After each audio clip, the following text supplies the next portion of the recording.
Test, test.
Greg, okay. I can't remember if So Greg, Jackie's a no.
Good evening.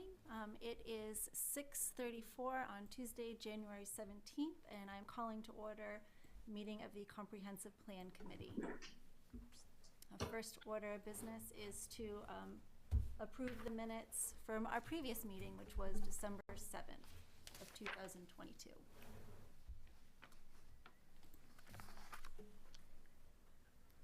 And I'd be looking for a motion to approve. I move the approval. Okay. Any discussion regarding the minutes? I am not seeing any. You do need Oh, a and a second. second. Sorry, I'll, second. I'll second it. And discussion? Seeing none. We can go ahead and vote to approve. And I approve. you approve. Thank you, John. So that passes. Madam Chair, could I interject something about the meeting so that participants can understand Yes. of how course. Zoom is working? Yes. This came up at the select board meeting, and when folks like Frank and John are Zoomed in, have been accepted into the meeting, it's as though they walked through that door and sat right here. We've got one or two mics everywhere in this room, and every conversation is picked up. So it's as though if there's someone on Zoom, it's as though they're sitting here. And I just think we need to keep that in mind. The select board wanted me to bring that up to committees. Okay. Thank you. Peter? Madam Chair, could I just ask that the minutes, I know there'll be attendance, but just reflect that we have a quorum for tonight? Oh, yes.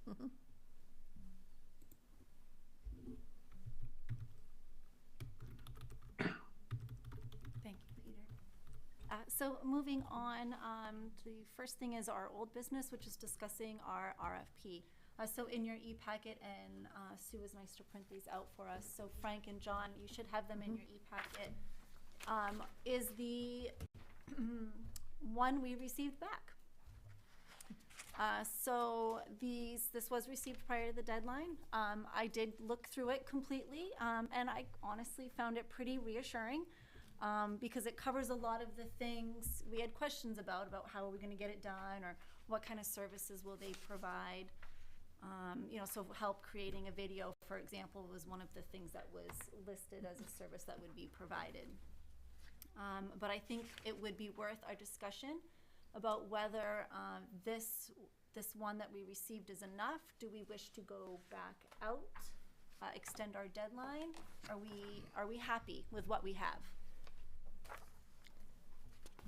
And could I make one correction? I didn't print these for you. Oh, We required We in the required RFP that sorry. they give us printed. sorry, thank you. That was a good call.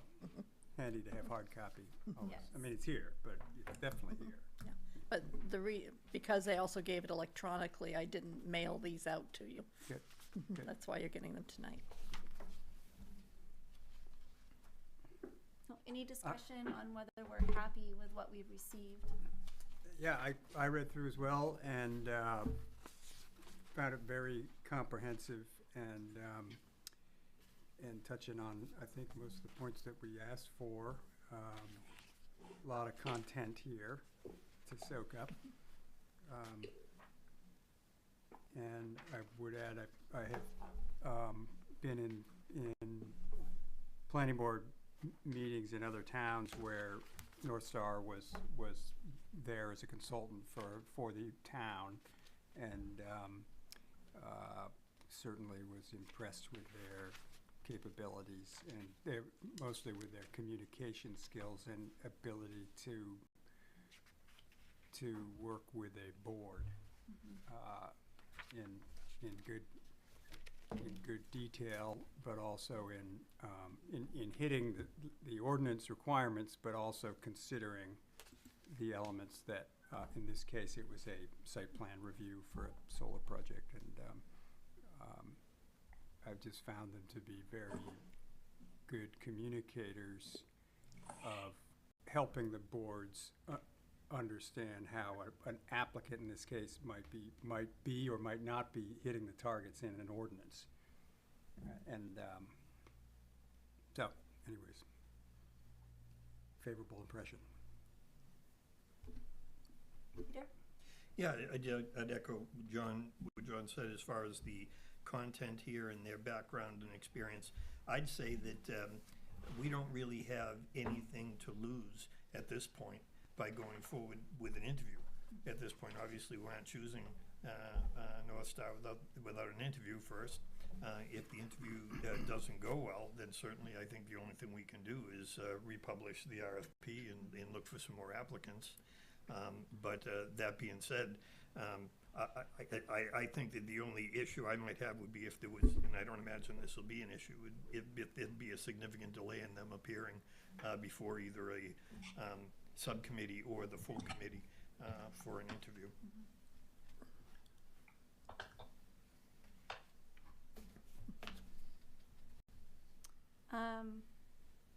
Yeah, I also think considering that we received one, I would like to maybe just invite them to our next meeting. I don't know. I think that seems reasonable.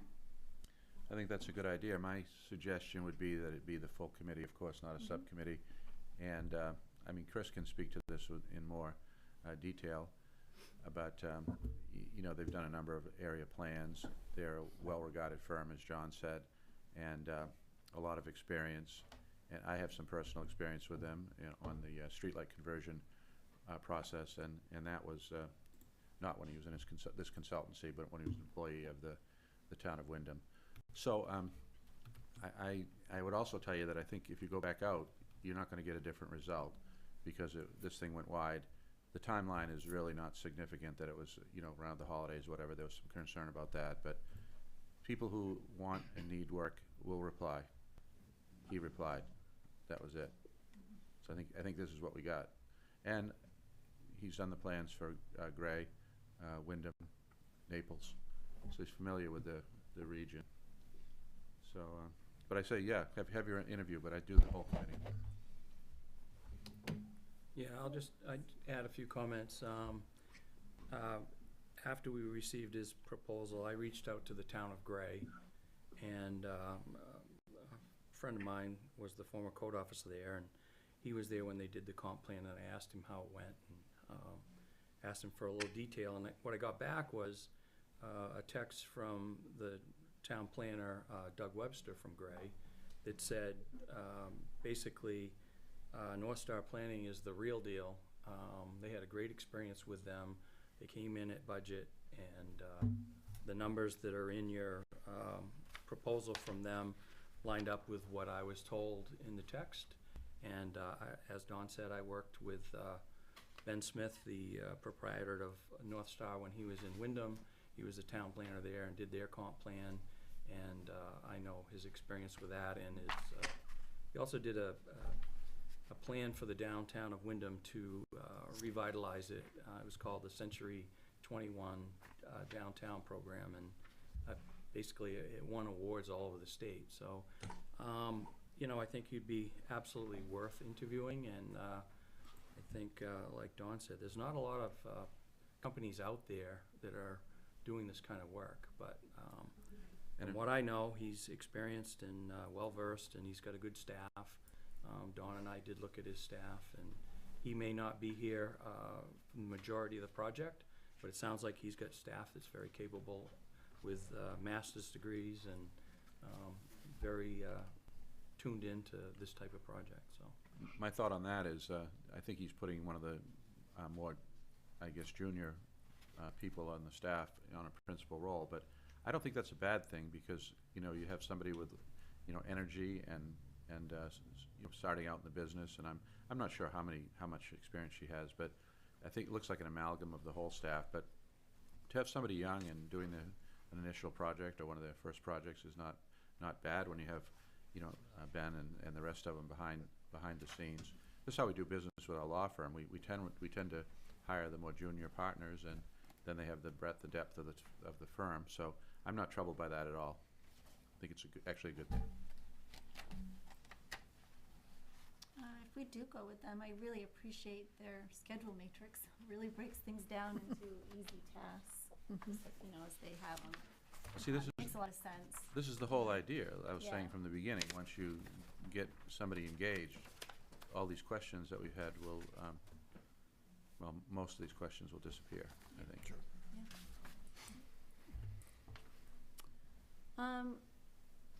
Do we don't need to vote to invite him over, right? We're not actually doing anything. Okay, but we can just say Inviting we'd him like over to for invite an him. interview.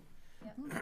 And I would think that if there was any concerns from any of the committee here today as to whether there should be a subcommittee or task force or the full committee, I mean, it just seems to me that with one applicant, it's kind of a no-brainer Yep. that everybody, and I don't really believe, given the quality of this presentation, and I've always thought that that's half the battle is the quality of the presentation, I don't think and also getting to know the committee, I don't think we're a very intimidating lot. So I don't think that would be a problem. And it would definitely expedite the process, for sure. Yep. Yes, yeah, instead of dragging it out. And I think my reason was that, you know, everybody needs to meet Ben and his North Star planning group so that they understand exactly who he is, what they do, and we have buy-in from everybody. I think if you have a small group do it, and even though there's only one, I just think it's better if everyone does it. Agree. So I guess we're in agreement on that? Yeah, I believe we're all in agreement. The only fly in the ointment I can possibly see is it's only 2 weeks to your next meeting. So if their schedule doesn't fit that, Then we ask him to join our following I meeting. would bet they'll fit the schedule. they probably will, but that's the I only think we can figure it hiccup out I could see. probably as we get No, there. it's a good thought, though. It is, Yeah. the time has kind of compressed between meetings. Yeah. So, but certainly, I think we could have the meeting after next if need be. Okay. So is someone on the committee going to reach out to him, or would you like me to reach out to him to invite him to the next I meeting? think you can do that. Yeah, generally I would for, Generally, you would, okay, Yeah. if that's the case, Mhm. then Okay. that's fine.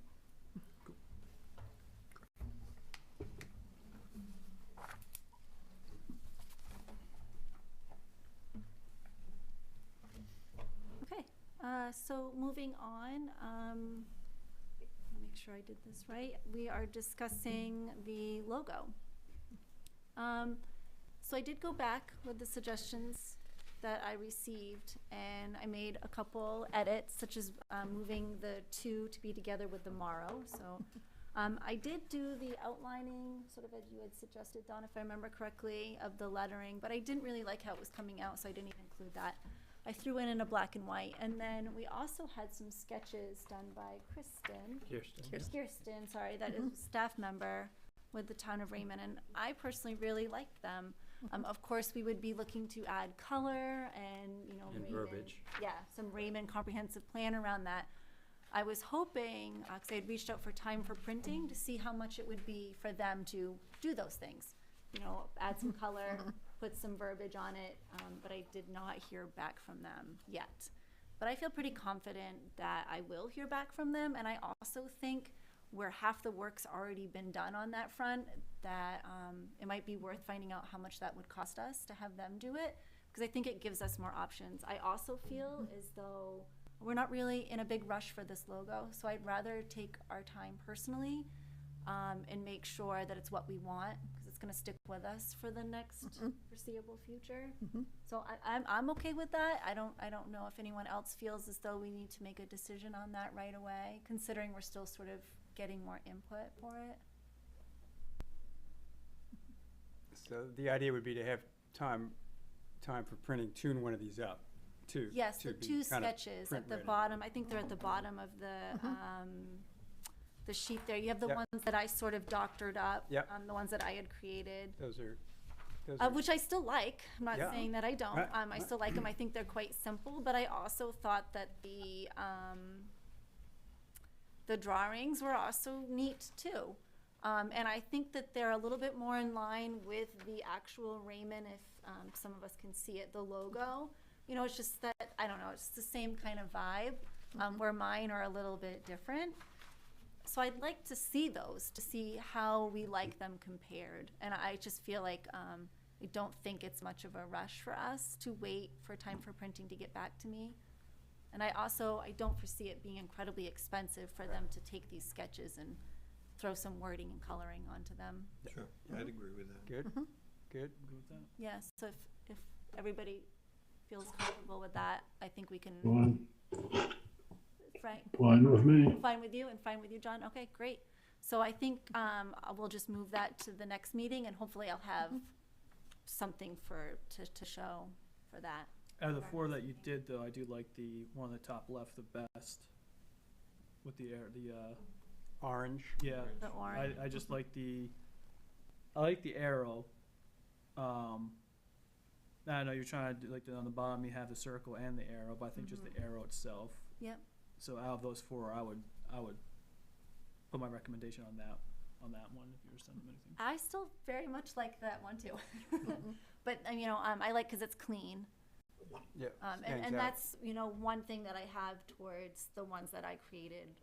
And that's, so the one you see right next to it, that's just black and gray, that would be, it's just clear. And I don't know how these drawings would fare black and white too. So I think that's something we should, keep in consideration when we're thinking about it. But I'd like to, given that we have time and that there's no rush on this, I personally would like to see what they could do for us. Good. All right, so we'll save that for next time we meet. And next on our agenda is survey discussion. I did go back and reviewed the surveys that I had sent out in the email back in September. And there were a couple to me that stood out a little bit more, in particular Boothbay, Gray, and Winslow. I liked their composition of the questions. I liked the number of questions.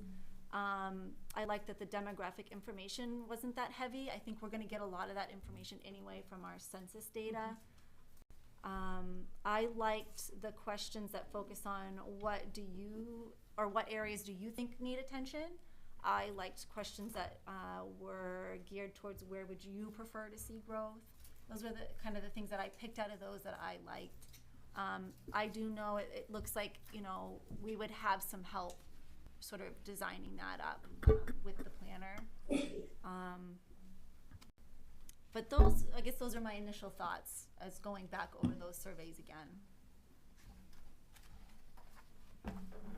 Go ahead, Peter. Yeah, I just I highlighted this as far as alluding to what Dawn said about how much we're gonna get just out of the proposals.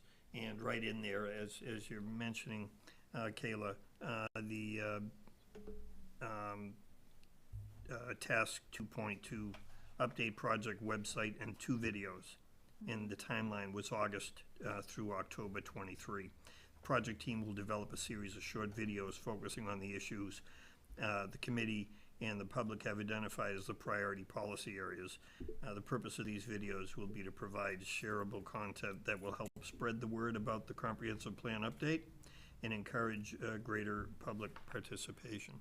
So I think that in the interview process, that'd be something just ask them maybe to elaborate on a little bit more. I mean, is this something that is covered entirely in the purchase price of your services? Is this something where you will assist us with? Is this something that is going to be a 50-50 or that type of a question? And that will help us a little bit better in formulating our budgets going forward. Mm-hmm. I think that also it's, and it has been mentioned at previous meetings, that maybe what we do is we take this in small bites or incrementally go up to the large community survey that I agree with you, Gail, a lot of this information, demographic and otherwise, is going to come through our contract planner. Yeah. So and also I did have a chance to ask a couple of questions of Dawn, and just to confirm what I've kind of heard in the discussions in the meeting as far as we do have resources within the town to help us with that. We've got software that can help us with the community survey. We've got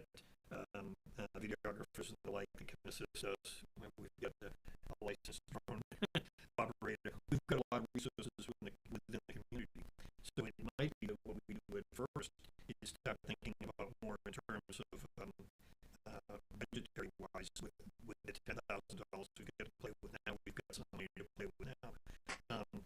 We mentioned everything from banners to maybe engaging with the town and IT and videography and the like, and see the sooner the better that maybe we get something similar to what Gray has, that kind of little stick man and what is a comprehensive plan, and get that out on the website early on. I mean, maybe even before the contract planner is telling us what he envisions or they envision for the larger surveys. So we could certainly maybe start off concentrating in those areas. I did call Gray and ask him about that video, by the way, and they believed that their planner that they had hired had put that together for them. So the same company. Yeah. And we've got YouTube, and we've got capabilities here, I believe, to maybe do something like that.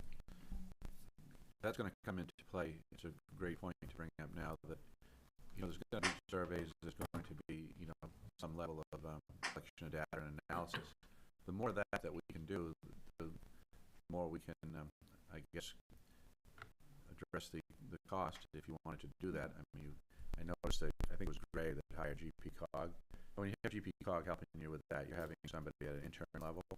So, we have staff who can do it. We've also been investigating collaborative efforts with St. Joseph's College with students. So we may be able to get Sue's been working on that. We're feeling like we can get some students to help us. So we may be able to mitigate the costs of that piece of it. Because you're going to have the base proposal cost, which we don't know because we asked Sue to keep that, sealed, thinking we'd have multiple consultants. But I do know that it's going to have two pieces, that plus how much can we do. Absolutely. Yeah. And I think we do a lot, probably. I would like to do a mixture, whatever the planner may have to offer us and whatever we can come up with too. And I think we can also work together in those ventures as well. Right. And kind of along that line for getting the word out, we now have 72 people that have said, I'd like to have more information about the comprehensive plan as we get information that have signed up online. Did that come primarily from town meeting emails? I'm and not just, sure if those have gotten added in. just word of but mouth, or- You sent them to me, didn't you? Sent them to you. And I sent them to Kevin, so I'm not sure if they Yeah. at the are election, in there or so not. many, but- Well, on that point, because Kayla used to hold this position, now it's Melissa McConkey in our office, but we could have our communications person working with, Sue, possibly Kayla, she did that when she was here, to come up with some sort of an update on a periodic basis. I'm willing to help with that as well. We can write something up and get it out so that people don't think that nothing's happening. Yeah, that they've signed up for nothing. Absolutely. Yeah, I think that's actually a really good idea. I think now that we're a little bit further in the process, I think it'd be a great idea to say, okay, hey, we've thrown out an RFP, we're gonna be selecting a planner, sort of here's where we're at. I think doing Yep, stay that now tuned for would- more to come, Yeah, yes. would be a good idea. Sure. It wouldn't hurt also, I mean, along with that, I think that's a great idea, but also maybe through the town manager would be the best way, but as was mentioned before, keeping the select board updated. Yeah. Keeping maybe the planning board updated as well. Well, I would, if I had one, I would do an update every meeting. Yeah. And I'll have one, right? We'll have one. Great. Yeah, so I think it's important to keep them engaged, but what I've gotten so far, of course, and I've talked to Peter about this and Kayla, is that this is your project, and the select board, if you like, are supportive of what you want to do, so you need to decide what you want to do and make a proposal, budgetary proposal. But as far as selection of the consultant and how you run this process, that you, Sure. and they'll support you with staff in any way that they can, but they're not going to be directing it in any way.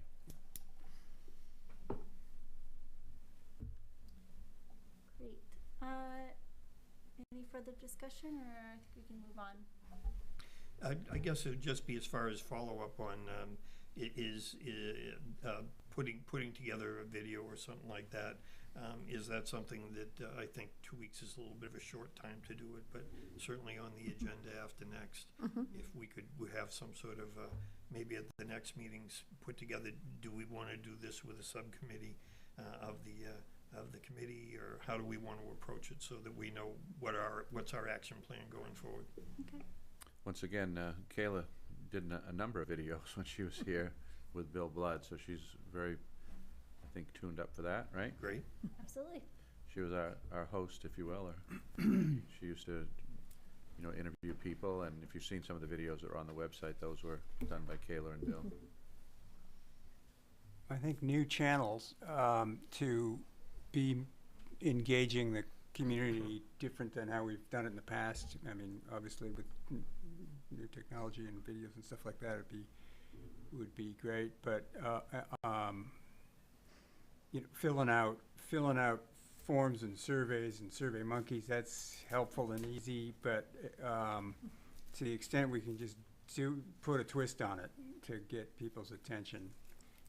I'm not able to offer what that twist is, but a lot of bright minds in the group, and quirky, a catchy video to try to pique people's ideas and thought about what they envision for Raymond, and somehow capturing that. I mean, the age-old favorite was with poster boards in a room. We might have 50 people, everyone putting their $100 Monopoly money where they think is the most crucial issue,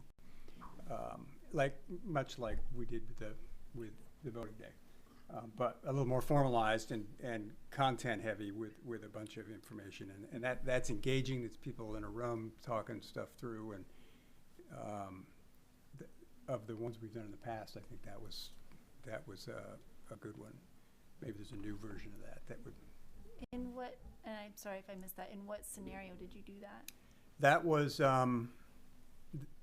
we did it for the open space plan to try to get people's input on where they would spend their $200. Right, and where did you hold it? Like, what was the time? And we were up in the gym, I think, or in the school, and it was as part of the open space plan process, and I guess it was the cafeteria actually, and we had a facilitator for that. Who's our planner? Don, remember? Rich Rolfe? After Rich, it was for the open space plan. Oh, Hugh, yeah, Hugh. So that was helpful, and in this case, we have Ben or one of his people on board, perhaps to help out. But it was just one of several methods for getting input that was creative and engaging, rather than folks just filling out forms on their computers at home. It's boring. Right. Outside of elections, do we really have any other town gatherings? No. As a general? No. Not any longer. We used to have town meeting, Right. but now the town meeting has gone to being voted by ballot for the foreseeable future. Peter? Yeah, but to Kayla's point, I think we had this conversation in as far as what does it look like as far as the whole presentation of the plan to the community. I think it was suggested at one point, I think I said it, at one of the meetings, and maybe it was more out of frustration than anything else, that, maybe we convened this committee too soon. Because, we were so far away from actually getting a contract planner, in the sense was amongst some of us that we really could not do anything without a contract planner. And yet the reverse of that is, going to your point, Kayla, we have the luxury of a little time here. And I think, we need to celebrate. We've already accomplished a lot. I mean, you might not think discussing a logo is a big deal, but in fact, it's all PR. And my understanding is that a lot of this, as far as selling it to the community, is PR. I mean, like any good campaign. It's how the presentation. I mean, this is a very professional and good presentation. It was the first thing that impressed me about it before I even cracked it and started reading it. It was just, well, this is well organized and it's a presentation. And this is as much a marketing tool as anything else. So whether we're getting into, getting the video on the website, that basically people could just click on, or you know, using some of the information we already have that we've collected as far as where the attitude of the townsfolk are with some of those general questions. And I agree with John, though, when we start really drilling down to more of these surveys, when we listed like the 4 or 5 broad categories that people at town election listed, I mean, one of the top 3 was economy. Well, okay, but what are we talking about? Are we talking about businesses? Right. You know, do we want to stimulate business? Is it taxes that we're talking about? So your Is personal economy and your house Absolutely, price, home absolutely, prices, yeah. absolutely. We didn't design that to drill down that far. We were just trying to get a general sense, but in putting these survey questions together, that's what we're gonna be doing, drilling down more into more definition. So I just had a thought on opportunities to put ourselves out there, and occasionally Raymond Rec and Joe joins forces with the parent-teacher organization, and they hold little events, like a winter event last year we did with ice skating. So we can't do that yet, but that will occur at some point. Maybe there's a way for us to kind of slide in a little bit and have some sort of fun, engaging activity with Monopoly money, or you know, something of the like. If you had an outdoor event, we still have our 2004 banner that has the same logo on it. That's right. We could hang that up somewhere. It's in saw good that. shape. Yeah. Looks as good as it did then. Sure. Yeah. But I think there probably are opportunities for us to sort of get out there again in the same way that we did with the election, just in a different way, to sort of continue that engagement. Sure. With the understanding that whoever our planner or contract planner is going to be, they're going to be coming in and seeing, well, they've already done a little bit of the footwork here, but the bottom line is they're going to elaborate a lot more and provide us with a lot more ideas and guidance as well. Yeah, they'll bring their own ideas to the table. Yeah. Maybe what I can do, I haven't seen anything about an event coming up, but I'm sure there'll be one at some point. Yeah. There was a winter one last year. We have to get snow first. Yeah. All right. All right, Ice. yeah, right. Has to be winter first. Yeah. But you know, those things happen. They did a Halloween one, so that there was a Halloween. Trying to think if there was any others, but I think there will be opportunities where maybe it's not necessarily more of the whole town getting together, but it is definitely a certain subsection of people that do gather at certain times. And that would also help engage our youth. Absolutely. I think at the last meeting, Brad brought up the issue about engaging the schools. Yeah. I think that's a great idea good. as well. But like I say, the plan is probably good to already have a list of those Yeah. things, but if they don't, you know, we've already thought of that. Can you elaborate? What's your We experience? could, speaking of the school, and I agree, that's a good suggestion by Brad, you know, why don't we put together some kind of a, I guess, lesson plan or a, I guess, a request for the students at the schools to maybe give us their feedback as to what they think is important in Raymond. Absolutely. And for the future, and we were talking about the future, there's your future, and to make it some kind of a unit, I think, you know, we could contact them and see if that would be something they'd be interested in. I could email and ask whether, sort of give them a little bit of what we're doing, and does that fit into any of their current curriculum, or a piece of what they're currently teaching that they could kind of slide this in as well, create an activity out of it. I think they'll say yes, based on, you know, I don't think you were here, but back, you know, several years ago, we used to go up there a lot. A number of us would go up there and talk to them about local government and so forth. So I think they'll say yes. Okay, I'm putting it on my to-do list. Just kind of curious, do we have someone who edits video in the town, or like the videos that you did? We do have somebody. Bill Blood did video editing. Yep. Okay. So if we did the video, he could edit it for us, put it together. He's actually a professional videographer. He does a lot of work in that area, and so it turned out, as I said, Kayla was probably the best person on our staff, and to be she would interview people, and they would you know, produce these videos that I thought were very well done on a number of topics. But we now have Melissa too, who can. She's not done that yet, but I'm sure she'll be good at it.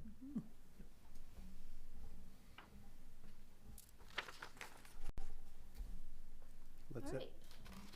let's ask North Star their thoughts on engaging the schools Mhm. when we talk to them in a couple weeks. Yeah, if they've had any experience with that and how they How, did it, how to if they do did. that efficiently and Yeah. kind of with some focus. And John brings up a good point that escaped me, but in our conversation about North Star, and this would go out to all of the committee, as well as the individuals from the municipal side, we should have a set of questions if we're gonna do an interview. So I don't know that we need to have a subcommittee for that, but I would just ask everyone, let's say if we're interviewing them in 2 weeks, between now and then, to think of 1 or 2 questions that and you probably could draw it right from this presentation. Questions that you might want to pose to them, not necessarily all about what's this gonna cost us, but more or less what would your approach be and what's your philosophy, although they do a pretty good job of spelling out what their philosophy is, but I just ask everybody in the committee to have a couple of questions. Yep, that's good. Okay, I don't mind sending that email out after the meeting since we don't have a few of our attendees here.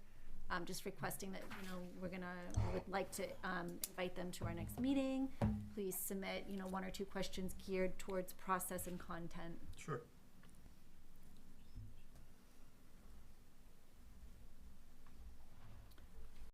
All right, any further discussion on that?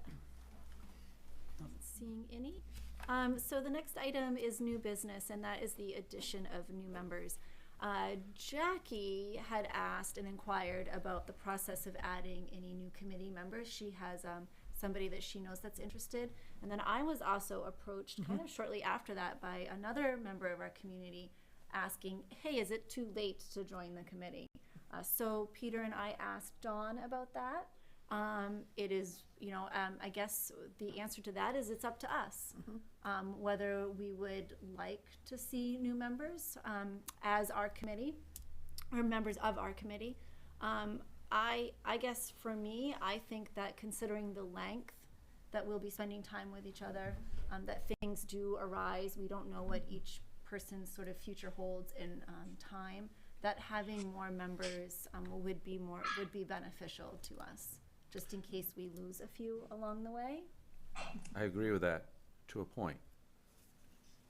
And you have to decide that point, because you get the group too large, it can be an issue, but as you just pointed out, too small is also an issue, and you want just right, and I think if anything, we're probably a little too small right now. Yeah, so With the full group? Yeah. I think what I'm saying is, I think if you had within reason, a few more people who wanted to participate, that wouldn't be a bad thing. And when I say that, I'm thinking, 2, 3, maybe. Yeah, I mean, right now we have 2. Frank, I see you. Just hold on 1 second. Right now we have 2 who have expressed interest. I feel like we're still sort of early on. I feel like, unless there's more people jumping, at the bit here to do this, I mean, the next month or so, I would say after an addition of 2 more, that would probably be good, unless we find that some are leaving, at a rate faster and we can't keep our quorum. So Frank, sorry. What I think we should do is keep it open until we've hired our consultant. And once we've hired the consultant, that would be the end of adding new members, which is going to give us another month and a half or more. And you've got a couple already that are interested, so I just set some kind of a deadline. Because you want to keep adding people a year and a half from now. Yeah, there should be a cutoff. No, Agreed. it would be too far in the process. Yeah, so I mean, I was thinking since we're still sort of early on, that I'm open to it, this is what I should say. I'm open. So Yeah. how do you want to go about that? They would need to be appointed by the Board of Selectmen. So, Logistically, what would happen is the board would vote to recommend them to the select board. right, I was going to get to that. So Yep. in order to recommend them, I guess you could either, take it on good faith, as we did with all of you, and, or you could have them come in and meet you and talk. I'd be okay with just a. I mean, you all just put your names into, Well, they all did fill out an application. I know, but they would do that, but there wouldn't be a formal recommendation from the committee. Right, Or- so, or- So just to clarify, the process would be they'd fill out the volunteer form, because that's Same thing you obviously did. step one. Step two, we would vote as a committee to have them join, right? So, no, or am I jumping the gun? You- And then we would go to the I think select board. step one is probably you're going to be open to adding new members. Step two is, you know, Frank's idea, you have a limit on time, and then you may want to have a limit on how many new members. And then you'd have them go through the process that Sue just outlined of the application like you did, and then to the selectmen for appointment. That's how I see Okay. it. Okay. So if I understand, what we just skip is a step that we skipped, which was to basically have the applicants come before the board so that then we would interview them and then recommend them to the select board. But being that we didn't go through that process, it seems a little onerous to ask someone else to do it. But you can do whatever you want. sure. If you want to do that, you could do that. I would think to expedite it, I'd be all for, as Dawn outlined, you know, basically that we just, and I like Frank's idea that we, you know, certainly by the time the consultant comes on, you know, unless there was, you know, if we get an outpouring all of a sudden that 10 more people, which we aren't gonna have, that wanna come on board between now and whatever, we'd consider any applications up to, when we make a decision on the, March 1, or whatever it is. Yeah. Yeah, no, I think that's great. I don't think we need to bring them in front of us Yeah. for some sort of interview. That just, you know, I then have- it I have just to doesn't tell you, seem my like it would bode experience well. with volunteers is like, you know, at least on the zoning board of appeals, we were always desperate to get people come on. So when they did appear before us, it was like, well, you got a pulse and you're warm. You're in. But, no, we want to be a little more selective than that, so the application gives you all the background that you need. Yeah, okay. I do have two comments, and Sure. one is, after that deadline, you could still accept applications and have them on an alternate list. Yeah. Because, as Don said, people move. I mean, Yeah, sure. statistically, a quarter of the country moves every year, so there are things that happen, life events that overrun people, and it would be good to have them in reserve. The other comment is, You certainly would never want to go more than, you know, 12 or 15. If memory serves me, when the select board was first talking about forming this committee, I believe what they were saying was the number they were looking for was between 9 and 11. Yeah. yes, So, What are we now? you were 10. You had 11, and one had to leave before you Yeah. met first. I've seen them as high as 15, but, you know, 10 to 15, sure. Yeah, I would say the addition of 2 more, if they still wish to join, Sure. would be fair enough. And the So application's you'll- right on the website. Okay, so they don't have to contact her, you just let them know where the application is, then it goes to you? Here's your Yep. first one. Okay, cool. got one. There you go. That's one. Yep, all right. So I can reach out to Jackie and let her know that if the person that she knows is still interested, that she needs to fill out a form. And we'll move forward from there. Well, we are just cruising right along. Note the speed with which we get through the agenda with this streamlined crew here tonight. So next is budget discussion. yes. Yes. So I guess my thoughts on this are, and again, since this is such a complete proposal here, there was a list of prices that other towns had paid, or what their cost was, and you had verified, you know, that was sort of verified on another account. You know, these ranged from, you know, it was 14,000. That was for an open space plan, all the way up to 70,000 for a Wyndham's comp plan. We also have been sort of told that the price could range between 60 and 90,000. So I think we're sort of getting an idea of roughly what this might cost us. I think maybe going somewhere in the middle or in between that 60 to 90 would be a good idea. And then also keep in mind that that's a placeholder.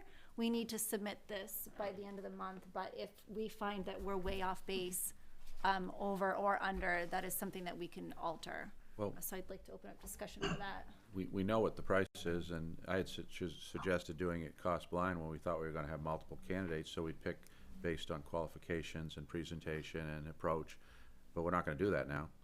so we know the number, or Sue knows the number. Sue knows the number. I would still endorse that.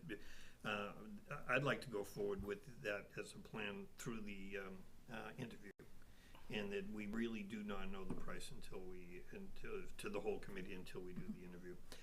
I had a couple of observations, and that information was helpful in there. I was surprised to see it as well. But just a couple of caveats. So the Gray Comprehensive Plan was done in 2020. So there's been a little bit of an inflationary factor from 2020, so we got to take that into consideration.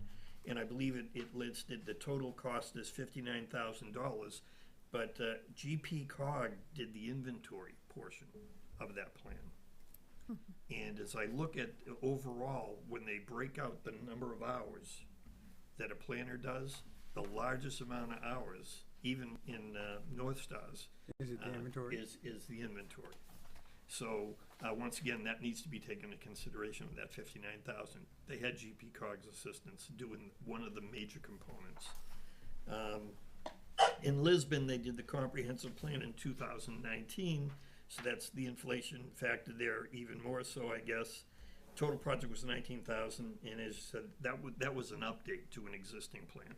And I've come to learn that there's a difference, and it may not be big and it may not be small, depending on when your last update was. But that was $19,000 for Lisbon for an update, and that was only 9 months that they were contracted for to do that. And then in the Wyndham Comprehensive Plan was 2017. That's an even bigger inflationary factor.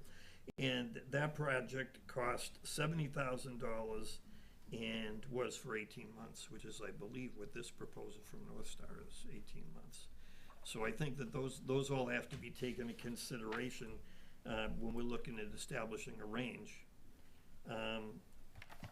I guess I'd also say that it's, if I was to take the Gray 2020 project and add the inflationary factor for the last 2 years anyway, and add the inventory component that GP Cog did for them, and I don't know if they did it for nothing or if they were, no, so there was probably. There were hours in there.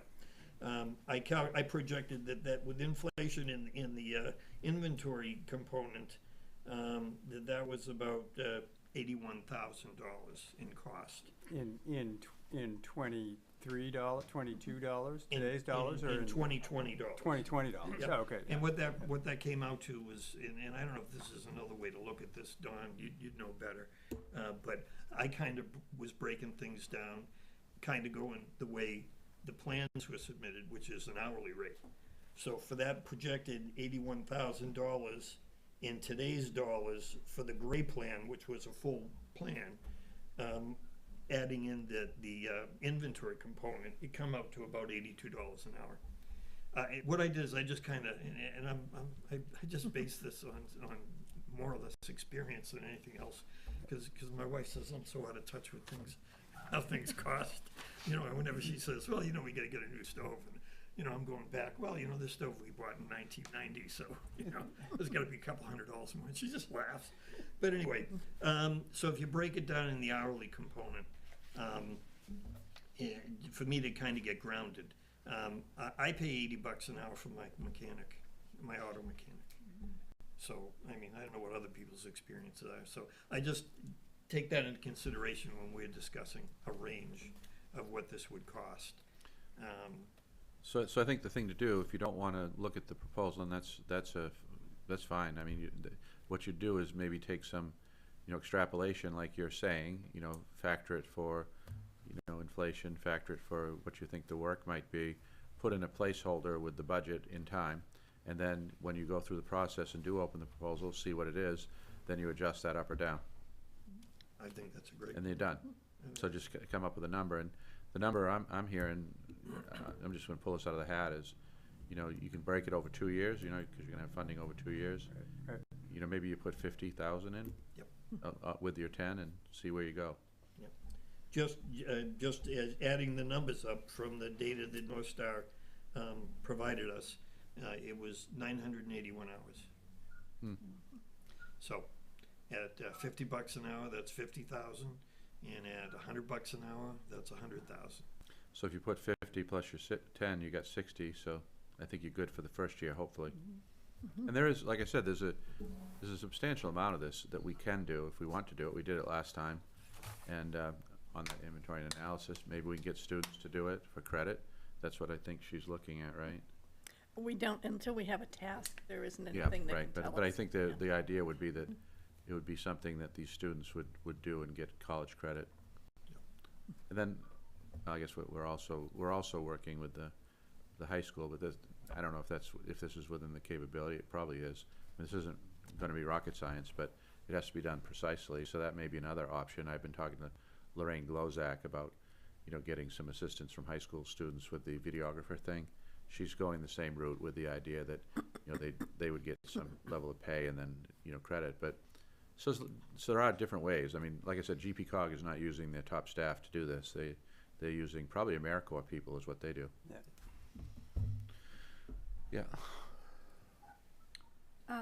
So I think what we would need to do is put a motion to approve a certain amount, correct? A range?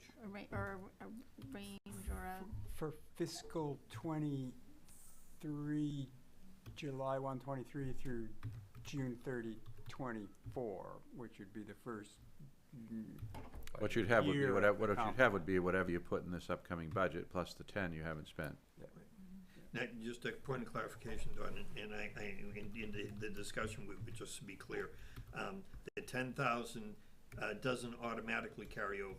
No, We need but to I believe require it will carry Yep. over if you ask them to carry it over. You Yep. have to specifically request it, and Yep. there has to be a reason. I think we Yep. can justify that with the little things that we'd like to get started with, such as logo work, video work. I think that's You can something start on we that can right say. now, but what he's talking about is at the end of the fiscal year, whether it would lapse to surplus or carry I see. over. So at the end of the fiscal year, you will have probably expended some on your logo and other things you're doing between now and June 30th. But if you don't request it to be carried over, it won't be. Right. And I think if you do, they will. But if we have the 10K, but we wouldn't be able to get at new consultant money until July 1, is that correct? Yeah. So That's correct, yeah. Yeah. we're gonna get to July 1 on 10K, That's right. is the Right. spend schedule, right? So I think. Yeah, or the other option there, that would be the desired option. But I mean, if it was a compelling reason and, that we needed more money, you can always ask the selectmen to give you something from contingency. So there There are options there. are options, so we have 75,000 annual appropriation for unforeseen expenditures. You probably could make a case for that here.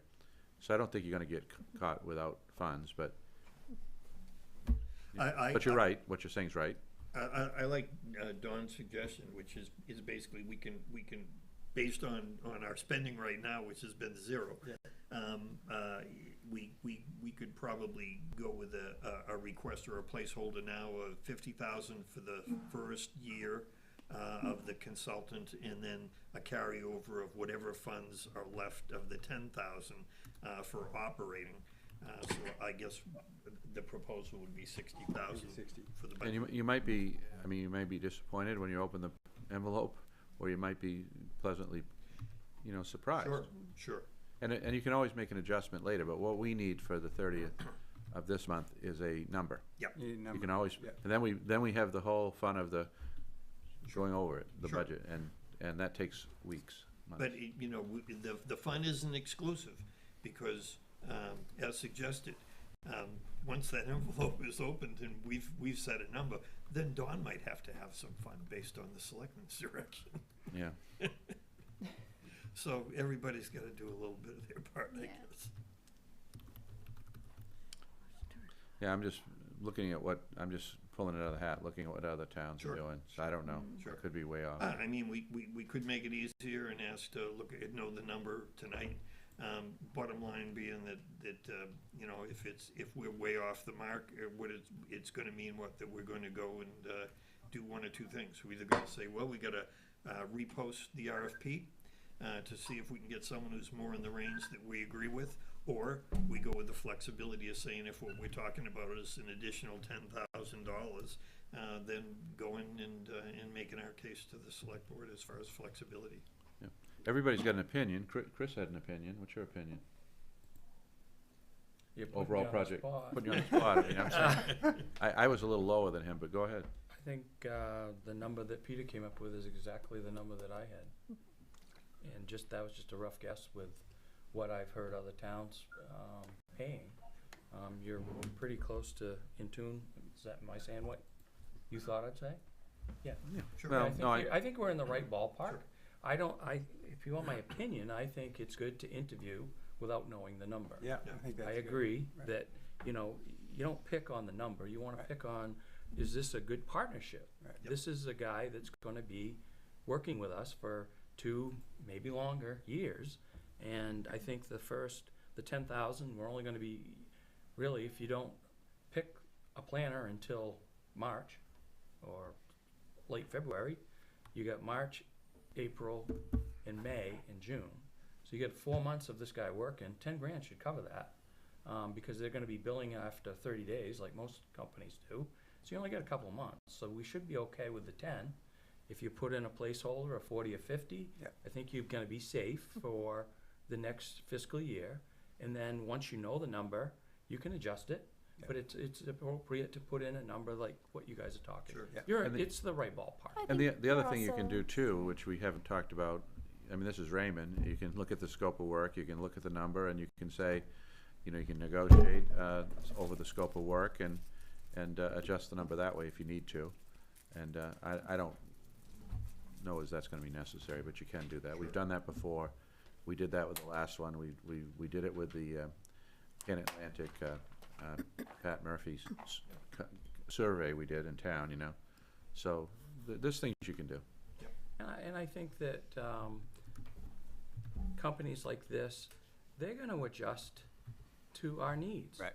And if they say, look, you don't have enough money, they're going to say, well, you guys are going to have to do this X number of Right. hours worth of work. Absolutely. And, it's like any other negotiation with a contractor. They're just contractors, and we negotiate. And the first part is, are they going to be a fit? So you pick them on the fit, and then you sit down and say, let's make the numbers work. Yeah. That's Exactly. How it works. That's how it works. Yeah. I would In also- private and municipal government. Right. I would also assume they're accustomed to working with municipalities, so they understand how we raise money. Mm-hmm. So And the that's and the budget something cycle. that they're gonna understand as a budget cycle. Right. After listening to discussion, I've written a motion, but I don't know if it's accurate. Could I read it out? Please. Motion to request $50,000 be added to the fiscal year 2023-2024 budget and to carry forward to fiscal year 2023-2024. The balance left, if any, at the end of fiscal year 2022-2023 of the $10,000 already allocated for the comprehensive plan update. Sounds good to me. Sounds That's the good. two birds, one stone approach. All done.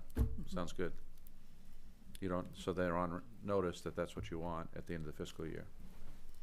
The carry forward, in addition to the appropriation. That way you don't have to think about it. You don't have to between think now and about it. Jan. You've already told them. So I would make a motion what she said. Okay. Yeah, I think that works very well. Okay. And I'll second it. There's a second. And There you there's a go. second. Any discussion? I think this is a great plan, number one, because we are just barely a quorum tonight. So this sort of sets our place. I like the fact that we are not going to find out the price tonight, because then again, we're deciding as the 6 of us that, then that's okay, basically. So I like this plan. I'm in favor of it.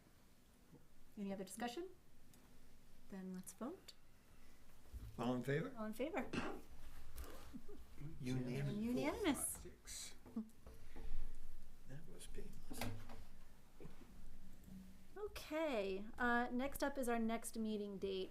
I had it down as February 1st, because that would be the first First Wednesday. Wednesday of the month, so I'm hoping that still works for everyone, and that it's available. It We is. can slide right I back have, into our I normal have schedule. slid you right in. Okay. I believe I scheduled them out for the year. Okay. So our next meeting date then would be February 1st. And then again, just to reiterate, we are going to try and invite North Star Planning to our next meeting. I will now open it up for public comment, but I don't think I see There public. appears to be no public. Okay, so I'm gonna close public comment and move on to committee comment. Are there any comments by the committee? Peter? I gotta make a comment. So, first of all, I thought that went very well. I was anticipating a little bit more of an arduous budget discussion, but that worked just fine for me. So, couple of things.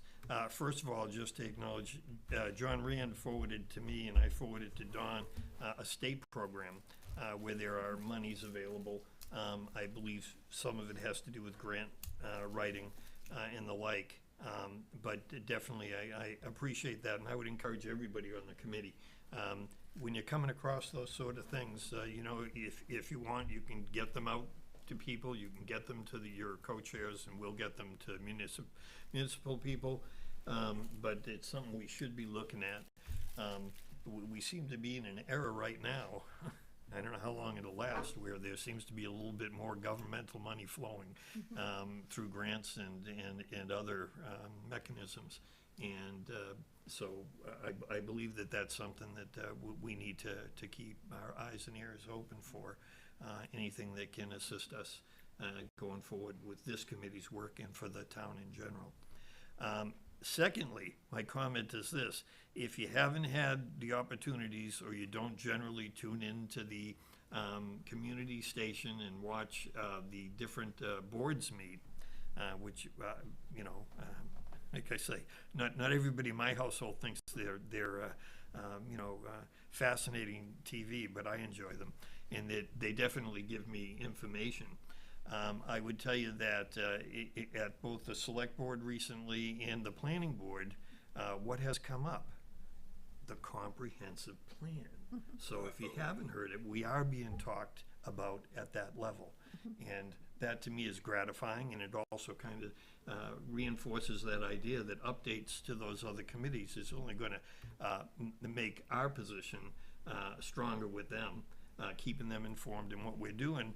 And likewise, if we're going to be working with any committee, I would think closely, well, I would say that probably we'll be working to some extent with budget finance, with select board, but definitely with the planning board. So at the select board, our name came up in the discussion recently of short-term rentals.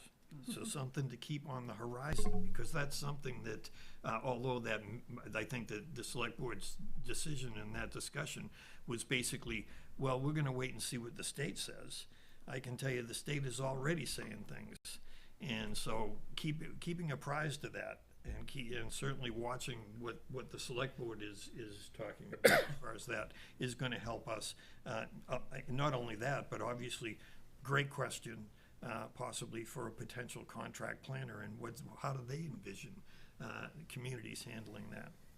And then on the planning board recently, and I got schooled in this, I usually stay pretty much on top of legislative actions, but if you haven't heard of LD 2003, which was a recommendation signed by the governor last June,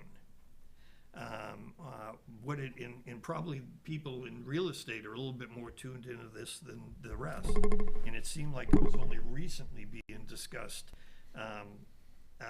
by the planning board.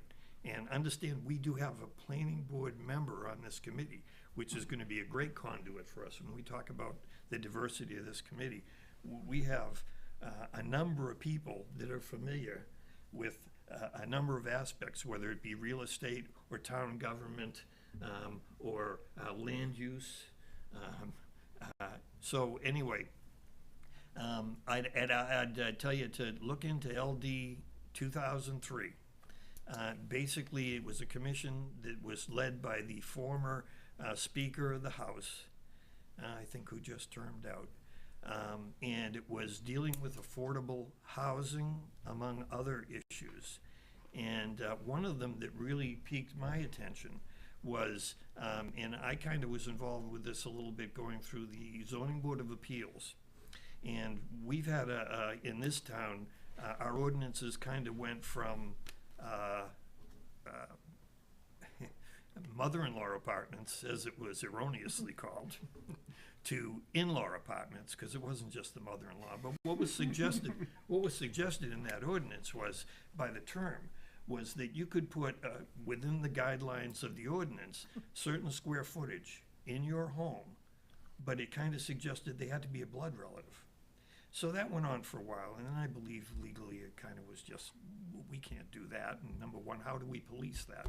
We're gonna ask for people's birth certificates, take blood, do genetics and all that stuff. So then it went to, from in-law apartments to accessory apartments. And I believe that's the state that we're in right now as far as our ordinances.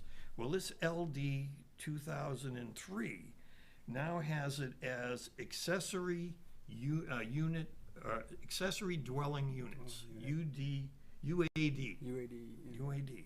What that says, and this is statewide, and it goes into effect July 1st of this year, is that you can have a quote-unquote accessory apartment within your structure if you have a legally permitted home on a lot. Or you can have an attached, which I believe we kind of also have allowed. I'm not sure if we allow that, but I'll speak. within a certain square footage, right? You could attach it.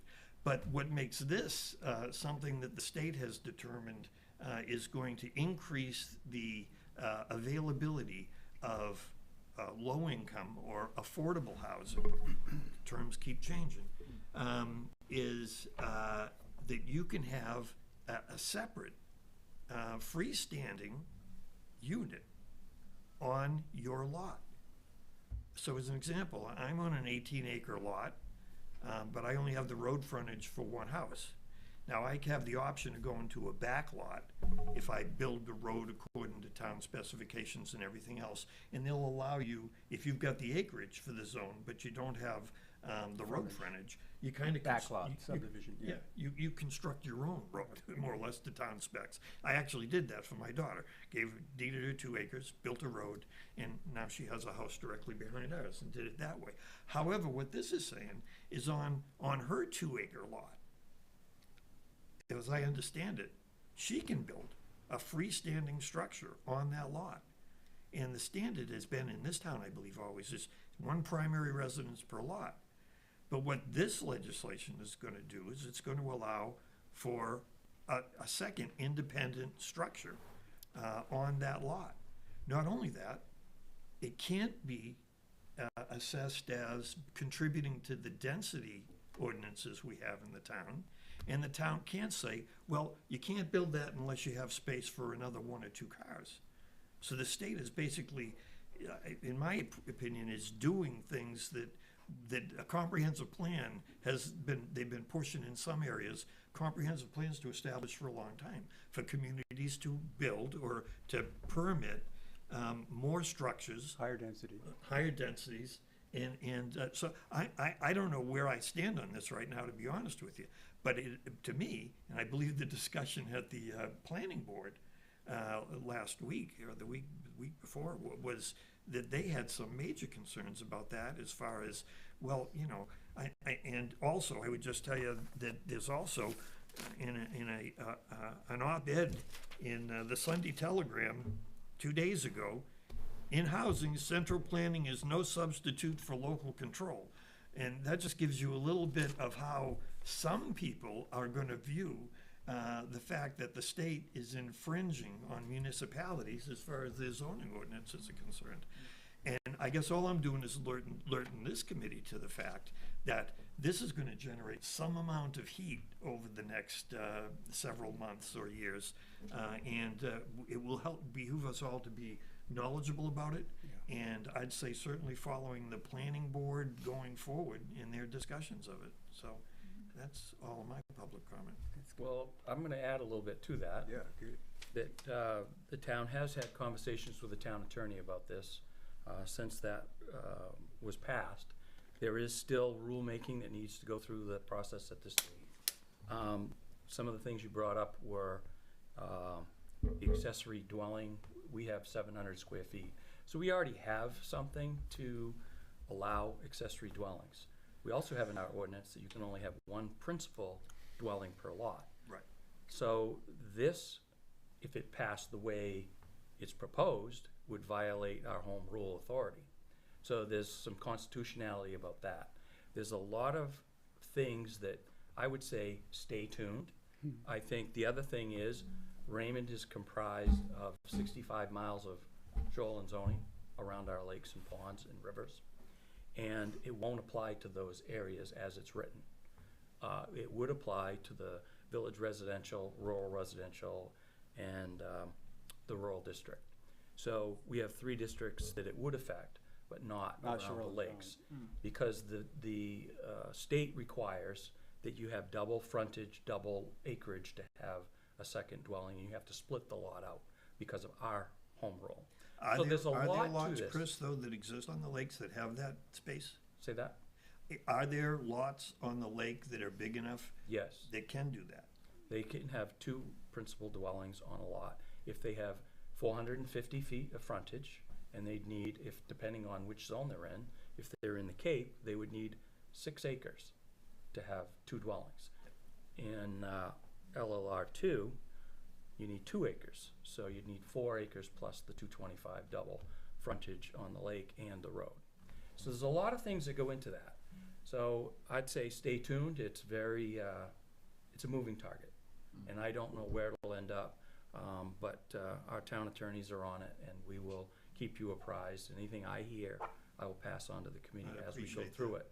But I think you're right. I think what happened is a lot of the towns that don't have the accessory dwelling language in their ordinance, it's very tough for people to have, they want to have family stay at home, and they don't want to put them in a home. So it's kind of like the mother-in-law or a father-in-law or family living at home in an accessory dwelling, whether it's a garage or whether it's a standalone building or attached, it doesn't matter.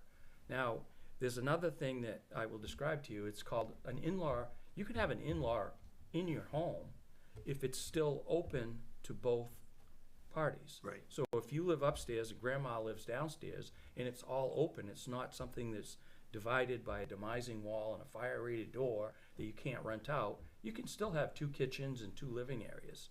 But if you're gonna have something that you rent out to the public, that's an accessory dwelling.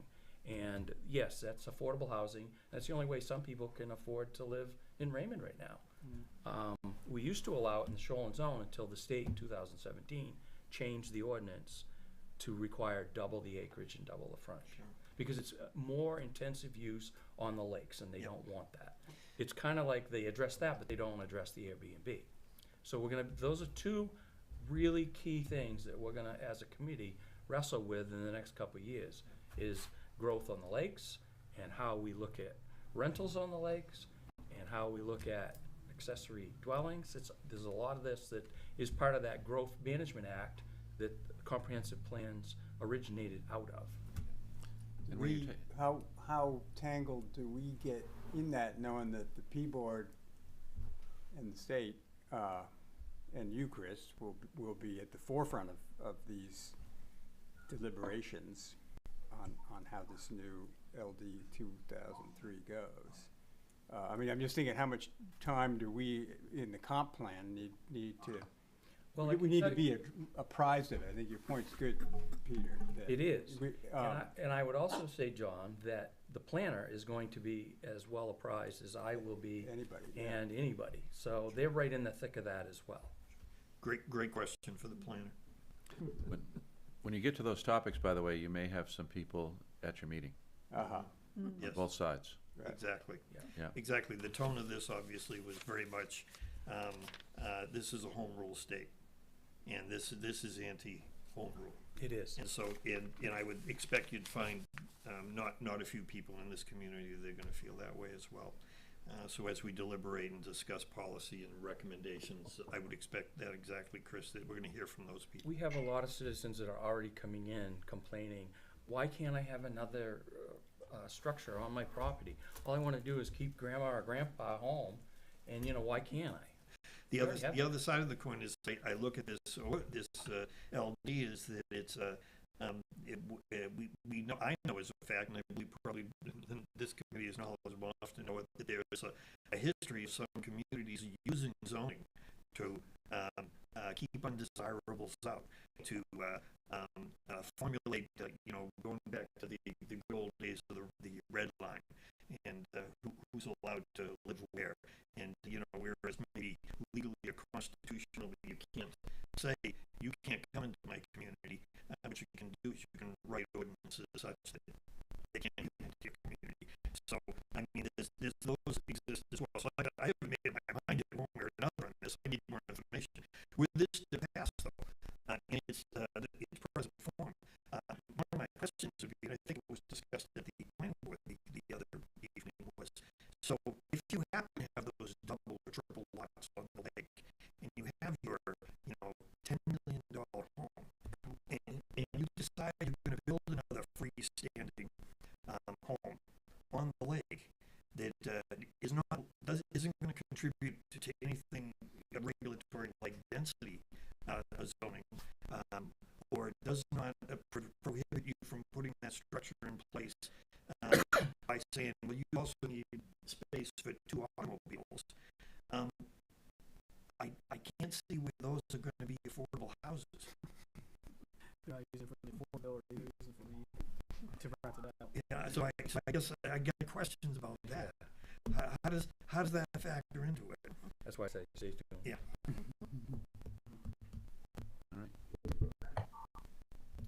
All right. Any further committee comment? I will just quickly say thank you, John, for forwarding those along. I did already watch the first bipartisan infrastructure law webinar. Good. Yeah. And only comment there, I mean, those things, they churn along at pace too, and the deadlines for getting a proposal in, boom, and they've already funded 2 of them, I think, and some of the coastal towns have chased it and been awarded and highlighted in some of the follow-up emails. So that might be just something for our planner, whoever it might end up being, could assist us with flagging the ones that look like they could fit for Raymond as they come along. Mm-hmm. Yeah. And help with it. All right, any other comment? I'm not seeing any. So I'm looking for a motion to adjourn. So moved. So moved, and a second. Second. All right, we are adjourned. Nice.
Good evening. I'm going to call to order the Comprehensive Plan Update Committee for October 5th, 2022. First order of business is to approve the minutes of the previous meeting. Can I ask, are there any corrections or additions? Seeing none, I'll take a motion to approve. So moved. It's been moved and seconded. Any discussion on the meeting minutes? No? All in favor of approval? Opposed? I have to You abstain. abstain, you weren't, Yep. yes. I wasn't here. Yeah, okay. And just for the record, did we get Brad? No, he seems to have stepped away. Okay, all right. So, old business is 3 on the agenda, review of the Comprehensive Plan Committee top 3 items of importance. And just to refresh everyone's memory, at the last meeting, what we did is brought a list of what we consider to be the top 3 questions or issues that we felt existed personally on as far as the update on the comprehensive plan was concerned. And I think, if I'm not mistaken, that was also going to be used primarily to give us some idea of forming quite a questionnaire, citizen questionnaire, or short one, to try and hit the November elections. And while it seemed like at the time there was plenty of time to do that, I think that that's something that we have to determine today if we're going to actually make it happen. Based on that, I'll just open it up for Hey, Sue, discussion. I don't know if you can hear me or not, but I'm not hearing any audio at all. Okay. Okay, Sean, do you know why Brad on Zoom wouldn't be hearing audio? No, but I'm gonna look into it right now. Okay. Brad, can you hear me at all? Hi there, I can hear you. Okay, Tom can hear. Okay, you can. Can you hear anyone at the meeting? If I speak, Tom, can you hear Okay, me? we're all muted. Okay. There you go. There's one. I can hear you. Okay. That was- You're at home though, right? I am. Yeah. I can't see anything of the meeting. No, you won't I be can't able, hear anything of it. you won't be able to see anything. Maybe he He's should not hearing. turn up his Can you computer guys possibly. see the meeting at all? No. No, you won't be able to see it. If they're getting there we go. audio, that would suggest that it's going out, right? Okay, if Can I they hear you unmute me, does that get, can you now? No, that's gonna cause us feedback. And just to, if you would, this is Brad McCurtain.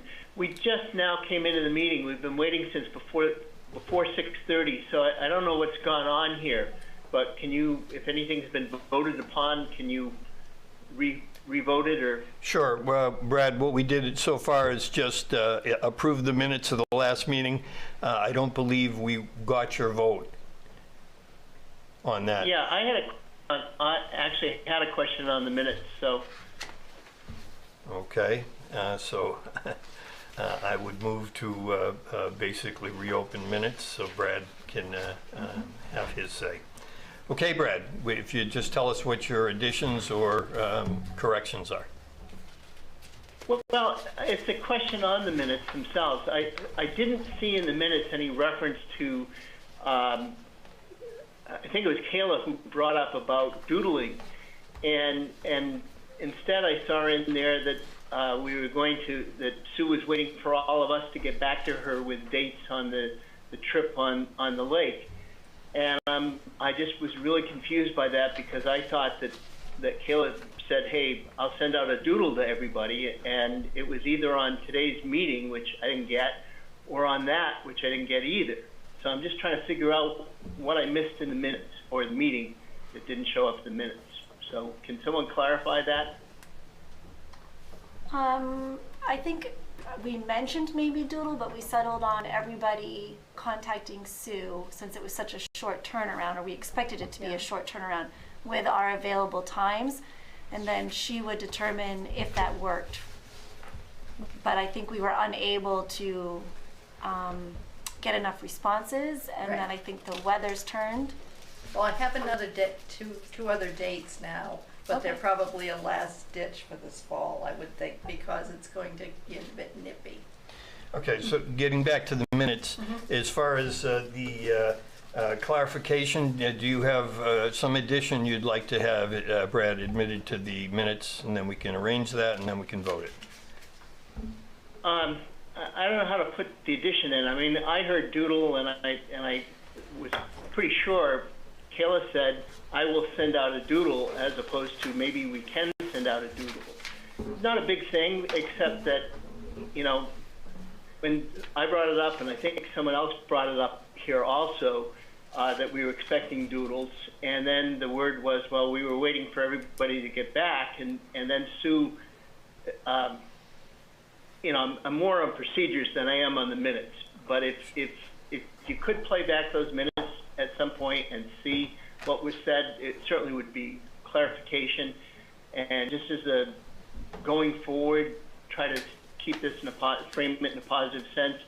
Sue, if there's something where we're supposed to get back to you, if you could send that out, because I sure. Sure, but Brad, if I could I just. sure didn't. Yes. If I could interject it, I think the understanding at the first meeting, and my understanding of the town meetings basically is, it's actually the video that is the formal record of the meeting. And therefore, the minutes that I've seen primarily are relatively brief, because it's just a general outline of what transpired at the meeting. The official minutes that we're really voting on is the electronic record. Is that correct? Yes. Yeah, okay. Yeah, the minutes are a guideline, so if I have to go back and Brad, find if you don't want to offer a change to the minutes, then I guess we can let the vote stand, and you have the option to add that vote. So I'll recall that vote. So are there any other additions or omissions on the minutes? Seeing none, I'd ask all in favor of approving the minutes as written, raise your hand. Okay. Those that, the noes, one, and one. Opposed, because I think that was critical and should have been in the minutes. I understand, and now they will be. And then we have one abstention. And that's because Greg wasn't here at the last meeting. Right. Correct? Yes. So I think, you know, for the purposes of process, we did everything right.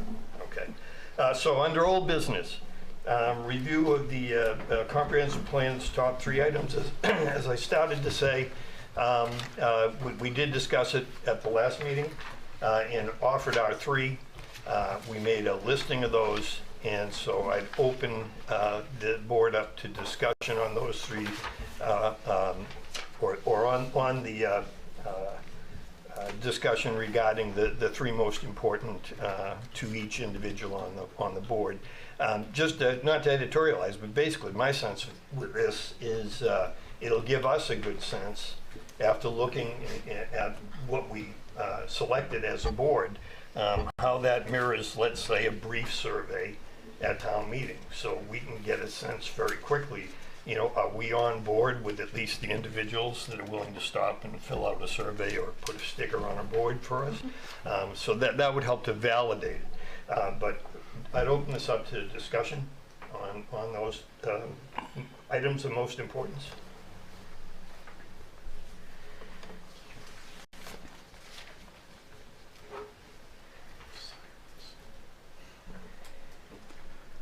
I can tell you I'm kind of a numbers guy, so Yeah. I kind of went through and probably we have at one point and kind of looked at all of the answers, including those from the municipal side.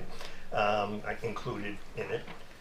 And this is what I got. The number 1 was to preserve natural resources and water quality. Surprise, surprise. And that represented 8 responses out of the 12, and that was 66%. That was tied with town services, as far as also having 8 out of the 13 votes, and or the 12 votes, and that was also 66% of our opinions. Housing was, there were 7 individuals that mentioned it specifically. That was 58%. Land use There were 4 individuals that mentioned it specifically. That was 33%. That was tied with transportation, which was 4 individuals spoke to it directly at 33%. And then lastly, recreation, 3, and that was at 25%. Now, I listed these, and I only listed those areas where there was more than 1. So if there were 2 or more, then I listed it. So obviously, that's why it doesn't add up to the total. But that's, this is a very crude way of doing it, but it gives us some sense as to, what maybe we might put on the community survey at election. And it also, like I say, will help to possibly validate, where's this committee's head, at least initially. 2 or more, Peter, of anywhere in a person's ranking? Sure. Is that what, that's how you Sure. counted it? Yeah. Yeah, 2 or more. Good. And there were, I think, 6. If I was to add anything to it, I guess I would say I'd probably add property taxes and climate preparedness. Those were also mentioned. They were only ones, which surprises me. It really surprises me. I'm just going to hand this out real quick.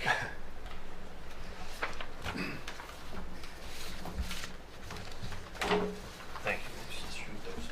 Just shoot those down. This is on the website. As Sue mentioned, there's a wealth of information that's on there. These are rather large documents, so you can obtain the whole thing on the website if you just search it. This is the 2014 Town of Raymond Citizen Survey that Dawn alluded to it at I think the last meeting. Wow. When I look at the demographic, I believe you said something in the over 10,000 range in order to do this. Yeah, it was, the bids, if you will, ranged from, about 12,000 thereabouts to almost 20,000. Yeah. And then I was charged with negotiating it down to 10, which I did. Yeah, good for you. Yeah. So, but this is obviously, when I read it anyway, I've seen a lot of documents, and this is a pretty class survey. Also, 2 things that's interesting in this survey that I read were that at least Pan Atlantic, which is the group that conducted it, said that Raymond was, especially for its size, this was an exceptional endeavor. That there aren't a lot of towns that had actually dug this deep into a formal scientific survey of the citizens' feelings. And so that struck me. And the second thing was, I believe I saw that it was above average return. There were over 500 returns. That being said, there were 2 surveys to every household, right? One that was online and one that was paper. So, it was a pretty good outreach as well to try and survey the community. So this is dated information. I would certainly encourage everyone to go to the website. I don't know if you have to send these. They're on the website and they're all very accessible. I found it no problem. And it would be well worth your while just to look at it a little bit. But if you look at the second page, some interesting things as far as what can change and what stays the same over less than a decade. And so, number 1, what's number 1 on the survey? Taxes. There you go. What was interesting to me was that people wanted to keep taxes low, but wanted to expand services and improve the levels of government and do a lot of other interesting stuff. But they valued the low tax rate as well. So that's somewhat of a dilemma. But it's manageable though. You'd have to do things in a phased way, in an incremental way. But I was struck by that. Struck by number 3, leaving the RSU. Things have a way of changing in a relatively short period of time. I mean, I'm not going to get into a discussion tonight about it. It's just that a lot of things happened between the 2 towns as far as interactions over that period of time. But an interesting one. Any other thoughts as we kind of scan this real quick? Just natural resources landing in the top 5. Yep. And we're seeing that tonight. Correct. I agree. It's a good point, but yeah, the taxes is the big one that didn't even register on our little board survey, right? No, absolutely not. number 8's interesting because we talk about housing. And number 8 is talking about attracting younger families to provide opportunities for young people. And I think that goes a lot with what we were saying, which was in our top 3 as well. So it's Housing. hasn't changed since 2014. It's still important people. No, and I agree with that. You know, as I was looking at this and I'm saying, gee, where is housing? I mean, we were all identifying right up in front as, you know, we've got to really attend to housing in the community. But I think that's really buried right in there. It took me a minute to Housing is the uncover it. root cause, I think.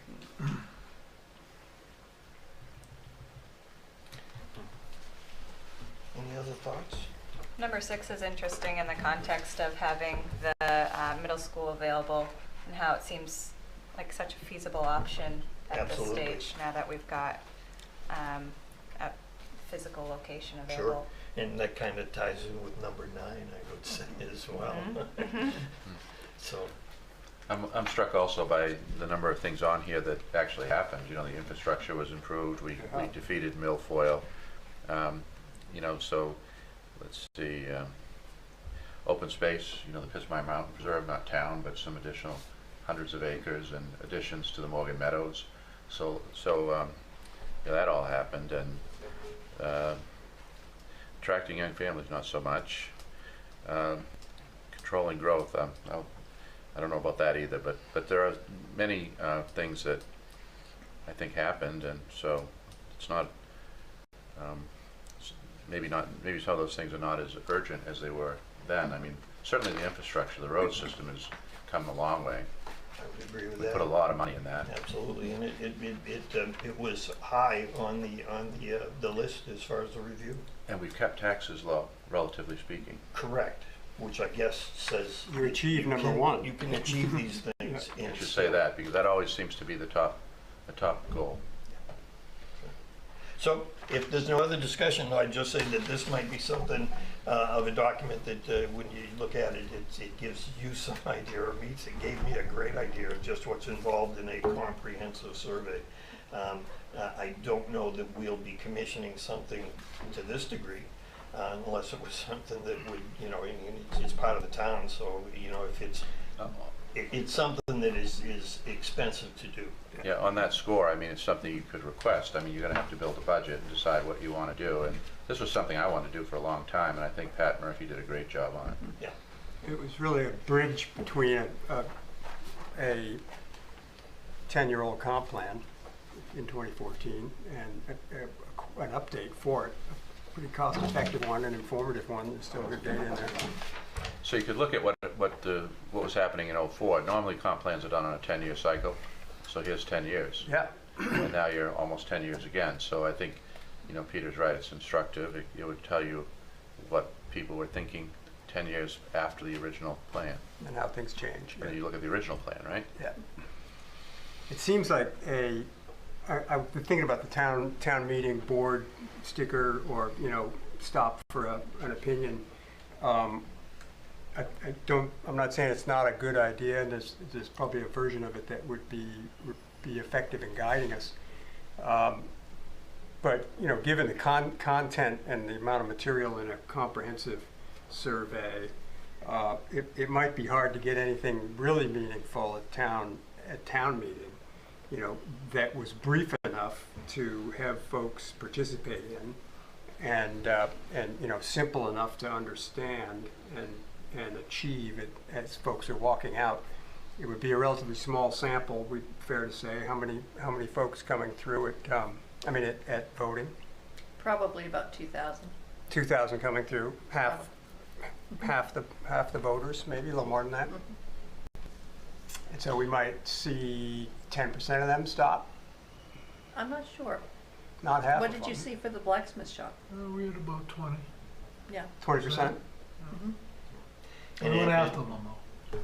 And I believe recycling committee did something similar at election, and I believe there was something like 40 or 50 signatures to sign up for recycling barrels. So absolutely, I think all of these attempts, short of you know, this type of a thing, is not going to be totally comprehensive.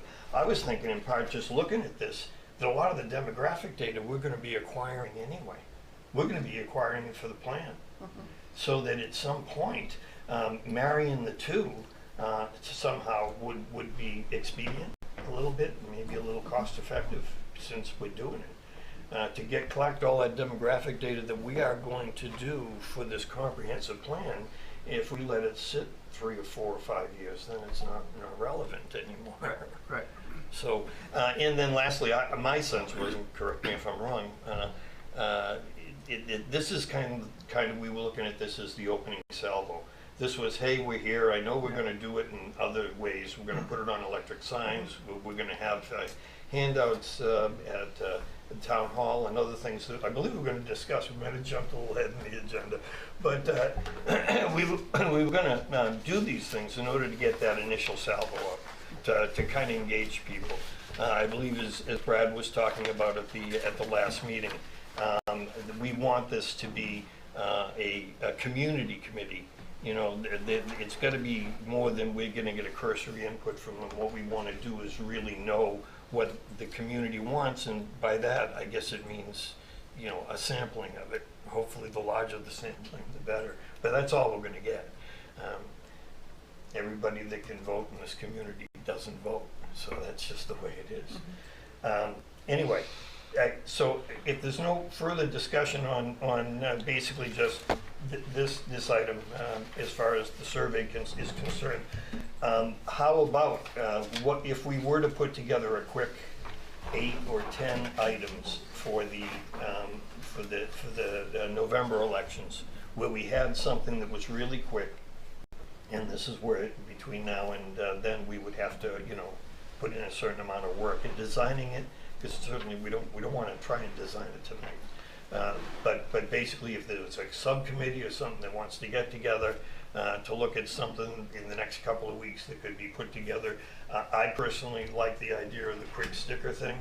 And but what we'd need to know, and also I believe what was mentioned was that there would be some sort of a notice along with it saying, you know, this is just the beginning, folks. This is Raymond's future, folks.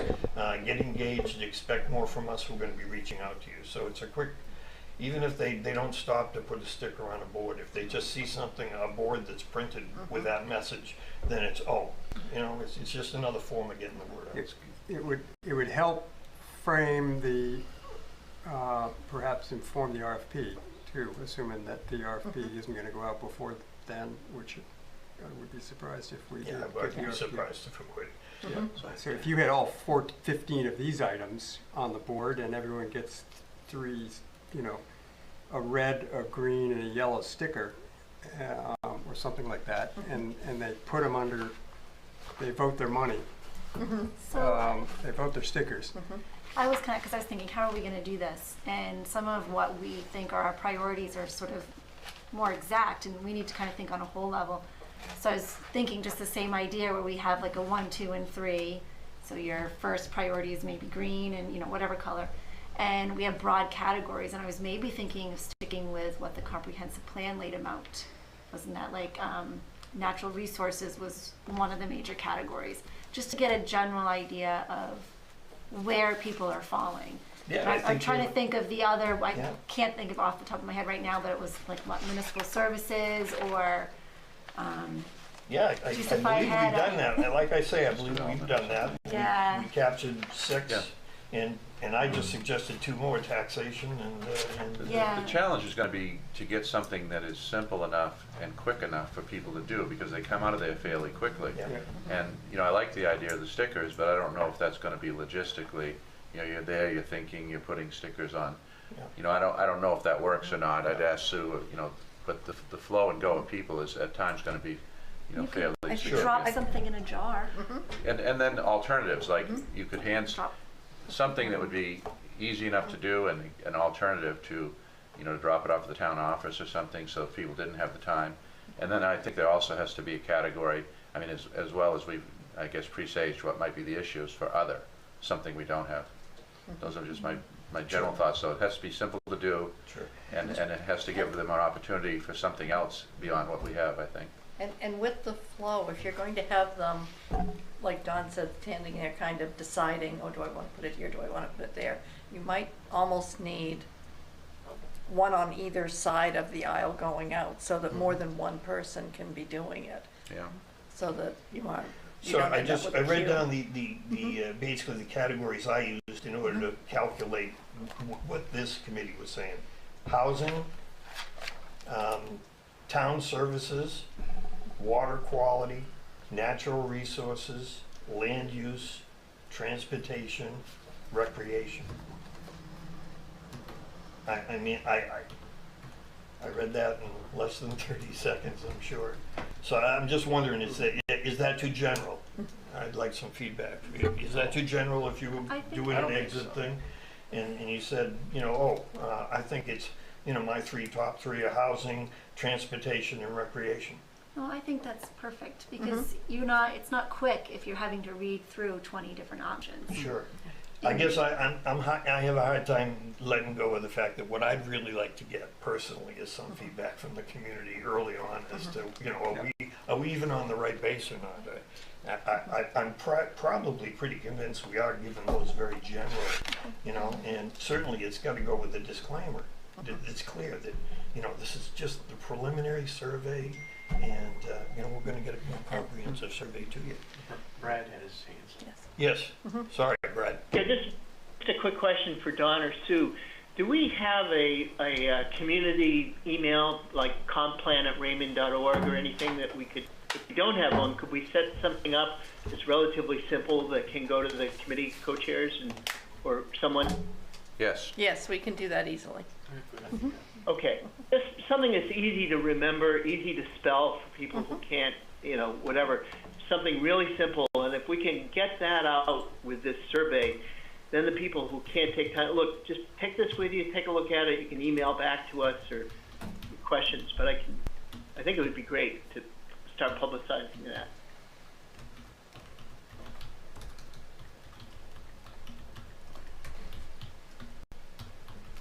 Any other thoughts? I guess what I'd ask Sue is this, because I'm just estimating.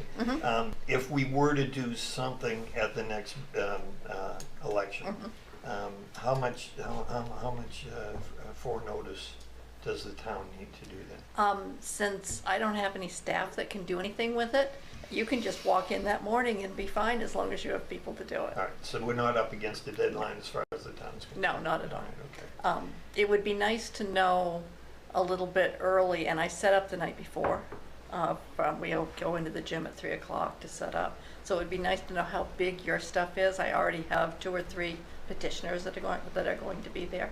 So I'd need to know, do you need a table? Do you need some chairs? That kind of logistical stuff is all I would need. Okay, thank you. Yeah, and the other thing that I've made myself a note for, I'm going to put a link to the 2014 survey on the comp plan page, so you can go there and get it. Terrific, thank you.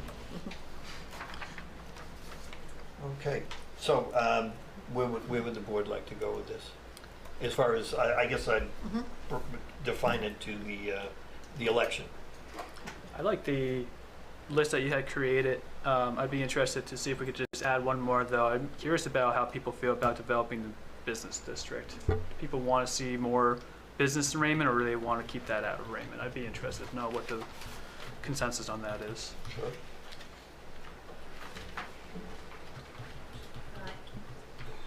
Can I interject here from Zoom? I'm wondering too if we, I imagine that there may be a handful of voters that would want to stop and talk with us a little bit more about what's going on and what we're doing.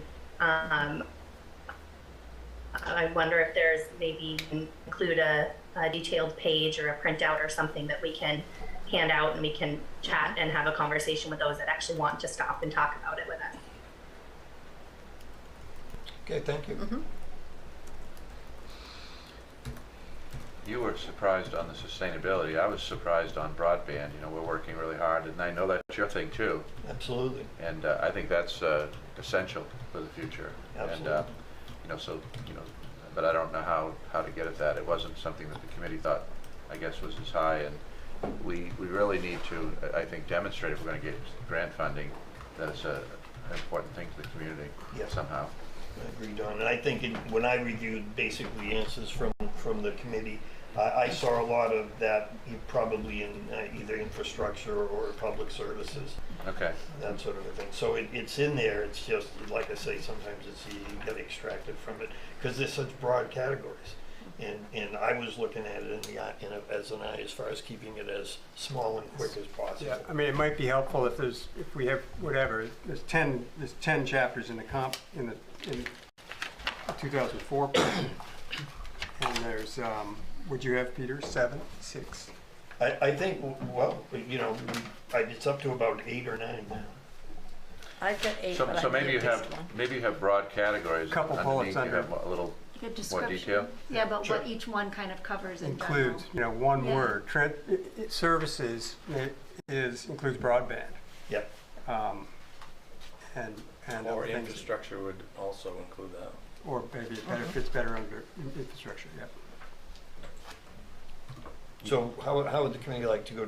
Is this something that we would look at, a subcommittee kind of getting together and just putting something like that together? I think that makes the most sense. Okay. Can I ask for some volunteers? All right, Frank? What are the volunteers for? It would be for a subcommittee to draft. Oh. Yeah? Yep. So 3, would that do? Sure. Okay. And I guess your charge would be to get together, certainly electronically would be the easiest way. Look at I would say, look at the meeting minutes and what we've discussed, and, you know, decide, you know, what format you'd want to present it to, or I think I've heard several formats. There would be a handout, and there would also be possibly a board for scoring. Terrific. Format and content. Yeah. One of the things we did at with Pat Murphy and Pan Atlantic was to make it available in different ways. So that's something I remember as well. Absolutely. Yeah, and one of the options could be to put it on our website, because Kevin Sure. can create the same Yeah. type of survey there, if you wanted to get them. I feel like we would Yeah. want to do something more comprehensive Yeah. at a later time, though. Oh, yeah. I think maybe the purpose of this is just an initial snapshot. First brush, yeah. It is. Yeah. It is. Yeah. I think what I saw is that one of the previous minutes, Sue, what you had included was preliminary community survey at the election, on the town website, in the October Roadrunner, at town office, and advertise on the Facebook page and the electronic sign. Yes, so we can do all of those things. Whether you want to with this first go or not, it's really up to you So I'd folks. throw that to the subcommittee as well, if Yeah. you're working on it. And I'm sorry, I missed the members of the subcommittee, so Oh. I got Brad and who, Danielle Craig, and Frank. Right. and, okay, thank you. Could I suggest maybe one of the co-chairs be there also on that, I'll be just to there for keep you, us Fran. straight? I'll be there for you. Terrific. Very good. So if there's no further discussion on that, Mr. Chair? yes. If I could, and I'm not sure if you want to do this, but it is a suggestion. We do have 2 people here that are joining us one from the state, one from St. Joseph's College. And in the interest of not having them sit through some of our tediousness. Absolutely, absolutely. So, That would- unanimous consent to change the order of the agenda without exception. Agreed. Yeah, okay. So, who do we have? We have Tom, and I'm sorry, Tom, I know I will mess your surname up if I try it. Maraglindolo. That's fine. Tom M, that's fine, that works. Well, thanks for joining us tonight. Yeah, no problem. I don't know, I guess I'll just kind of spiel for a minute here, and then I guess the best thing is just open it up for questions. I don't know what order you'd like to take things. Typically, normally what I'm doing now, I just want to make sure, is there anyone from GP Cog in the meeting now, or no? The I town, think no, the town right? of Raymond is not a member of GP Cog. I understand Oh, that. okay. So we pay GP Cog $45,000 a year to do this. And so they're typically the contact, whether you pay dues or you're a member or not. And you know, an example, you know, that's very common for everyone doesn't pay dues to their regional council. That's common, but we fund the regional councils. GPCOG does tend to be less active. I understand that. And other councils are much more active. But just letting you know, it is a resource out there, you know, for you. It's supposed to be there for you. And so this is the type of, like, they've been working on Long Island's plan for years. I don't even think Long Island gave them a penny. Years, it's now in my hands, but you know, that's a resource. So anyway, so I just wanted to double check to see sort of where they are. I was looking at your last, Sue, the material you just sent me a few minutes ago, the PDF that had, you know, the agenda and stuff. I just scrolled through it while you guys were talking. And I just saw like Rich Rothy on the last plan and stuff, and it just, you know, it was good to see some of those names were in the mix. Just hoping, I didn't know if maybe they were back this time, that's all. So just a quick background. Again, Tom Mariola from DACF, Department of Agriculture, Conservation and Forestry. I've been around doing this in one form or another for 23 years or so. And I was at the State Planning Office in sort of the Evan Rickert days back in the King administration. I've been the sole reviewer of comp plans for a few years now. So I review plans for the statewide. I'm just trying to think what we want to cover. So I also do the data sets. So when I say I do the data sets, so what that is, and I've done that on and off pretty much since 2006 or 5 or so. The intent of the comp plan review criteria rule. So I noticed in the minutes that I got from Sue, towards the back there was the statute, a portion of the Growth Management Act, which is great and helpful. It might be a little high level for the committee. I usually say, when I talk to a chair, I say, the chair needs to know that, right? or the CEO or something, right? Town manager.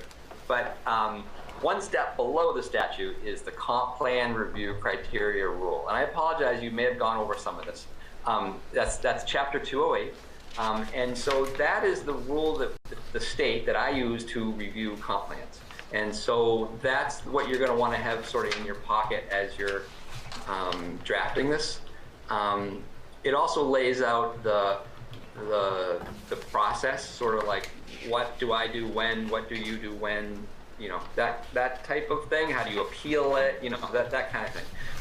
And then one step, and then I don't even think the committee even needs the rule. I mean, it's, you know, it's good to know it's there and get a copy of it.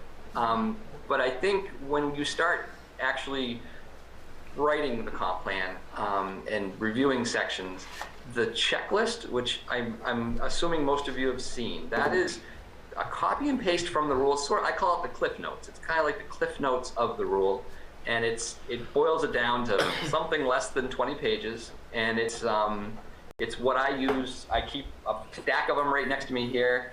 I was using one this morning. That's what I use when I review a plan. So it's just running through a list of what's required, I don't want to get too in the weeds. Just tell me how deep you want to get here. But when it comes to requirements, there are, the way the rule's written is like they're black and white. There's, you know, this is what's required and that's it, right? Well, after doing this for some time, there always is this sort of in-between gray area, and you have to use some judgment. No plan, almost no plan, ever covers every one of those items. I mean, there's 20 pages. It's probably, I don't even, never counted, 250 items, right, that I look for. And so some of those things just aren't gonna matter. You know, your cargo port, how big is your cargo port, right? It's just not, it's not something that's gonna apply. Or maybe a train terminal or something, you know, it's just things that may not apply to most towns. And they're pretty obvious when you come across them. And then there'll be items where maybe they're not statutorily required, because some of those items are statutorily required. If they're statutorily required, I'm gonna kick them back to you. So I was reviewing Rockland this morning. I think I found 3 things. I found 4 total things, 3 of which were in statute. that they must be in a comp plan that's found consistent. So try to focus on those. So there's not many 1 or 2 or 3 or 4 things that are probably going to hang you up, but there are sort of like more important ones. And that's where an experience might come in with a consultant. And you have the checklist right on our website, and you can do your own review. And I'd say 2/3 of the plans I get, they've already completed that checklist to the best they can, you know, and which makes a good case for a consistent plan. I'm sure I'm forgetting things. You guys want to talk about timelines, or where would you like to take this?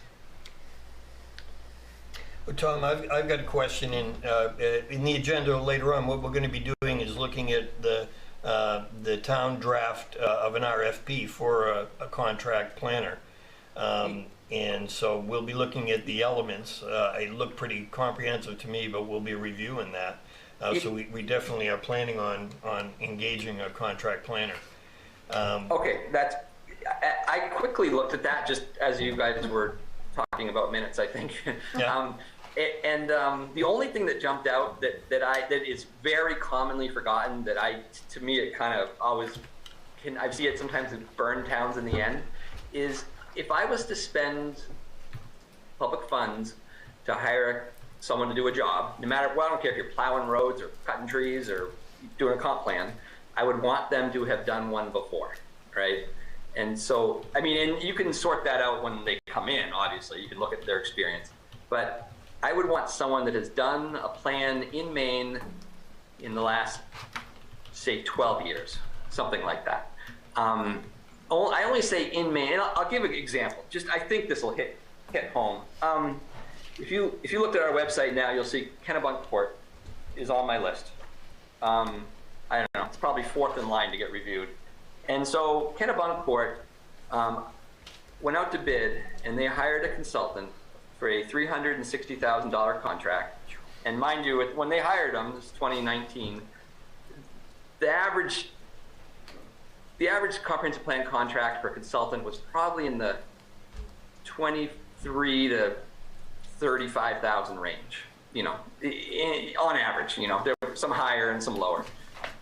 You know, it wasn't unheard of to get an $18,000 contract on a comp plan, right? I mean, it doesn't happen anymore, but and so when you see a 360, you know, it just blows your mind. It was just over the top. I mean, entire counties combined are at that amount, and so when I didn't even know what one was selected yet. I just knew the RFP was out there. I knew it was a big budget. You know, I don't follow that closely. And then I get a call from that consultant. And the question is, okay, now what do I do, right?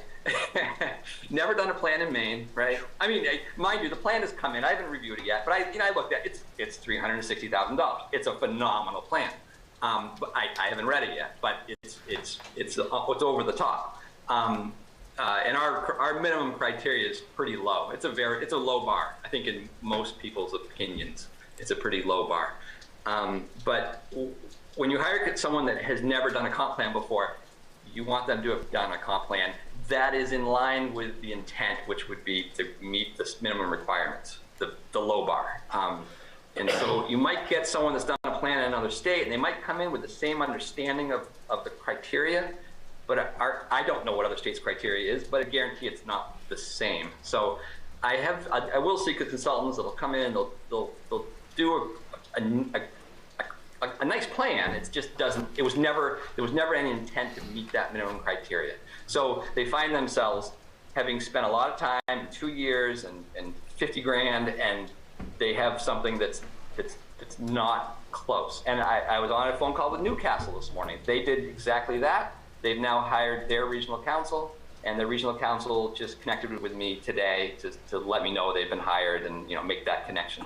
But they're on a cleanup mission, basically, after they'd hired a consultant that had never done a comp plan. Yeah. Don? We're not going to spend $300,000, and we're going to get somebody who has experience. I've been doing this for a while. I hired Evan Rickert when he first got into the business, so we're going to be okay on that point. And that's the town manager. Okay, good. Yeah, we know what we're doing. Good, gotcha. Tom, could you answer this for me? In reviewing the RFP and the statute as well, and it sounds like this checklist would help a lot as far as looking at, as you allude to, what is and what is not statute. But I came across something that I was unsure about. In the RFP, it states, in our draft RFP, it states that the consultant's work will result in the plan consistent with Growth Management Act of the state of Maine. That being said, further down, it has kind of one of the tasks of the contract planner is to basically the consultant will assess how the consistency with state statute might support or hinder the proposed goals and policies of the town. So it seemed to me those were kind of in conflict, unless you can describe for me, is it in the growth management plan where there's the section on addressing conflicts, where the town planner and the committee actually state their case for, let's say, why we aren't able to do 10% affordable housing in all new projects? Yeah.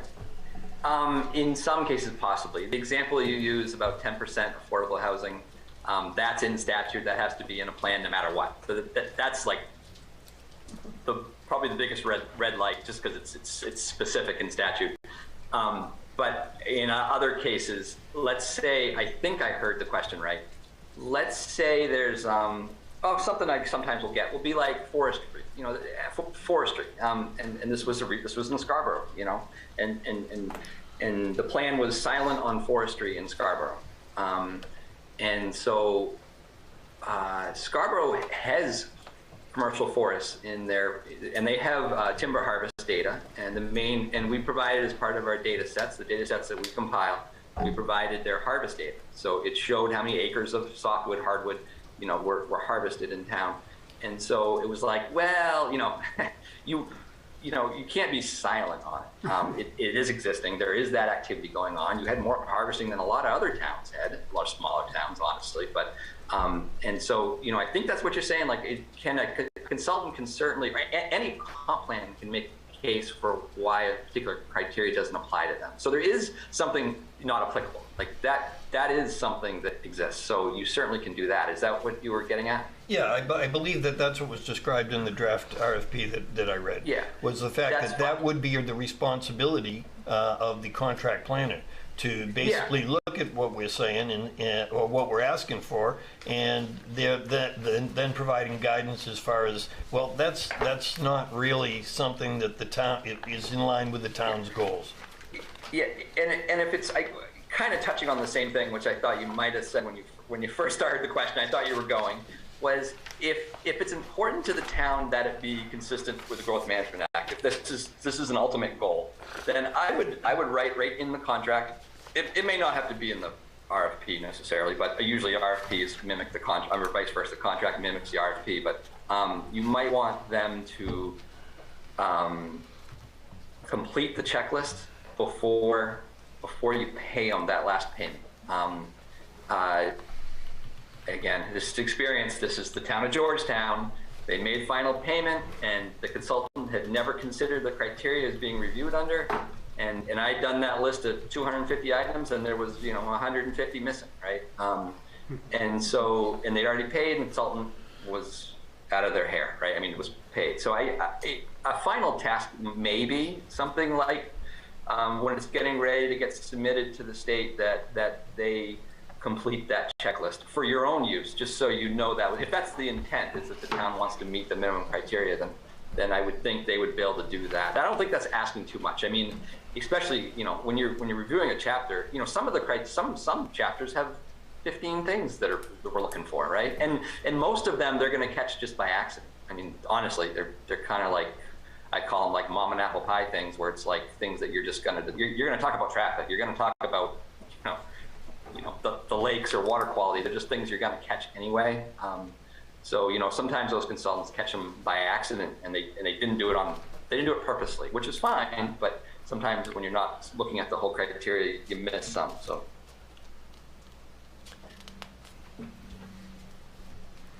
Other questions from the committee for Tom? Great info. I can talk about just the process real quick. I mean, it's really Sure. quick. So I think when a Brad when has a question. Go ahead. Brad, You're muted, Brad. you're muted. Just wondering, your experience is wonderful, and you're not here to sell us anything, which is even better. Can you give us a timeline of what goes into the different timelines to take different communities? For example, would a city like Portland take longer than Raymond because it has more to do, or would it be sooner because it has more resources to do all of that? What goes into what takes, and how long should a plan for a community like Raymond take us? Yeah, I would have a goal of having it complete in 18 months. That'd be a goal. And I say that kind of for two reasons. One, if you're a consultant, it's expensive. So if you drag this out, it's just going to get more expensive. And so having a consultant can hurry things up for that reason. So the consultant wants to get it done, and they want to move on to their next project. So that, no question, can help. And if you have volunteer committees and they're dragging over in that 18-month range, they're going to burn out. The turnover might increase. I usually encourage towns to start with more volunteers than you think you need. If you want 8, if you want 6, start with 8 or 10, and then expect attrition to happen. You might find yourself in 18 months bringing on 4 new members that don't like the direction, or what's a comp plan, or why are we doing this, and then you kind of find yourself repeating things, and then you lose the more experienced volunteers then fall off because here we are again, right? That'd be so 18 months would be the goal I would shoot for. If I was to write a contract, ideally it would be in that range. It has been done quicker by volunteer committees that usually are they're purpose built. These are committees that when projects come to town and want to organize. Maybe they're Lufsey town, they're an organized town, and they want to organize.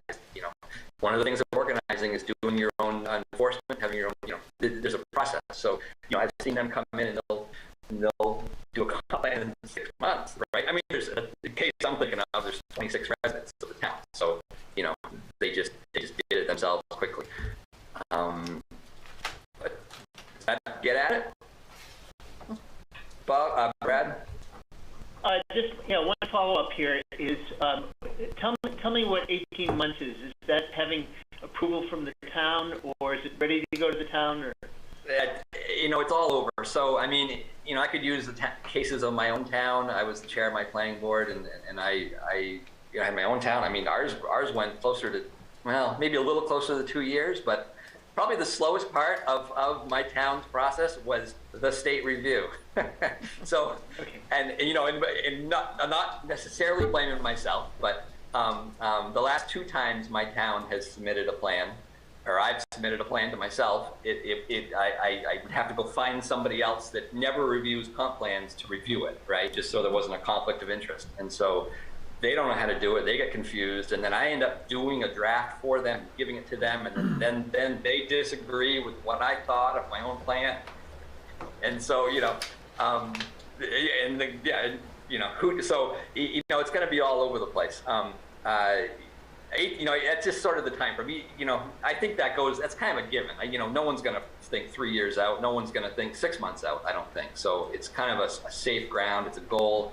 Once you have a contractor on board, it's looked like on your schedule, you're talking about early spring, late winter, having a contractor potentially. And so if you set that contract at something, I don't know, it kind of depends where you stand, and if where you are, and who's doing the mapping, and if your public outreach is complete or almost complete, or if you're going to do but I don't know. That contract could be 16 months. I don't know. It doesn't really matter. Once the town has a complete copy, and you're happy with it, depending on the way your ordinance are set up, and the planning board may have to look at it, the select board. But we typically, there's a submittal form. You'll have the chief elected official sign it. You'll have the chair of the comprehensive planning committee sign it. You'll submit to the state one PDF of the whole plan. You'll submit 1 hard copy. And then when it lands on my desk on a typical year, and this year has not been typical, but every year prior has been, for 20+ years, we don't miss deadlines normally, though I did look in 2004, there was a delay in your review, it looks like, 2 months or something. But typically it comes in, once it comes into our desk, I send out the public comment, I send out notification to all your budding communities, I send out notification to about 11 state agencies for public comment, and your regional council gets CC'd on everything, and then it goes out, there's 25 business days for me to receive public comment. I typically don't get any public comments. I'll typically just get comments from the state agencies, which are technically our public comments. And then after that 25 days, I then have 10 days to review it for completeness. That is basically saying every part of the plan is consistent with the up to and not including the future land use plan. I review that. I have 10 days to review that. And then assuming the future land use plan, assuming that is all consistent, then I move on. I have 10 additional days to review the future land use plan. Typically, I squish that down into the 25 plus 10, so it's 35 business days. So what's that, 7, 8 weeks? So you're looking at like a 2-month state review. Like I said, this year is not typical. I think I have something like 10 in the pipeline on my desk now. I usually have 2 or something. So there is a wait. I'm probably almost 2 months behind right now on reviews. At what point, Tom, does the town have to adopt it? I would assume after you've approved it. So it can happen either way. Either way. So it's almost 50-50, but I'll tell you, no question about it, it's much easier to have it reviewed by me than to. If you send it to me first, it's me. It's a guy sitting in his dining room reviewing your plan. It's simple. It's me and you, right? And it's not a bureaucracy. It's just me and where you are in line. So it's very easy. If there's something missing, a typical review is like I did with Rockland. I pick back 4 things. These 4 things. I bet they'll respond this week on those 4 items. So it's very easy and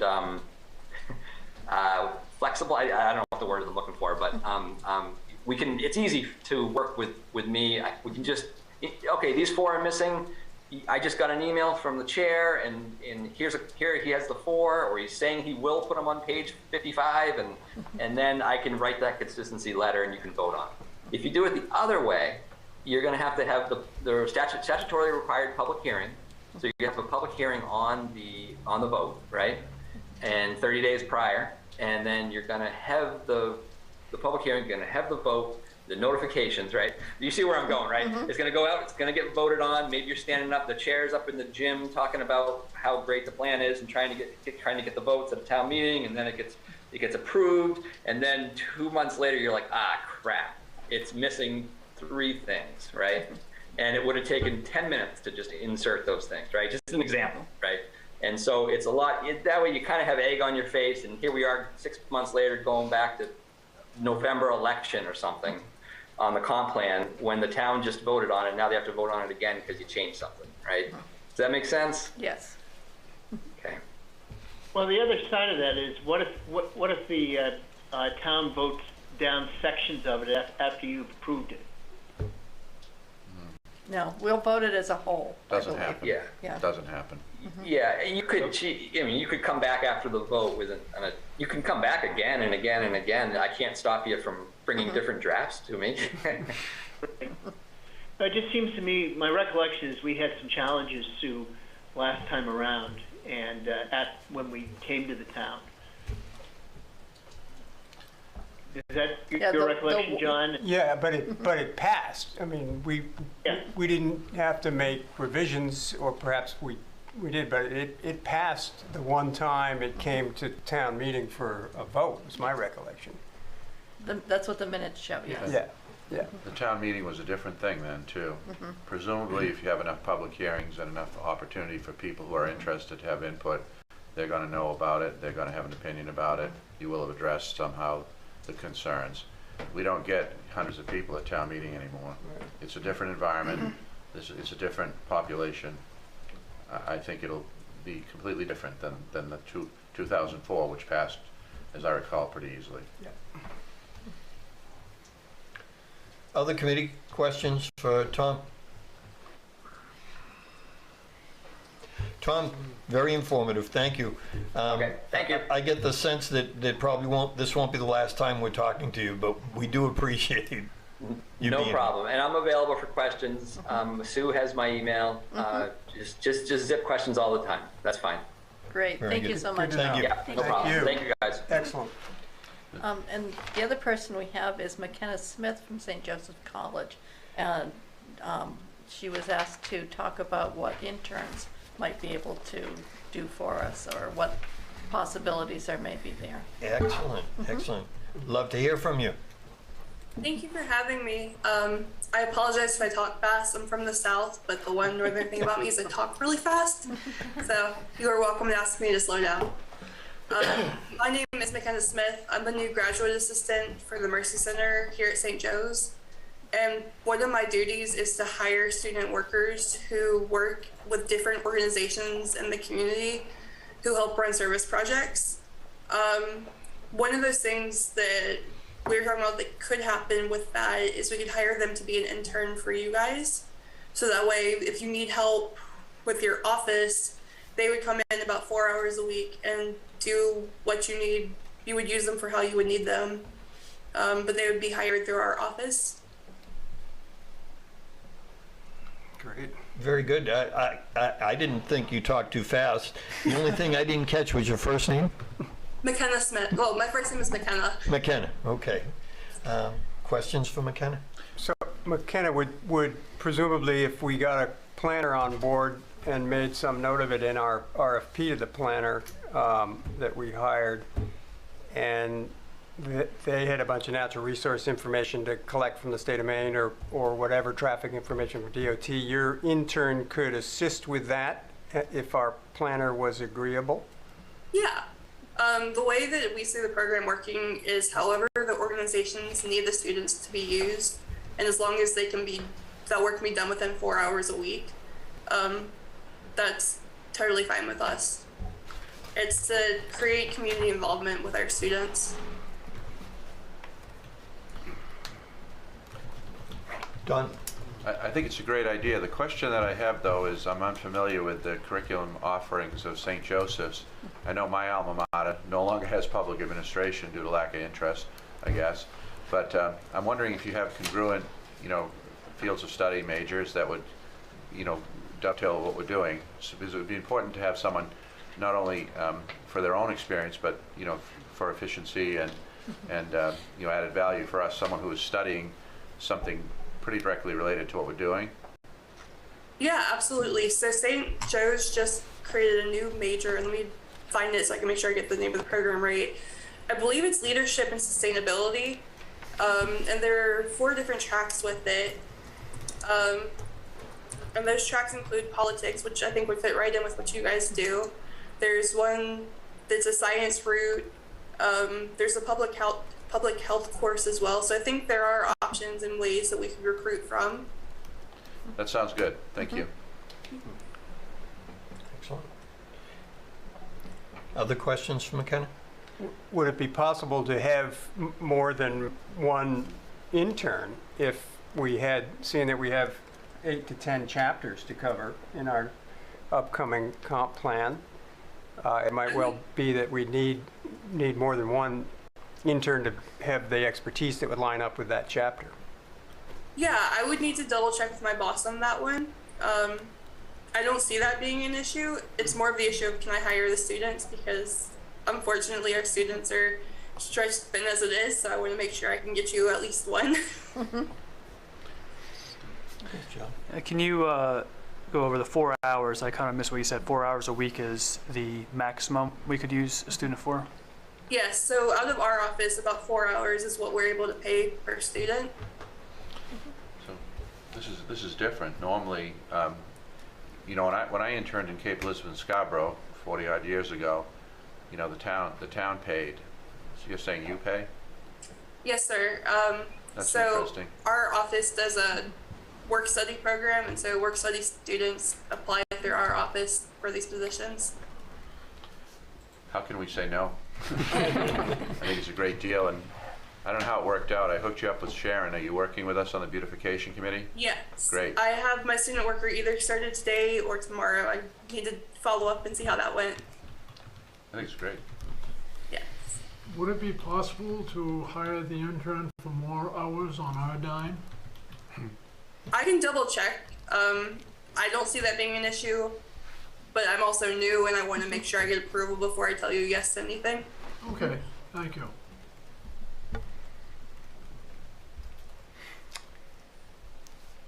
All right, well, McKenna, we thank you very much. What would the next steps be for this committee? Do we need to formally request, or do you get in touch with Sue? I can stay in touch with Sue and I will make sure, I'm continuing the hiring process on my end. So I will make sure that our students know that you guys are an option for them to apply to. Terrific. Excellent. Thank you. Thank you very much. I would like to make one comment about St. Joseph's while I have you.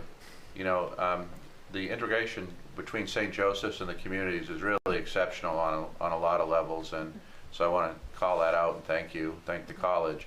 I've never seen anything like it, actually. It's really, really something. So appreciate it. Very appreciated, and you know, we have a lot of connections. We work together on the broadband. We work together on a lot of local issues. So it's a very good relationship. Thank you. I hope that continues. Very good. Okay. Have a wonderful night. Thank you for having me. Thank All right, you. thank you. Anyone else? That was it. That was it, okay. All right, so real quickly under an update on the boat and bus tour. If you could, Sue, just update us and maybe we can clarify it for all the members right now, what and if we can do as far as either of those tours. There we are. What I have is a note from Public Safety, and there are 2 dates that they could do. One is next Thursday in the morning, so that's October 13th, or if that wouldn't work, possibly Saturday the 15th. If we go too much after that, it's getting a little bit cold. And this is the boat. This is the boat. I want to share as well that my offer to captain a boat is no longer available. The boat club is shut down after the 1st of October. So. Sure. Oh, okay. Well, thank you for the offer anyway, Jackie. Appreciate it. Will we still need to be able, if we all went on one day, would everybody still be able to go on one day, or would we still have to possibly split it up between 2 days? Well, I mean, just speaking for myself, neither of those dates work for me, so there's one other spot on the boat. I mean, I just think that it's possible that not all of us could attend anyway, but getting an idea of who could attend would let us know that. We could probably do both dates, but I think it would be better to do the one date. So pick out the date that works the best, and you know, that's the one I would do. You know, I can't do I have a commitment on the weekend of the 15th, but I don't need to. I don't actually need to do it. I think it's the committee that needs to do it. The capacity including crew? 10. 10. So I think if you want Saturday, that's fine. If you want Thursday, that's fine. I mean, if we have an overwhelming interest, maybe we could do 2. Or we could get an additional boat or a bigger boat somehow. We need a bigger boat. I'd be available for both, but just to put my availability at 13th, so Thursday would be just fine with me. You said the 13th? Yeah, I would be able to do both, but if I were to pick one. How does that work for everybody else? I think I can do it. Possible. Maybe a show of hands, we just get a count. So Yeah. Yeah. 1, 2. What time are we talking on Thursday? In the morning. 11 o'clock or 9 o'clock or? We don't have it that nailed down. As early as you want to go. Yeah. Between 6 and noon. Okay. And it looks like we'd be under the capacity, just with the show of hands here. 2 crew. 2 crew. Yeah. 2 crew. Okay. So should we just follow up with Sue, or Sue, will you follow up with us as far as the time, and we'll go for the 13th? Yes. Okay. Awesome. Good. So that I will.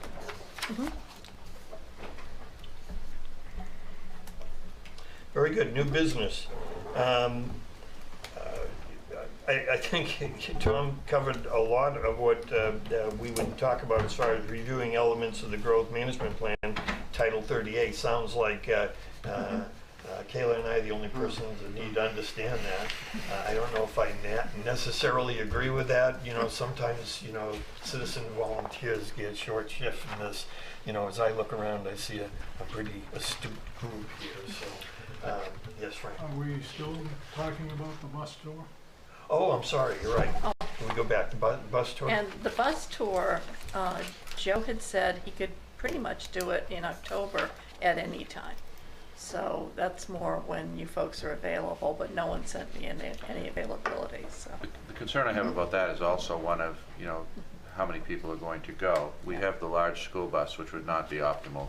I would seek a minibus or something from the school, from the RSU. So how many people want to go is important. And Joe did say he might be able to get a smaller bus from Raymond Rec, that's us. Wyndham Rec, so that's another opportunity, but I think a smaller bus is going to be much better. So can I just get a show of hands, just at first, interest in going on the bus tour? Interested? 1, 2, That's 3, everything. 4, 5, 6, Got a really good 7, tour of 8. England already. Yeah. Okay, so that would be 8 that would say they would be Right, interested. so we'll work on getting a minibus, and do we have did we get the day? You'd have to decide on a Yeah. on a Yeah. day. Yeah. Hopefully that wouldn't be a whole day driving around. No, you know. no, it'd be a morning or an afternoon, a couple Couple I would think hours, couple maybe. hours, you Couple probably do hours, a lot. yeah, that'd probably be good. Is it, I don't know if everyone has the calendars with them right now. If not, we could, Maybe email me your availability and I'll see what there is for commonality. Or we could shoot out some dates, is that what we want to do? Do you want to pick the Yeah, dates I now? Is I don't Joe know. the one that's gonna be driving said bus? He said it doesn't Yes. matter to him. And he said Oh, he like, had, he's completely open on whatever day and He'll whatever make it time. happen. He'll yeah, make it happen. he'll make it happen. so how do we want to go about nailing down the date? Do we want to try and figure it out now? Pick a date now, we're all here. All right. Save the electronic. Yeah, how about that You and I following would be on the Thursday on the tours. 20th? Yeah, I think so, yeah. Yeah.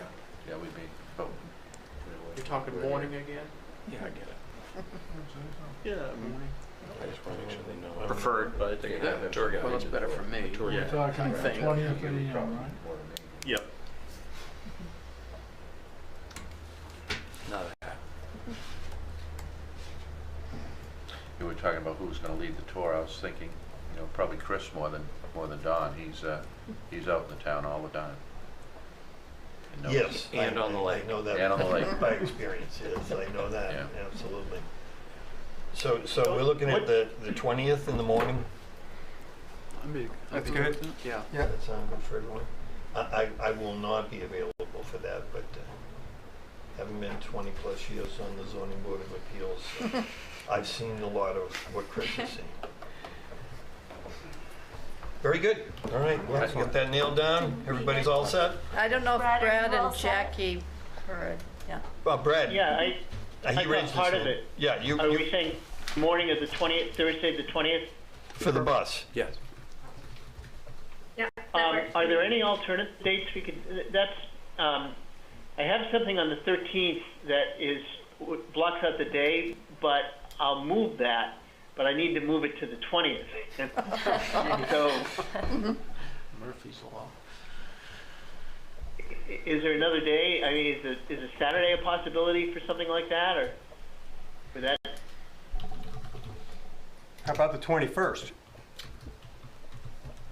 That's a Friday. Well, it's the day before that Thursday is preparation till after midnight for something in the morning of the 21st.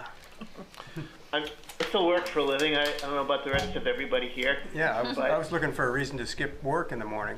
And Me too.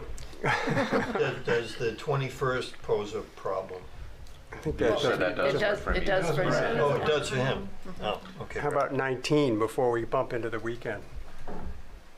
I'm in I Boston. might that day. propose. I mean, this isn't like on the I might lake propose weeks. actually the 18th. Sorry, go ahead, Brad. I was just gonna say, this isn't like going out of the lake, so we could put this off, till the leaves come down. I think anyway, like maybe the last week in October or first week in November or something? It's up to you. Yeah, I'd be okay with the last full week of October. 27, Thursday? That works for me. 26 would be. Thanksgiving. Yeah, that's gonna be. No, that's that's November. That's November, right? Don't rush it yet. Just waiting for that turkey. I think maybe we need to ask you, Brad, what's your day? 27th works for me. I've got a big thing on the 26th, and that would be a great R&R after. I'd be good for the 27th. 27 Thursday? If it's in the morning. Morning of the 27th. What are we talking roughly? 3 hours here, or? Ooh, 2 to 3, yeah. Okay. on the 2 side of 3. So how does everyone feel about the 27th in the morning? Well, good here. Good. Good here. I may not be able to make it, but I may be able to make it, so just have to check. Thank you. All right, then why don't we go with that, the 27th in the morning for the bus trip. Good. Okay. Go ahead. This is going back to Tom, when he talks about 18 months. I think that's probably reasonable when you talk about the consultant time. It's totally unreasonable when you talk about all due municipal speed and trying to get this thing done. I've never seen one done in 18 months that includes the ramp up, which we're in now, and then some of the closure stuff. Sure. So I think the 2 to 3 years that we're talking about is more realistic, frankly. Yeah. I was kind of having those same thoughts myself. I've never seen one happen that quickly, soup to nuts. Maybe his part, maybe the consultant part, not the whole thing. Should we add something to the RFP as a goal or not? Well, I think for the consultant, that's a reasonable amount of time. Yeah, But once we have we're gonna a spend 6 months before we even get there, probably. But we do have in there that it's a fixed amount, right? Yeah, So but that's I don't understand that Kennebunk, that is completely out there. I've never heard anything like that, ever. I'm gonna be applying for Kennebunk. So I guess we can talk about this a little bit more. We're going to talk about the draft RFP and certainly incorporate some of Tom's recommendations or observations as well. But I guess reviewing the growth management plan really quickly, although, as I said, it was a situation where, it may not be that everyone needs to be able to digest every word. And, whether or not you're comfortable with legalese or reading state statute or whatever, I can certainly appreciate Tom's observation there. But that being said, I did prepare a quick, I guess, cheat sheet or synopsis of the growth synopsis, a synopsis of the growth management program elements. And I think when you distill it down, the document down to one page, and you look at it, and you just look at the general part of it, at least for me, it gave me an idea of what elements are necessary that in a comprehensive plan, which seemed to mirror a lot of what was in the 2004 approved comprehensive plan. So just really quickly, and I know everyone can read, but there's 4 subchapters. There's inventory and analysis, policy development, implementation strategy, and regional coordination program. And they're very detailed as far as each and every element is concerned, and you can get really bogged down in them. But as far as the inventory analysis, I think this committee's now looked at enough as far as plans to understand that a lot of it is demographic and economic information. That they want to hear about your clean water and what your plans are, what significant and critical natural resources there are, the commercial, forestry, and agricultural land, existing recreation, existing transportation, current housing stock, historical and archaeological resources, current and projected development patterns, and assessment of public services to protect health, safety, and welfare. So if you would use that, we would use that as a general outline as to what the state is looking for in a comprehensive plan. I am sure that a contract consultant is going to be much more detailed in this. But I believe for our level, we need to at least have this working framework to understand what the elements the state expects in a comprehensive plan. The second one, policy development, is basically just saying that you're going to look at the inventory and the analysis of that inventory and formulate policies that promote what you've identified as important issues for the town. Implementation strategy. And that really is, we're looking at this commitment of probably 2 to 3 years. That does not include the implementation. What the plan has in it is requirement is that you have a plan for implementation and what your strategies are. Normally, there's an implementation committee that follows the comprehensive plan committee. And then lastly, regional coordination program, I think something that's close to Don's heart, is a state requirement that what we do is at least attempt and say what we're willing to do and with our surrounding communities. Right. And I think that if I'm looking at things, especially public health, safety, and welfare, I don't see how communities like us are going to be able to go forward without huge amounts of investment in order to do that in the future. We're talking about the next 10 years. So certainly an important part. I just got this as a quick and dirty type of an outline for us to kind of work from. Any other?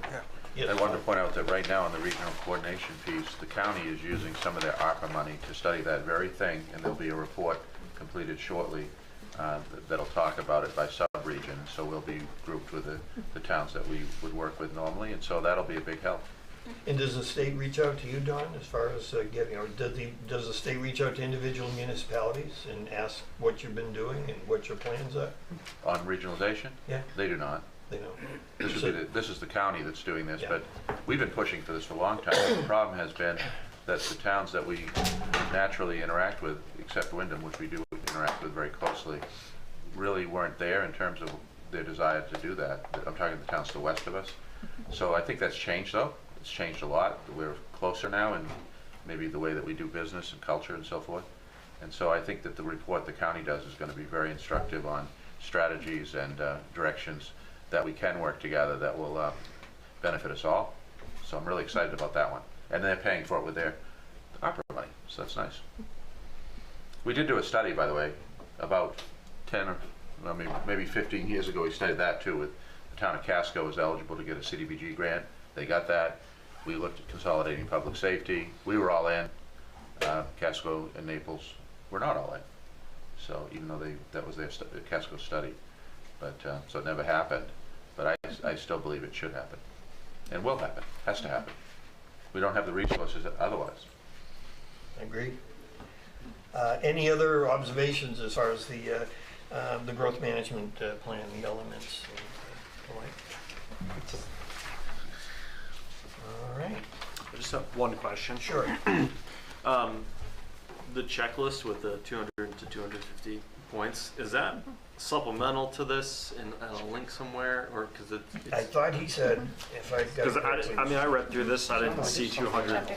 No, He said it was on their website. It's I on the plan on, Okay, so it is a separate document. I'll be finding it and making a link on their page. I just looked at it a minute ago. It's on the link. it is. Great. It won't be a picnic to get one that they like. Well, I mean, if we hire Tom to do it as well. No, oh no, I'm sorry. We won't be doing that. No, it's a process.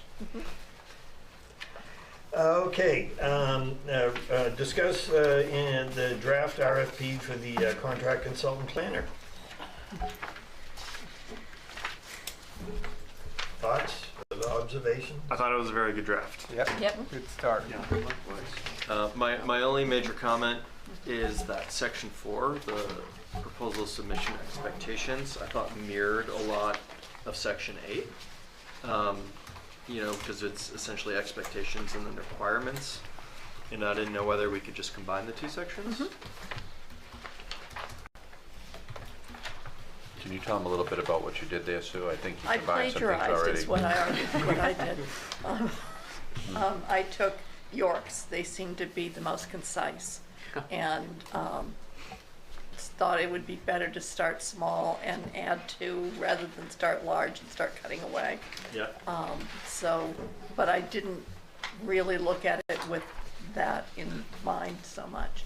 I thought you had cut and paste, you didn't do that at all? No, I took Just all York? of York's. All of York's? Yeah, all None of of York's. Kennebunk's. None of Kennebunk's. Just for fun though, York is the second most valuable community in the state of Maine, did you know that? Behind Portland. I did not. That's right. And I thought that they, York. on size-wise value, and I should say. whatnot, I thought they probably lined up a little better with us than some of the others too. That was another reason I chose theirs. So, but I will, we'll sort of like a look at those two sections. I didn't really look at it from that point of view. If you've Yeah, driven- I thought it was really good. I mean, I thought it was nice and brief, which, I think is helpful. Getting a really long RFP is more tedious when you kind of filter through those requirements through sort of the interview process and some of that kind of exchange, so. Along the line of getting somebody experienced, the RFP, they're gonna have seen this one, they're gonna have seen, others, the people that we want to consider, and the field is gonna be a lot smaller than it was in '04. But the point about it, getting somebody well experienced in doing these plans is right on, and, I won't say the RFP is not, that huge a deal, but it's really not that huge a deal. I mean, you're gonna be interviewing these people, you're gonna be looking at the experience, you're gonna be telling them what to do once you hire them. So. And I believe what was discussed earlier is that there may be a subcommittee of this committee that actually will do the interviews, so Exactly. it won't require all of us to be doing that. So as we get closer, we'll be making that. And these people, they wanna, he did make the point, they wanna get in and out and get this done. If they've done this before, they're gonna know what to do. They're gonna know what that checklist is. Exactly. Yes. They're gonna know Rule 208, inside and out, Yeah. in state statute. This is a bit of a formality, something you have to do, obviously, to have a good process, but, and to make sure that you're fair and open, transparent, all that stuff, Absolutely. and that's what this is about. But what's gonna be important is that interview and selecting the person that fits us. Sure. And I think, certainly Tom's observations are helpful. I guess what I would say is in looking at the policy that the town has, I mean, as far as when you go in for, it's not just an interview with this committee, but they're gonna actually go in with HR and have an interview. And so there's also gonna be contractual and requirements that'll be there, that incumbent on the Yeah, applicants. you absolutely wanna submit the plan before you have it voted on. You absolutely don't wanna pay them their final payment until the thing gets approved. Yes. Sure. So any of the comments that Tom had, do we think that those might need to be included in the draft? I think he was talking about some sort of time frame for the. I took some notes on that, and I thought if I put those in and then send the draft out to all of you folks for next meeting possibly. Does that work for everyone? Yeah. The only thought I had on the RFP was that it will get 3 or 4, 2 or 3, not more than one. Probably less than 5, and they'll each be somewhat unique in the proposer's approach, and then costing and fee statements for those services. So it won't be as easy to compare apples and apples if you had a matrix of, and cost per meeting or whatever, and cost to do the inventory. And some of the other stuff obviously couldn't be because it might go in different directions, but and I think that's fine. We just have to be ready to review those qualitatively different proposals with probably different pricing arrangements, and they'll each be individual, and we won't be able to really compare apples to apples so much other than looking at the whole picture. It'll require us to do a thoughtful review of the proposal, so that's good. Yeah, exactly, and, I look at it like you're hiring an employee. You'll wanna have a standardized set of questions.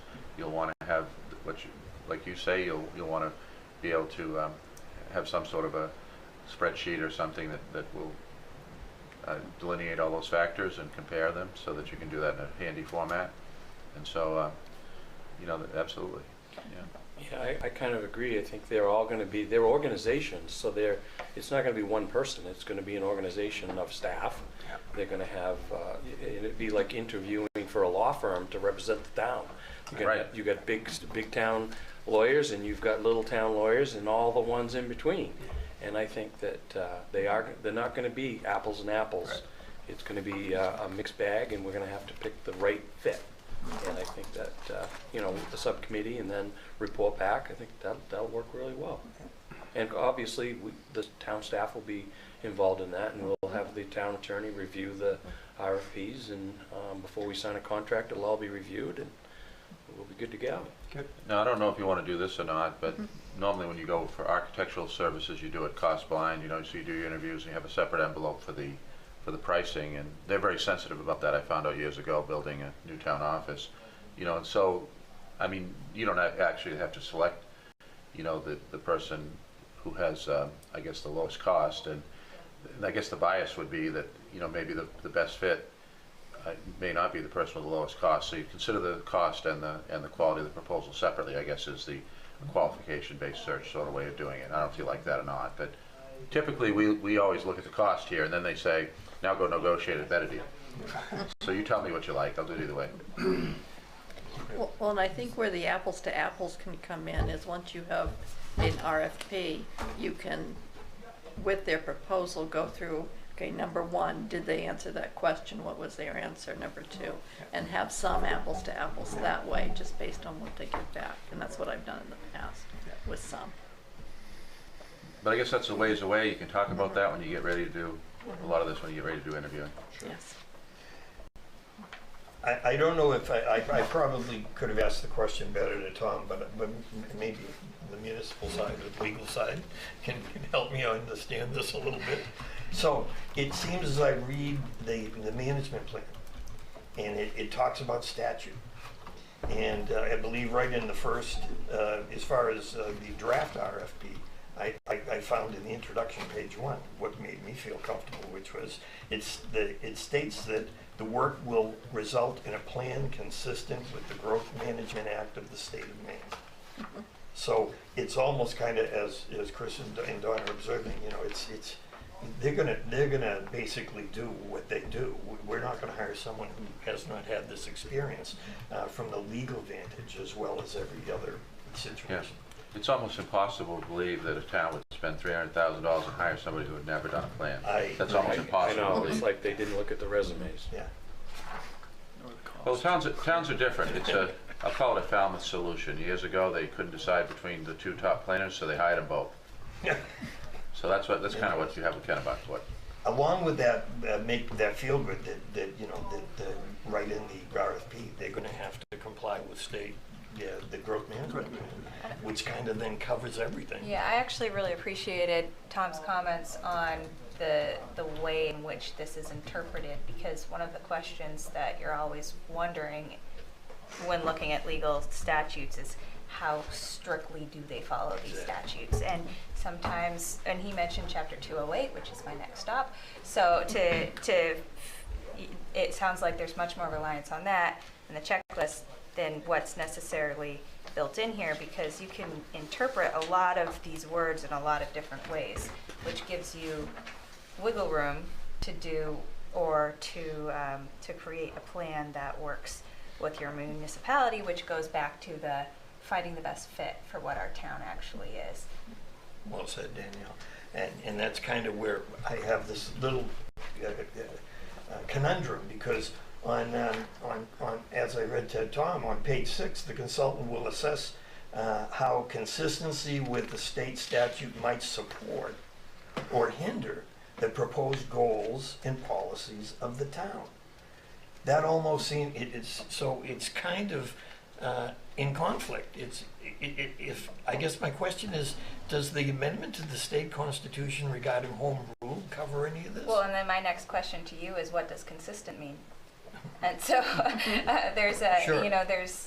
I don't know the answer to your question. So it's having an opinion like that as to what they hold in priority is really important to us, because that that gives us our perspective on how we want to interpret this. Sure. And the sense I got was that Tom will know Yes. the consistency Right, definition. exactly. What I heard, it was black and white, but. But, exactly. Yeah. It's clear as I mud. mean, to melt it right down, that's what I heard. Absolutely. And so I guess ultimately I think that the draft very closely followed the policy I read that the town has for RFPs, which I'm glad we have that. And, you know, I'd ask, are there any more? Because one element that was in the growth management plan was a section that said addressing conflicts. And it seemed to me in reading it that it meant that in the plan, if you're not going to be consistent, because it's not in the town's best interest, then you at least have to provide some sort of explanation as to why. I mean, it'd be simple if it's one of the elements is the harbor front. Well, that wouldn't be hard for Raymond to necessarily deal with as far as explaining. You know, if you live in the desert, forestry probably wouldn't be something that's going to come up a lot. So you'd be exempt from that simply by saying, we don't have any trees. We don't have a waterfront. Right, right. But then others, as I said, and I hate to keep harping on this, but when the state says that 10% of all new construction needs to be affordable housing, and over the last decade and a half, I have asked that of select board members and municipal officials, has the town of Maine ever reached that? The answer is no. Not even So close. we've been non-compliant with that portion of it, which Tom seemed to think is kind of a real hot button. But I guess getting back to Danielle's observation, I don't see Dawn getting hauled away. You know, I don't see a lien on my house from the state. So I guess that would be my question. They're still gonna take our tax money. Well, they are. And given there's no, as I understand it, no requirement now, I mean, we're doing this for us. Yeah. I mean, we need to be, compliant with the, I guess, the strictures, the law, whatever, as it may still exist, but to me, this is for us. And I think. And if every plan was the same, I mean. They just hand it out. That's Just hand it out. And I had to laugh about my hometown of Scarborough. I mean, of course they wouldn't think of forests. There's very few forests left. When I grew up there, it was a dairy town. I mean, that's not where they're at today. Yeah.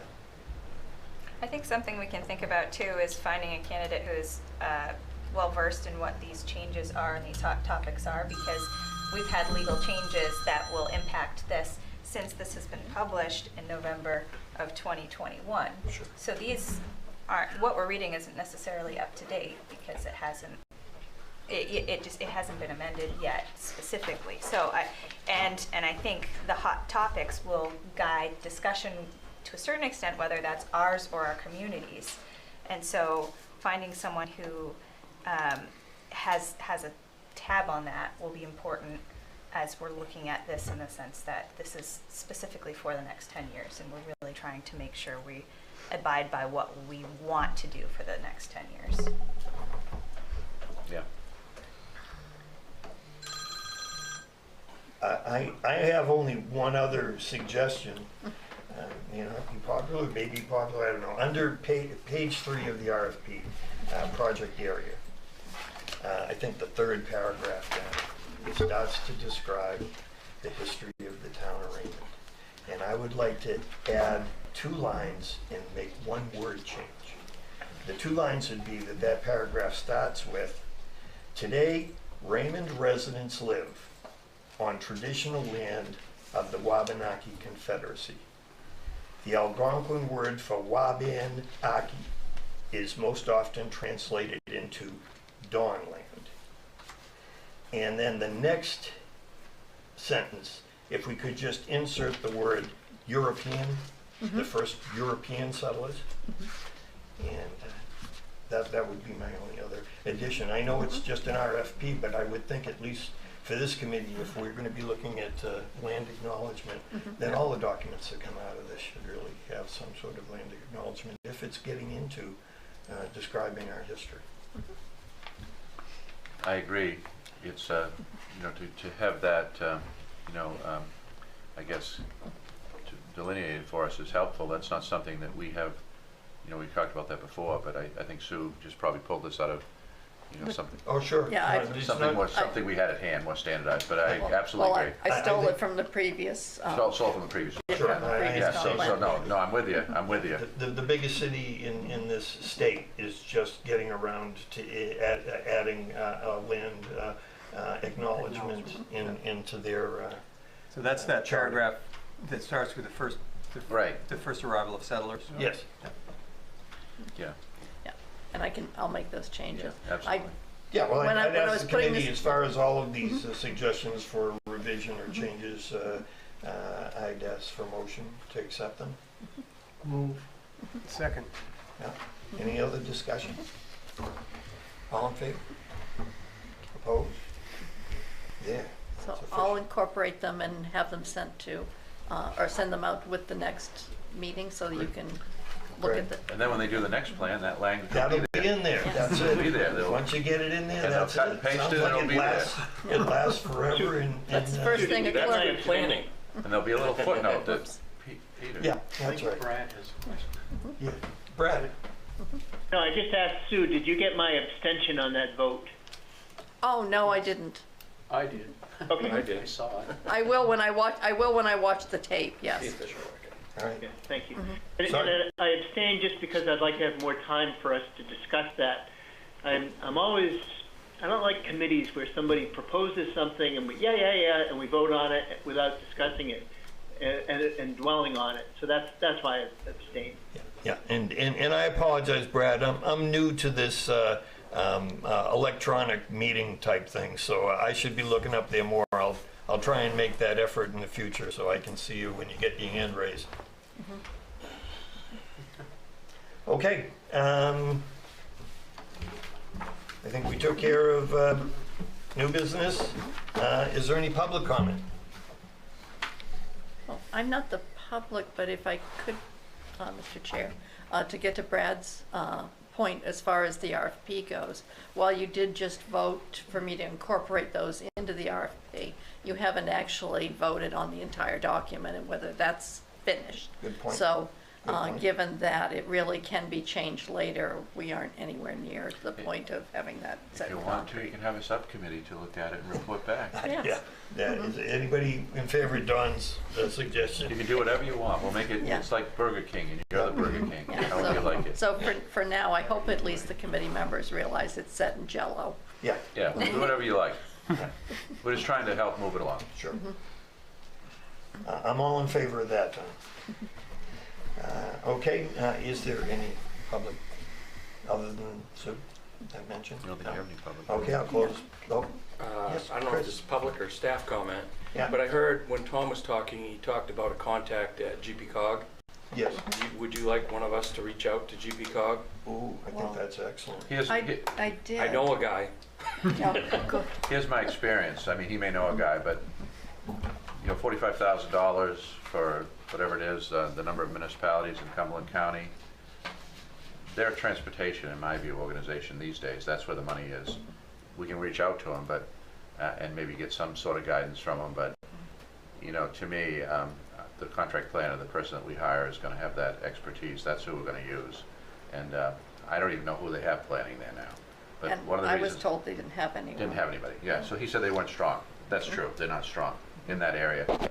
We tried years ago to use them, and we ended up going a different direction. That was to hire our own contract planner, as you know, from Sebago Technics. And, but before that, we had Hugh Cox, and we had, Bob Fonts. the So only reason we've always had a contract planner. But we did work with Carolyn Paris there for a while. She's long gone. And I know she's long gone. I just didn't know if we should at least just see if there's anybody We there. can reach out to them, but I'm not optimistic about it. Yeah, 'cause they told me they no longer do planning. No longer Yeah, do planning. I Is don't what know. they- I wasn't That was like a bringing it month up for ago. that reason. I just brought it up Yeah. because Tom mentioned it. Sure. And I know that, they're an organization we've worked with in the past. But if you can I'm find in someone. having Chris. Chris, I'm in favor of having you reach out, just see what's out there. It's an easy phone call. Yeah, how's the committee feel? Brad's in favor? What harm's it gonna do? Maybe just relative to transportation, if that's their specialty. transportation from Raymond to Portland is absolutely a topic on our Yeah. comp plan. Maybe that's all we'll get. Maybe that's all we, But I'll make the for, phone if there's a call. contact there that If has that's what you guys competency want. in transportation Yeah. and is affordably available, then that might be a worthwhile phone call to learn about. I think you have to be very clear when you talk to them that you're talking about that this, I guess, area of planning that's financed by the state of Maine, because we're not a member, and anything we do with them as a non-member is by the hour. Anything, Interesting. yes. That's not what I heard from him, but I. No, I'm saying you make sure that you get the Make that person clear. who they're financing at $45,000. Right. The other services are by the hour. So if you call up and make sure they understand where the context of what you're asking We're working against the 45K tab for the whole county. for the whole county, yeah. So you I so see you can why they imagine say how much they've got planning no you're one. getting. Right. Well, certainly, anything that you could get across as far as information would be helpful. No, I'm not saying don't do it, Yeah. but make sure they understand what you're asking. Absolutely. Okay. And just a quick question, because you mentioned it, Don, as far as our contract planner, they would not be applying for this RFP because of conflict of interest, right? They're already contracted with the town. I don't know if they would apply. I don't know, as I would say, they're qualified. You know, they're more engineering firm, technical analysis, that sort of thing. This is much broader. I don't think it answers the question we've done comp plan. But I don't know that. There'd probably be a meeting or two that they might well participate in. Jim, Yeah, Seymour, he's very good, but I'm just saying I don't think they could do this. if we're running on some of the ordinance or setback stuff every couple of years, Jim, not that you wouldn't be able to, but anyway, it might be helpful to have him for a meeting or half a meeting or something. Well, I'm sure you will do that. We should call on anybody and everybody who can help us. I'm all for that. I like the intern idea, by the way. I really like it. Absolutely. Yeah, and a great thought as far as being, if necessary, we need more hours that we could pick up, some of the hourly rate. That's a great option as well. All right. As far as committee comments, any observations or comments? On the schedule, if he started in March of 23, I thought to myself, reading through the stuff this afternoon, that it would be nice to be at town meeting in June of 25 to avoid his well-stated attrition risk. And I think it's just inherent on us to stay focused as best we can and get through the chapters. And a good planner will hopefully help us do that. But I think that schedule shouldn't be out of reach. A 2025 June town meeting to get a vote on the final plan. If there's some kind of check marks along the way, see how we're doing in terms of scope, schedule, and budget. Any other committee comments? Jackie? Brad? Yes, Brad. I do. A couple. First off, it would really be helpful for me and perhaps other committee members if, before we conclude our meetings, if there are bullet points that whoever's chairing the meeting can just reiterate, okay, here's what we're going to do. We formed a committee of, for the election day survey, whatever. Here's who's on it. We've got boat tours on this day. We've got bus tour on this day. Here's who's going to coordinate the bus tour. If it's Sue, it probably ought to be somebody on this committee rather than put that on the town to do that. But if we could do the bullet points, and then Sue, if I can ask this of either you or of Taylor or keep wanting to call you Charlie, I'm sorry. But if we could ask, one of you who are in leadership to get that right out to us so we don't have miscommunication issues like we had on the previous tour. So we know if we're supposed to contact you, Sue, we've got that follow-up, and it wasn't just, oh yeah, I thought it was this, and somebody else thought it was this. So again, what I'm asking is a summary of bullet points before we close the meeting, when our next meeting is, included in that. And then if Sue or somebody could get this out to all the committee members within, 48 business hours or so after it takes place. Thanks, Brad. Jackie, any comments? Yeah, I mean, I think my only thought at this point is, I'm one of those types of people that really likes to see a roadmap laid out and general time frame for what we're working towards in the next, meeting or in the next couple meetings. And I'm just wondering if we want to kind of, maybe not tonight, but at the next meeting, talk about kind of a general time frame, goals for our, maybe it's per quarter, what is our goal in this next 3 months, and how are we going to achieve that, and what are the steps that we can, take to make that happen. I know Sue does a lot of the work behind the scenes. I think you froze there, Jackie. But I appreciate that, and what I would ask is that most of that information should be contained in the minutes, and definitely we can look at having that on the next agenda to look at some sort of a rough timeline for different elements. I think that's what I'm hearing. What element are we going to look at? Are we going to look at water? Are we going to look at housing? That type of a thing. Thank you, Jackie. I love electronics. Okay, a motion to adjourn? So Did my action points get anywhere? They're going to be in the minutes. But nobody summarized them at all for. Was everyone clear on? Yeah, it seems a little bit duplicative, Brad. I will say that. Sue, you generally, I thought you've done an excellent job at the minutes. Oh, thank you. And I know I wouldn't come close to that, or any of us, in trying to reinterpret what, Sue's minutes would, if I tried to do it, Brad, it would be a mess. And your minutes are generally out in... I try to get them out within a week. In a week, and Tomorrow I'm sending out over 200 absentees. They won't be going out in the next 48 hours, that I can tell you, for this week. What I can do, if you would like me to, co-chairs, is to go through what we have right now, or what I have captured so far.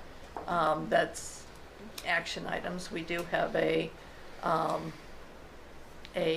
subcommittee that's been formed to draft what's going to be presented at the election on June 8th, and that's made up of Brad, Danelle, and Frank. There's the upcoming boat tour on October 13th.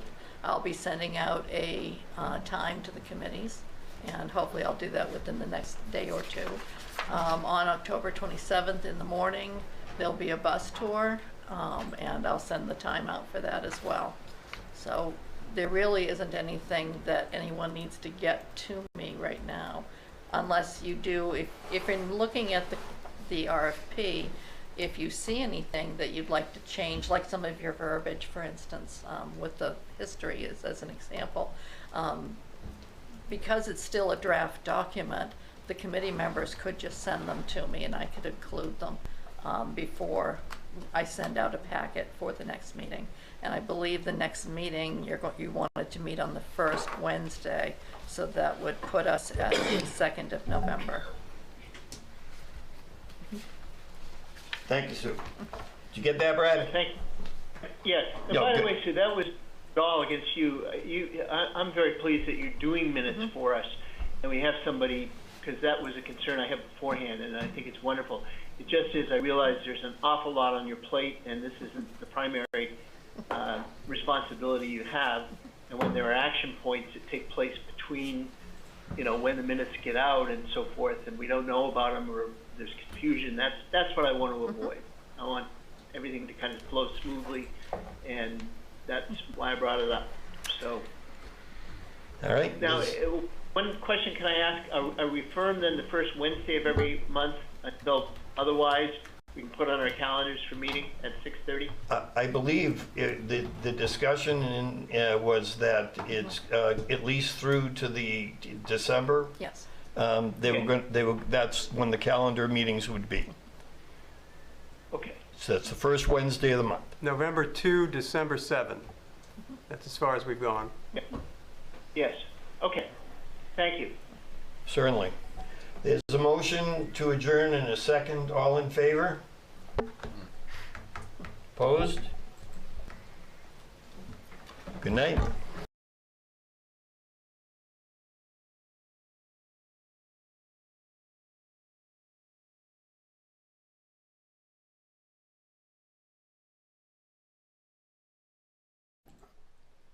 Good evening. Welcome to the Selectmen meeting for October 11th, 2022. We do have a quorum. One of our selectmen is joining us by Zoom, hopefully. We'll start with the agenda. Approval of the previous meeting minutes. We need to make a correction under section D. That would be 4D. Under section, yeah, under 4D, the motion, it was the motion to table until the next meeting, not till November 2nd, so. Okay. So it's the next meeting, October 11th. And I'll second that. Moved and seconded. As amended. All those in favor? Unanimous. Resolution for reinvesting RBL funds. Do you want to add that on here as a new item? What? The agenda? Yeah, we'll get that new, we're gonna do it under the quick claim deed, so, okay. All right. Kathy Goslin, you are up. All right, Kathy Goslin, the Director and Finance Assistant. I'm here in place of Sharice tonight. She is returning from vacation. She's probably in the airport right now. But she wanted to get this settled. So we received a check from the town in July, and it was part of the MOU where they would turn over their monetary assets to us. So we minus the $15,000 that they kept for startup costs. So we received a check for $129,633.75. But you got that check from the library, We not got from the the check town. from the library Not from to the town. To the Yes, town. sorry. Okay. So we now have the funds in the town's general account, and Sharice is just anxious to get it settled as to what we're going to do with it. So she did some investigation. She started with our bank, Androscoggin, and they don't do these security ones, mutual funds. So she researched options and came up, her recommendation is we go with a multi-bank security through Norway Savings Bank. No, not through Norway Savings Bank. No. But the MBS. MBS, the multi-bank securities thing. So she wants to go with that. They have a negative minimum balance. They don't charge any fees. They have a third party for safekeeping records and all of that. So she thought that was a good way to go with this. Falmouth, Waterville, and Ellsworth all use it, those towns. They get paid on the underwriting fee by issuers. The underwriting spread, it's usually a 3-year CD, and the agency pays about $250 a bond, so a $250,000 CD would pay their firm $625. So it's not coming out of ours, but it's coming out of the investments. What do they invest in? I mean, are these like, they're not investments in the stock market, I hope? No, they do These more are- the federal home loans. So it's the bank loans that they're doing for home mortgages and that. And she thought that was a safer asset for them, direction to go in.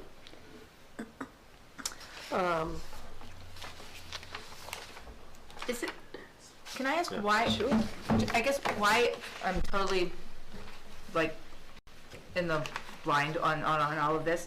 Is it just to take the money in instead of just like holding it for the library, or is Well, it just we took in the money from the library, and now we're going to, invest it in, an instrument that would be appropriate for the town. The stock market, no.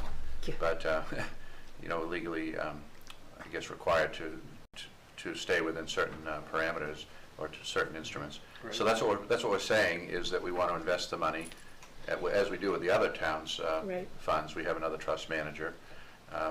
But, Still remains as an asset, but we'd be earning interest on it. Right. And it's a little safer than some of the other accounts, as Dawn mentioned, that, Right. Go up and down and up and down. Would we do this with any other money that's coming in, just because it's a lump sum? Is that why we would invest it? We want to keep this separate Separate. That's why- So it's still an from the asset of the regular library. town investment accounts. Correct. Correct. And And there's no issue on partial withdrawals and things, She said there's no fees on there. okay? Because the 129, you're not going to put that full amount in there because we've already allocated certain funds out of that for this year's budget. So you're not putting the full 129 in. I don't I think think we Sharice knows took- that. Okay? I think we What took did it half take? of it, like No, we took 65, 60. 60 I think it or was 65. There are no fees, but it might be good to look and see if there are withdrawal penalties too. That's a good point. Yeah, when it comes to I this stuff, don't I'm have absolutely that. blind on it. Are they guaranteeing any rate of return? Is there No, a minimum rate not of return? any information that I have. Well, I would say we need to have a little more information. She did, The person who did the research is Sharice, so Right. we can, I guess ride on this till next meeting if you'd like to do that. I think Sharice is also thinking we had the 129,000 minus Yeah. the 15, Right. but then using that money, yeah. yeah, I We know took- she's we thinking took it's half of it. 129. So you took 60K out. It was either 60, 65, I can't remember. But I mean, that would, check the warrant article. It was in Yeah. the warrant article, what was going into this year's budget. But I would ask for a minimum rate of return, any early withdrawal penalties, if they do invest in mortgages, through who? I mean, if it's Sally Mae or Fannie Mae, you want to be careful. Yeah. Well, everything you gotta be careful on right now, it's Right, bad. so, and, I mean, treasury bonds, and now at 10-year treasury bonds at 3.9 right now, 3.8. That might be a decent investment and pretty safe. So, I think we need to do a little more research on this. And have our answers, our questions answered. Well, and if it's not the 129, and it's the 66,000, 65,000, whatever, is that something we still want to do? Invest? Yeah, okay. I mean, you want to get a rate of return, but you should be getting a minimum 3.5% rate of return right now, minimum. And it should be guaranteed, so. Okay. No, yeah. I'm good. All right. So and when and if you do sign to do this, we would just have to have the resolution signed. Yep. We can do And that the at the next meeting. non-corporation form. Yeah, we can do to that at the certify next it. meeting, yeah. Okay, so let's have a motion table till next meeting. So moved. Second. All in favor? Okay, thanks Kathy. You're welcome. All right, quick claim deeds. Sue Carr, you're up.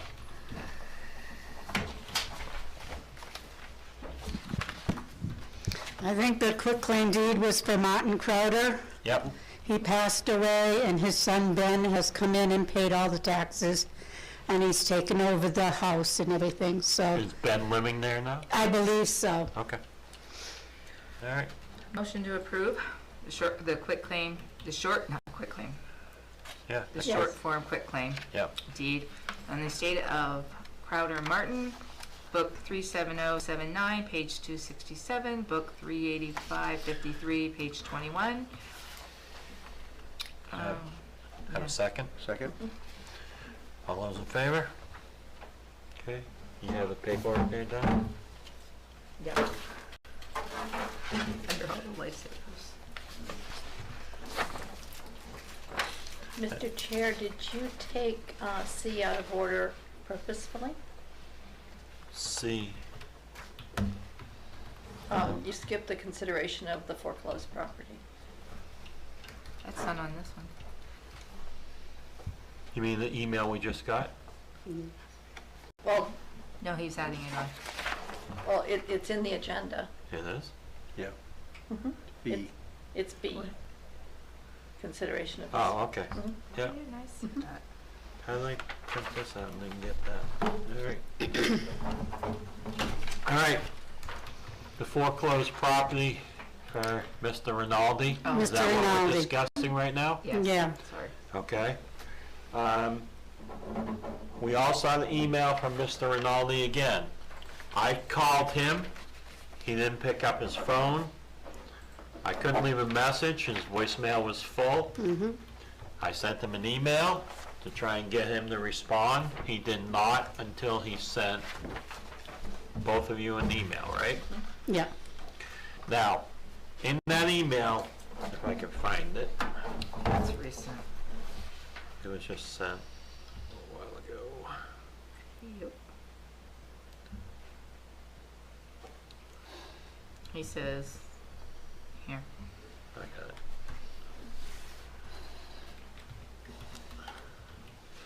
I just want to get confirmation that I'm all set with my payment plan. We have a binding contract in place, his words. And I'm about to pay November, but wanted to make sure everything is good. This email was sent Friday, October 7th.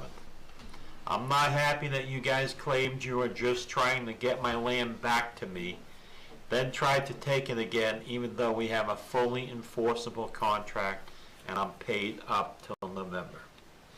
Now, speaking earlier, he's admitting that there's a contract.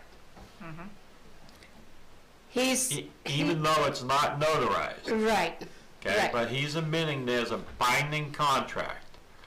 So the suggestion from Selectman Olson was, if he's admitting to a binding contract, that we have his word that he thinks we have a contract. And as long as he's making payments, we don't need to foreclose. Now, our policy, and I'm trying to get him to work with us, but he won't. he just won't, no. Right. Our policy says we need to have a notarized contract. That's the only thing missing. He's claiming we have a binding contract, and if we take him at his word, we have a binding contract. Okay. So, Well, and he's saying in here too, the contract doesn't state it needs to be notarized to be binding, but he is saying it is binding. Right. So it's, yeah. I mean, he stated in multiple written communications that it's a binding agreement.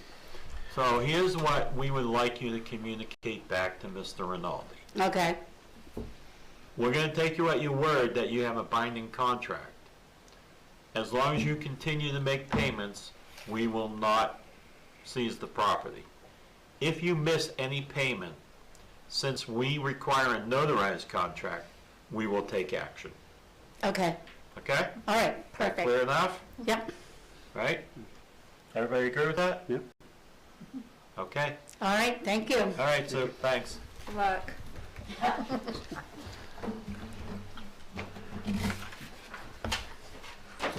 Oh, Sue, don't go anywhere. Isn't Sue Yeah, a car? doesn't she want to stay so she can get appointed? Don't you want to be appointed? You'll be appointed in abstention. The last item I think we have is appointment of the warden, right? That is it. Okay. Motion to approve Sue Carr. And if I could, Yeah. this is a position that Sue took on now a few years ago and has literally taken it and run with it. She doesn't really even need me, though I know she doesn't want me to not be there. She's trying to wrap me in a little wrap so I can't fall down and hurt myself again. But she could easily run this election. She's really learned all the rules, all the laws, and has done a fantastic job being the warden. Yes, she has. Nice Thank you. job, Sue.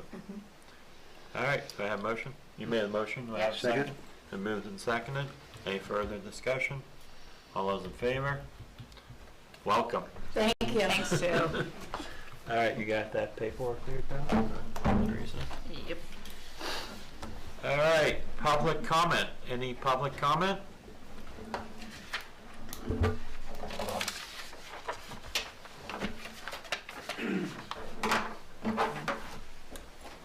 Any public comment? Oh, not on the foreclosure. No, anything. No. You don't want any foreclosed property? You're all good? Absolutely. Hi, good evening. Gregory Fox with Raymond Ready Care. I'd also like to introduce Dr. Erin Wright. She's our medical director for Raymond Ready Care. It's our pleasure to get a chance to spend some time with you tonight and say hello. We've been hard at work for about 1.5 years to kind of keep the lights on and really see that healthcare gets a chance to move forward after pandemic. It's not been an easy process, but pleased to say that we're able to step in and serve with the patients that are here from Raymond and take care of the community. And we have patients that are, coming up from Wyndham and down from Bridgeton, and it's just a pleasure tonight to say hello and thank you for welcoming us to Raymond. Well, that's terrific. We need doctors in Raymond. It's been a while, so welcome. Thank you. Thank you so much. I second everything that Dr. Fox just said. This has been a challenging last year, but it's starting to ease up a little bit. We've had some, personnel changes and workflow changes and all the things that you do when you're kind of trying to optimize a medical practice. But we're in a fantastic place now. We've got a lot of growth, looking at really larger expansion than just what we have now, in the near future. So exciting times. Yeah, absolutely. So where did you come from? Go ahead. All right. So I practiced in Bridgeton for a little over 20 years in corporate medicine, and this is private practice and very different and a welcome change, I will say. And so it's nice because several hundred of my patients came in this direction, and then we've got the existing patients where we stopped doing urgent care for a while. We thought we would really, my entire career has been primary care, and I've done urgent care, moonlighting and things like that. But when we started all of this, we thought we would really stick with primary care, and we found a huge outpouring in the community. They missed urgent care, and so we added that back in the middle of the summer. Yes. So what's kind of neat now, I can say after the busy summer, is, just this afternoon, right, we had 4 people walk in the span of about 30 minutes for urgent care at the end of the day. I saw them all, and out of that, we picked up one, I saw a little 1.5-year-old, and he was with his mom, and they just moved back to this area from the Yarmouth area. They were looking for a PCP, so we just picked up 4, a family of 4 there. And then the other 2 out of the 3 were urgent care who don't have PCPs and have decided to join. So, we're growing in so many different, different avenues, but it's been amazing. And I do a lot of dermatologic care myself. I've been doing that all of my career.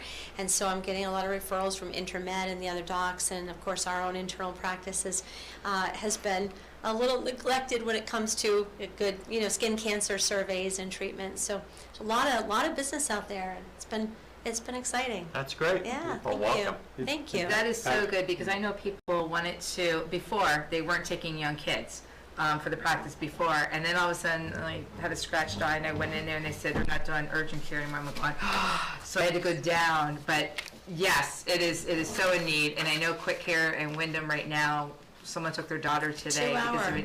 No, they couldn't even get seen. They sat for hours and they left. It was that bad. So they're going to try sitting outside again tomorrow with like an ear infection. And send them this way. Yeah, no, I have to let her know that now, knowing. Please wow. do. Yes, and all ages. I mean, I delivered babies, so for me, nothing intimidates me. Well, I like your signs out there too.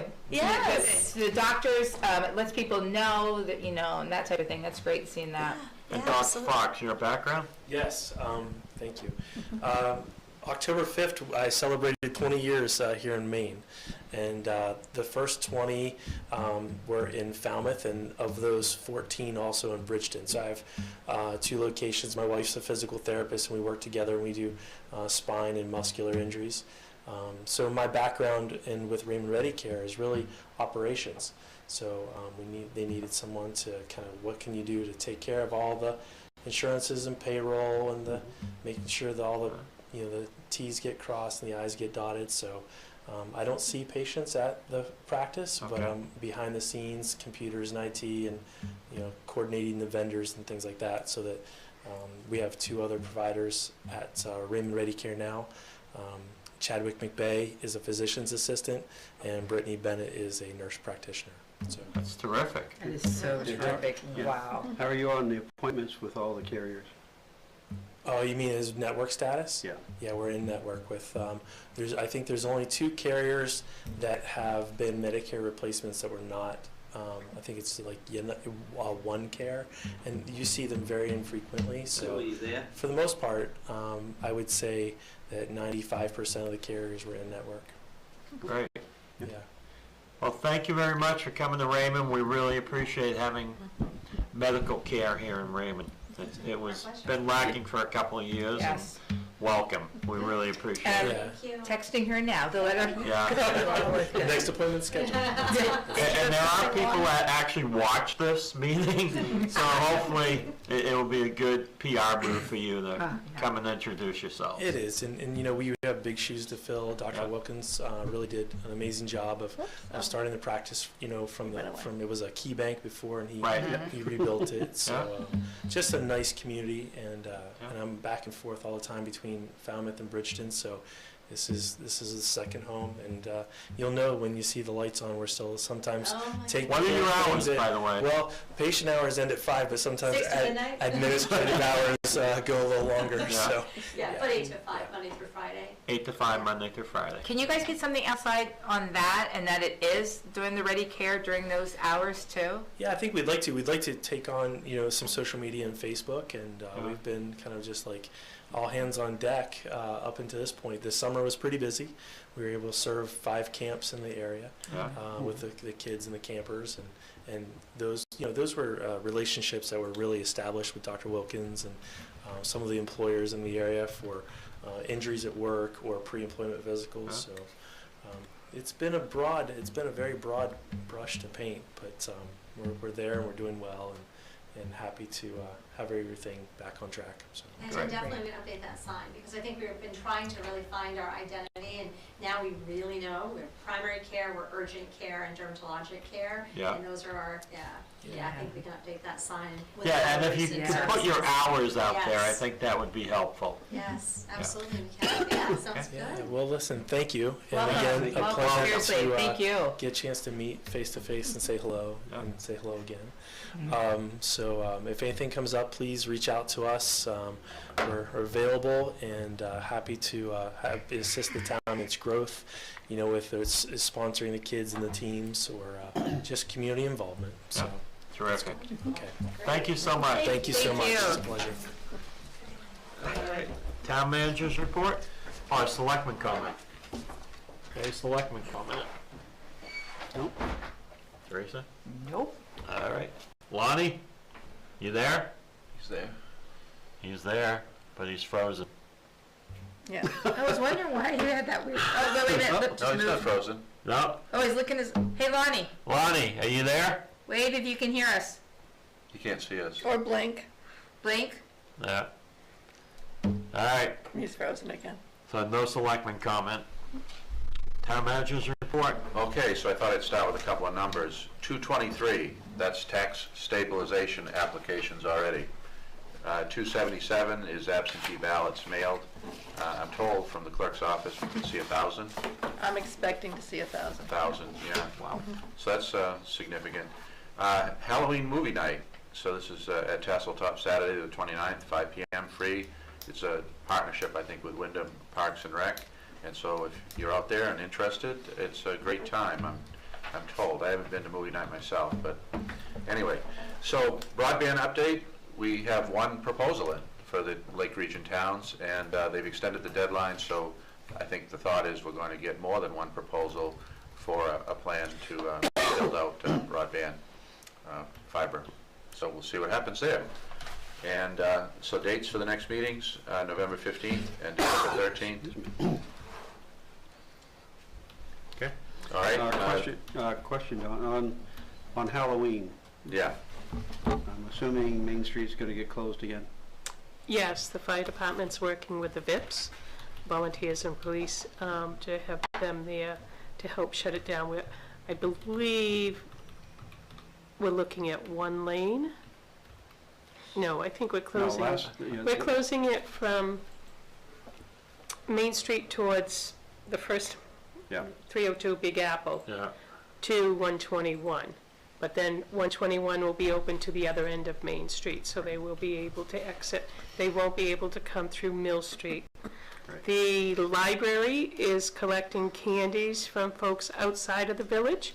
If folks would like to donate some candy, those houses down there get hit with maybe up to 1,000 kids. Yeah. So if somebody wants to donate candy, they can deliver it to the library and they'll distribute it. The fire department will be doing their graveyard setup and their swamp monster and candy giveaway at the public works station. So the sidewalks ought to be a good thing this year. Yes, the sidewalks will help. I don't expect the roads to stay empty. They will use those also, but. Do we know what time they're going to close the road? Because last year we kept getting different things. Last year, I think they closed it at 5, but at one point. We have them scheduled to be there at 4:30, but they close it once the traffic starts, the kids start coming out. Yeah. 121 is rough, because we did the library last year, and when these people come down, they're pretty fast. Another thing is on the news last night. Did anybody hear there's supposed to be a candy shortage? Yeah, I'm not joking. It was on the news last night, and I just started laughing. What a way to pump that up out there. Well, I'll tell you, if people want it, there's plenty of it. I saw at Walmart they had tons of it. Hannaford has tons of it. I just had to laugh. A ton isn't much. It's one way to raise the price. Claim you have a candy shortage. Oh, prices just went up. Yeah. All right. Don, you have anything else? So we have the reminder of upcoming holiday schedule, Friday, November 11th, Veterans Day. Yeah. And that's really all I have. Okay. So before we adjourn, I would like to make sure everybody knows that we got that stuff from folks who are interested in the short-term rental. Yeah. I'm going to put it on the agenda for next meeting. I'm not saying that what they presented to us is what we're going with, but I think we need to have a discussion on what's possible for short-term rentals. I guess I'd like to have it just the board, and then then think about it, have some time to think about it, and do a little investigating. And then maybe the next meeting have input or whatever, but not. No. What I'm asking, it's going to be solely a board discussion. Yes, like a workshop for us. I want you to read the material that was given to us. I mean, this is going on everywhere. Like South Portland and Portland are having these discussions. I think Cape Elizabeth. I think Wyndham may have looked at it. So read what you can about it. The board will discuss what direction we may want to go in, and then the following meeting we'll take public comment, and have a discussion with the public about what some alternatives might be. I mean, one of my big things is septic systems and how many people you can put in the house. My thing is we don't have a police department. So this, the sheriff's department is understaffed as is. Right. We're starting to get into the discussion. I'm just. No, I know, but he started it. Yeah, it's my fault. Okay, go ahead. You can say we don't. I know we don't have a sheriff's department. No, I'm joking. So any ordinance is going to be tough to enforce if you're trying to make it, tough on someone. But there are ways you can go through licensing, through septic system, sufficiency, and all those things. So we'll have to look at all those. But we'll have that discussion next month. Good. Okay? There's a lot of questions. But we got a lot of information at the last meeting. It was kind of overwhelming to read what they're proposing. Some of it, is probably not doable. So, anyway. Okay? Yep. All right. Motion adjourned. Second. All in favor? Great. Thank you.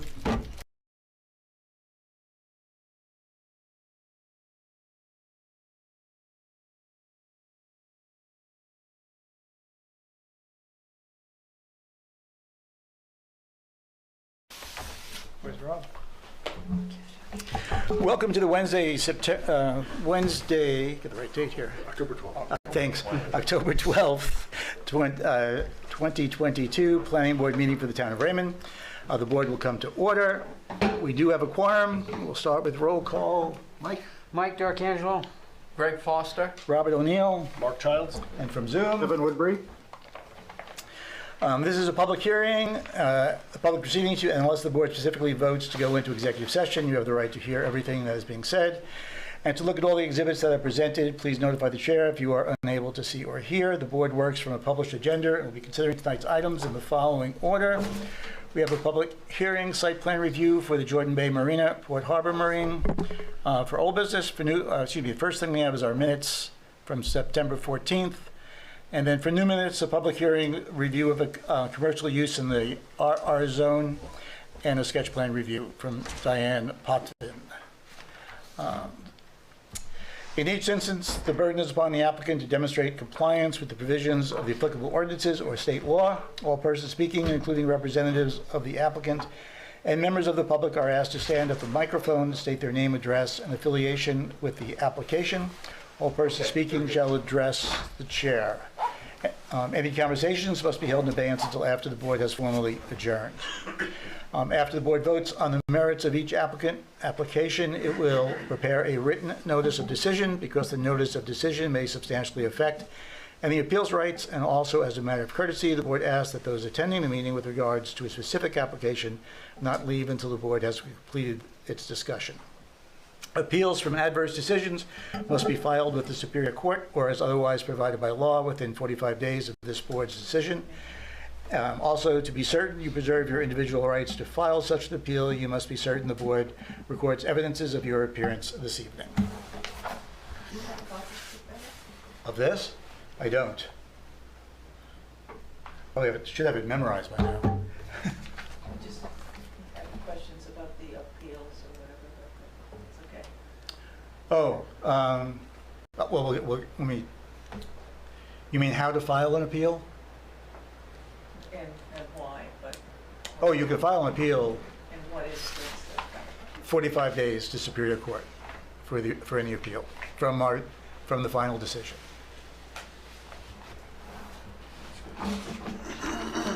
Okay, the first order of business is the approval of the minutes for September 14th, 2022. Any changes, deletions? I think we're okay. None. Move to accept as written. Is there a second? Second.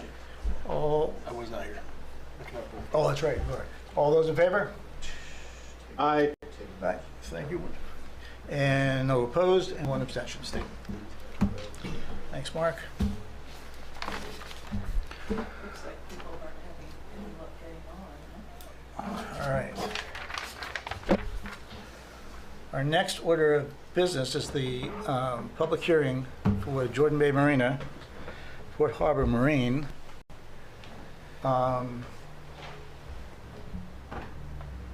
Do we have people in the queue? Sandy, do you know? Rob said he was trying to get in, but he was unsuccessful. He was getting meeting in progress. Nothing showing for anybody waiting. Yeah, Rachel Sarno was supposed to be on. I just texted her before I came and Barry McKay.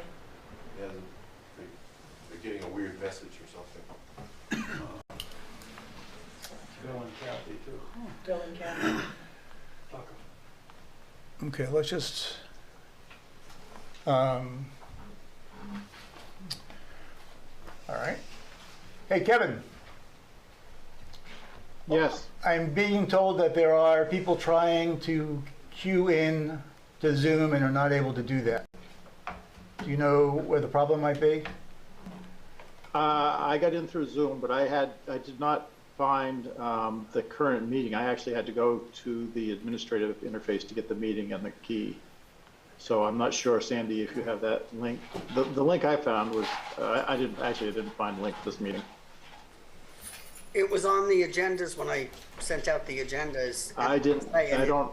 Posted online somewhere under planning boards, with the meeting, and you click on the month and the agenda comes up with the link. So planning board, I'm going to there right now. Let's see, planning board,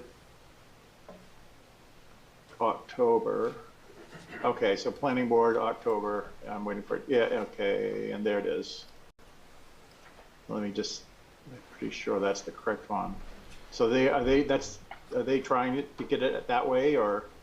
Alex was having trouble too. That's I. Kevin, what do you have for a meeting ID? Let's see. Well, it ends in T09. Oh, that's the password. Never mind. The ID ends in 8308. Right. Okay, and I have password 436517. I have the password that's a lot longer than that, but it ends in QT09. Okay, I don't have that one on my printed agenda. Okay, I'm looking at the PDF that's out there. She just said no one is letting me in. Oh, well, do you see anybody waiting to be let in? Yep, well, they're being told either meeting in progress or they're not letting people in. Is that, ma'am, is that what you're being told? Mm-hmm. Did she go to the link from the town's website? I don't know what she did, but if you can tell me what to tell her to do. Go to the town, and then go to the planning board. To town. Then. No, it's 2 of those and a half of the other. And then the agenda. Then. Yeah, I talked to Rob, and he says all he's getting is a meeting in progress. Yeah, then agenda. And then the second page of that agenda, there'll be the phone number and the contact, and the ID to get in. Well, you go to, where you click on agenda, right, and then you go to where it says October, click on October. When you click on October, that brings you up a PDF which has the link in it. Click on October. And when they click on that, all they get is meeting in progress.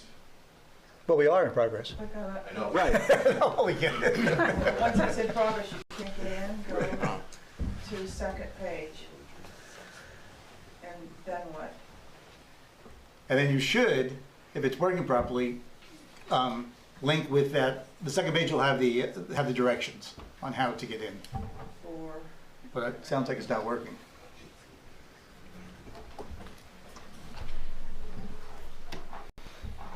It says the host has another meeting in progress. It's possible that's not the right meeting link. I don't know. I mean, I don't, Sandy, I'm not sure. Like I said, I went. Barry says, me neither. I see a woman in a white skirt and red top. Oh. White skirt and red top. Oh, wait.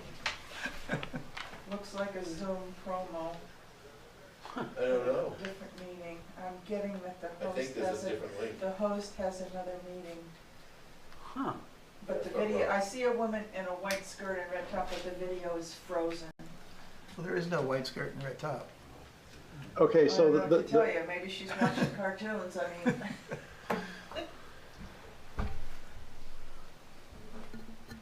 My love. So the meeting ID is 851-9183-8949. 851. Run that through again, Kevin. 851-9183-8949. That's what I have. Okay, the passcode to that That's meeting ID. is uppercase J, lowercase g, as in George, 6. That's the passcode. Oh, Yeah. passcode? Okay, are they ready for the passcode? Start over, Kevin. Yes, they're ready. Okay. Okay, J, uppercase J, lowercase g, 6, H as in Henry, E as in Echo, 2. The HE is lowercase. Correct.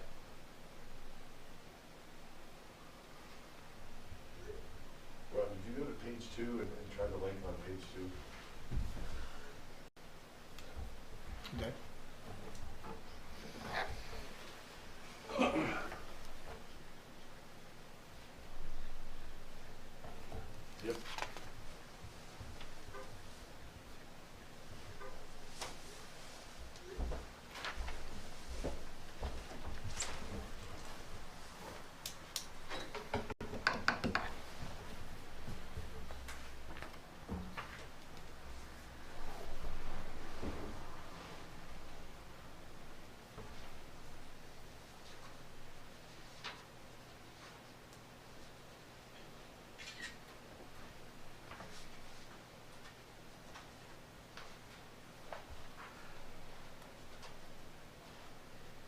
just gave that information to Alex too, to try to get him in.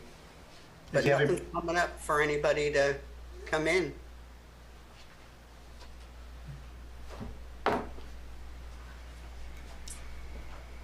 Well, all I know is I started, the app, the Zoom app on my computer, and entered that meeting ID and the passcode, and I got in. Which is different from the invitation link that you usually put up there anyway. This is a direct. How do we get to input that? You have to start Zoom on your computer. Yeah, you got to go to the Zoom app. Go to Zoom.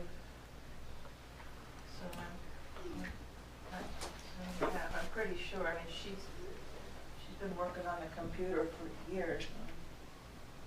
If she can't do it, I don't. Anybody can.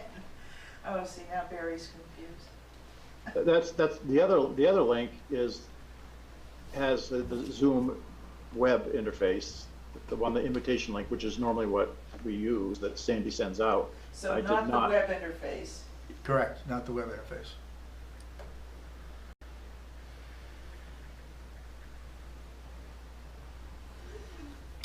I'm waiting here, Barry is Zoom saying used to save us time. Now it's kind of. It'll only take them 10 minutes Barry, to get get in car. Doesn't do any good if the applicant doesn't show up, though. Yeah. 2 pages on it. Oh, you'd have to ask Bill for that. He asked that. Bill, I know. Oh. I'm waiting here. I mean, I don't even know what I'm telling you, because this is all gibberish to me.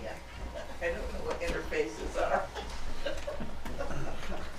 I can make nice pies, though. That's what counts. I'll take that over this. That's more important. Yes. Yeah. Okay, well, I don't know what to tell you. I guess on the bright side, this is the first I time we've can't had get in. any kind of real problem with Zoom, right? Yeah. Barry says if he can't Yeah. get in, he'll complain tomorrow. I followed the link right on the town website. Is that what he's supposed to be doing, following the link? Yes, that's what he's supposed to be doing. He said, Did he get the PDF? I don't know, he just said if I can't get in, lawyer can't get in either. Jesus. I don't know. I'm going to try opening that one that's on the website, which is different from, I think. Hey, Kevin, Because there's 4 Yes. or 5 people. the right there. one I have for signing in is 838-5934-8308.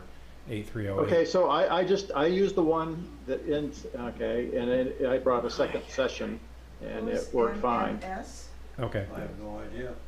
I don't know what MMS means.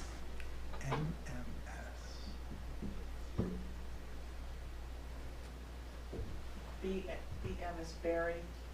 Okay. Okay.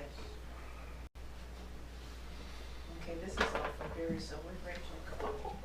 She's sitting there waiting.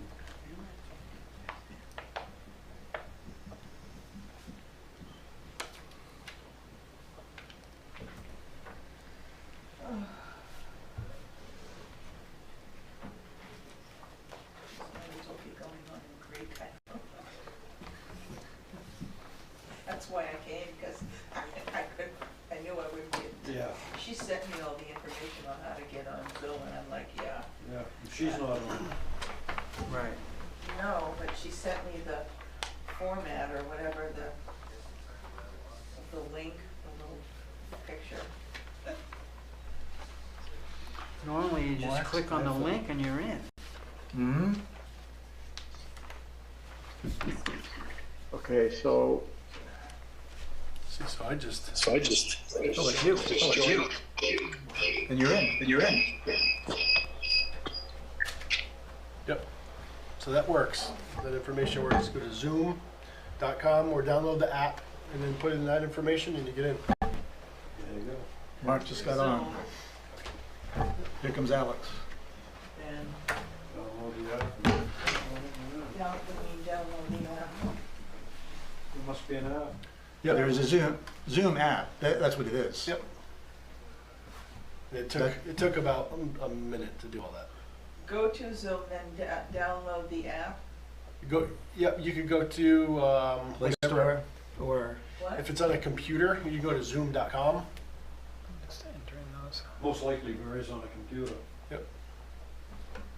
If he's in his house, he's not Yes. on a phone No.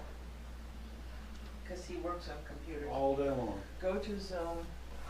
Then what do I do? So what's going on? What's I the got the live situation? stream, Barry seems to. There are a number of people I can't get on, including the applicant. And the lawyer. Yeah, do we know why, for some reason, there's a different meeting that was started other than the one that was on the Zoom link? Well, probably not, because Mark just used everything that was on the paper and got right on his phone. So he says, I can see, but he says, so I can see, but I'm not present, so can't talk. So I guess he can see this, but he can't get on. Shouldn't be able to see unless they let her in. Right. No, this is Barry. This is not her. Yeah, I know, but Give up on her. he shouldn't be able to see anything if Sandy doesn't let him in. Made him to the meeting. And there's nobody waiting to get in. Yes. Well, they're Well, they're not showing up. I'm sure they are. Yeah, I'm not seeing on the website, I am not seeing the, this meeting. It's on the agenda.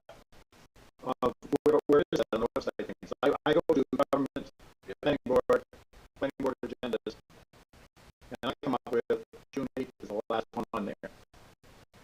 If you just go to the planning board page, it's under 2022. You just click on October, and that takes you to a PDF of the agenda. Right, but you gotta go to the planning board page first, not to the, see, if somebody's using the menu, the linking must be off, not correct, because it goes to a different, it goes to a planning board agenda page. Yeah, I mean, I'm not sure. I'm just going off of whatever the agenda said. Year and a half, 2 years? Yeah, that's the issue. There's another page out there that's wrong. Something on it. So if they're going to the wrong place, if they're using the main menu, they're gonna end up in the wrong place. If they don't go directly to the planning board page first. then go to October. Aaron, I can't do it. I'm gonna start putting the link to the agenda right with the meeting on the calendar, like what Sue's been doing. I just noticed that the other day. Right, but you need to remove that page. Barry's living room. I'm pretty sure that's his fireplace. Yeah, that's not his dog, no. He's got two showers, that's a black dog. That's Barry's living room. He might have company. Is Edith Okay. with Barry? Barry coming? It's not coming with Barry, it's coming with Edith. Coming up, Peter? Edith. Oh, Edith Titleist. Right. If you go to the planning board page and click on October, Yes. you'll be fine. You'll come up with the right thing. If you click on agenda, you won't. Yeah, so basically what it looks like is the link on the agenda is incorrect, but the passcode and the meeting ID are correct. If you click on October under 2022, Yeah. that page, that works. The lawyer just Yeah. call on the spot. But the link itself does not work. Right. Can I have the lawyer that Barry hired call my number so that I've got the lawyer in here? Doesn't do any good unless the applicant shows up. So the applicant can't get in either. And who's the applicant? Is it Barry? No. Port Harbor. Oh, they can't get in either? No. Oh, God. On that PDF, Alex, I clicked on that and that brings you to the right place. It wasn't working for me. It seems like if it's been advertised incorrectly, you can't really, because No. there's going to be other people that can't get in Yeah. potentially. They I can't. mean, that's kind of where I'm headed with this here. We've got two very controversial applications where I've been getting calls all week from people, and I wouldn't be comfortable moving forward with this this issue. 'Cause I know there's people who can't get in, and it's going to be a problem. What is the other one? Both the Starrett application and Port Harbor Marine, I've been getting calls on all week, or for weeks, really. Okay. His lawyer can't get in either. So then somebody said go to zoom.com. Do you want to play? No.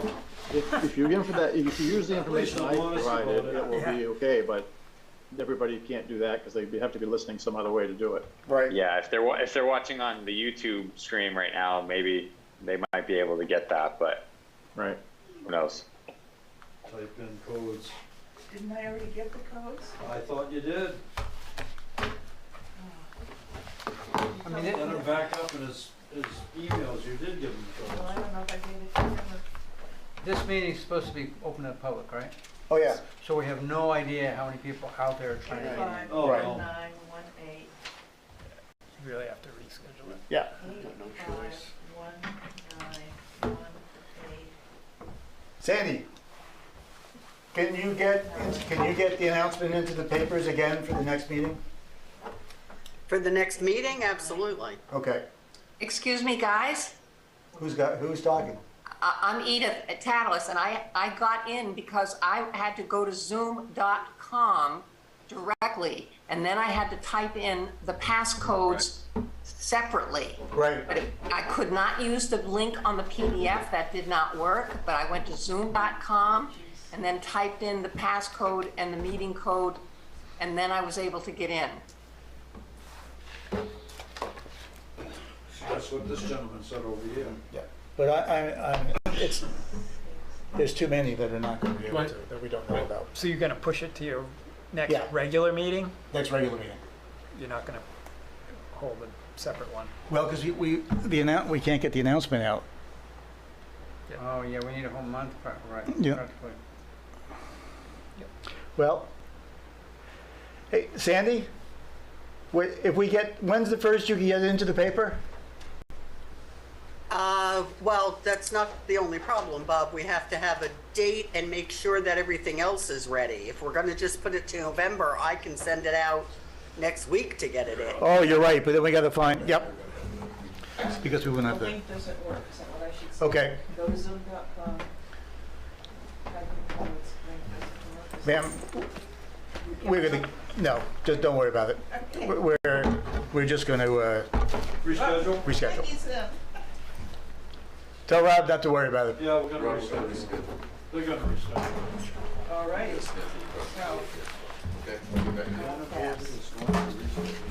Okay, so I am moving on from old business, the public hearing, site plan review for Jordan Bay Marina, Port Harbor Marine, and under new business, the first item, the public hearing and the review of the commercial use of the RR zone for the Nicole Sterrett application to our next meeting. And Do you need a motion or? no, I don't need a motion. Okay. You want to do the sketch plan? Yes, So now yeah. Rachel's in. And we are going to pick up with the agenda with the sketch plan review. Don't need me anymore. Thanks, Phil. Thanks. Still beat me home. Hopefully next month we'll get it. Okay. Thank you very Well, much. it was a nice evening drive. Sorry. It's okay, I think we're all in this. First on the agenda. Yeah. You moved up quick. You need a hand? We're all in this boat together when we done the computer crap. Okay, now everybody's gonna be doing this thing. Have a good evening. Thank you. All right, well, that cleans up the agenda quickly.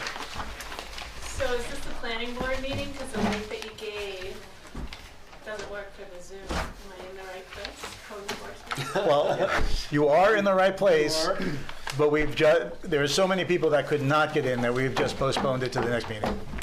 But we couldn't even get the applicant in. We don't know what's going on. So might as well do introductions while I'm here. I'm Sally Cheever. I might have emailed some of you people, but I haven't received a response for any of the emails. I'm the abutter to the Starrettes. Oh, I'm sorry. That's Has also been postponed, but are you asking about who you emailed? No, I know who I emailed. Who did you email? I emailed the town manager, Alex, and then the secretary a couple of times. Just to ask questions? No, it started probably a year and a half ago to complain about the starets, but yes, so we've been then sending.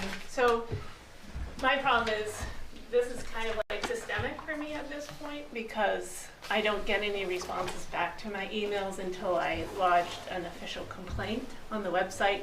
And then to have this happen with, okay, I wasn't given enough notice that we were having this meeting with the planning board and then not to get in to the meeting. So it's just kind of like suspect. Rolling problems. Yeah. So I want to introduce myself and I do have an issue with this. Yeah, we're just not, unfortunately, we're not taking any comment. Oh, I'm aware. Yeah. I'm very aware. But please, stop by the town. If you're not getting your email, stop by the town. This will be postponed till next month? Next month's meeting. Next month. Okay. So in the meantime, they're actually operating over there. And that's the problem that I have. They've had notice of violations since October of 2020. And nothing is being enforced. So this is another month that we're pushing it out. But that's not a planning board function, unfortunately, what you're asking. Yeah. That's the town. Yeah. Yeah, we are going to look at the ordinances that are directly related to the project, but we don't get into the enforcement part. Yeah. So it shouldn't actually come before the planning board because they didn't, they don't actually, the last notice about violation says they don't have the approval to operate out of that. Okay, but I cannot discuss the project with you outside of their applicant meeting, and we don't postpone that. Yeah. So if you have problems, that's, we have problems. Right across the street. Right across the street. Yeah, you don't have problems with the planning board, you have problems with the town. I mean, the thing is, we shouldn't have to physically go there with having communicated with them, but I mean, if that's what it takes, that's what we'll do. You might, probably the best thing to do. Okay. Yeah. Thank you. You're welcome. And you should know there's a history of people saying that there are no complaints about the starets when there actually are complaints about the starets. But that's for next meeting. Okay. Okay. Thank you. Thanks, guys. You're welcome. Glad because someone- You're up, Bill. Thank you, Mr. Chairman. Bill Thompson, project manager with BH2M Engineers in Gorham. I'm here for Diane Potvin, and basically it's a sketch plan to get some direction. It's a little bit unique in the history of this piece, and so before we go too far into anything, I wanted to get comments and outline a little bit about what has happened out here. Diane Potvin took responsibility of this property. That's the way the divorce decree read on December 1st, 2020 of a 28-acre parcel. And that is including the eastern, what's it called, Eastern Painted Turtle Road that comes down through her property, and the 28 acres drops down below it, as you see in the outline.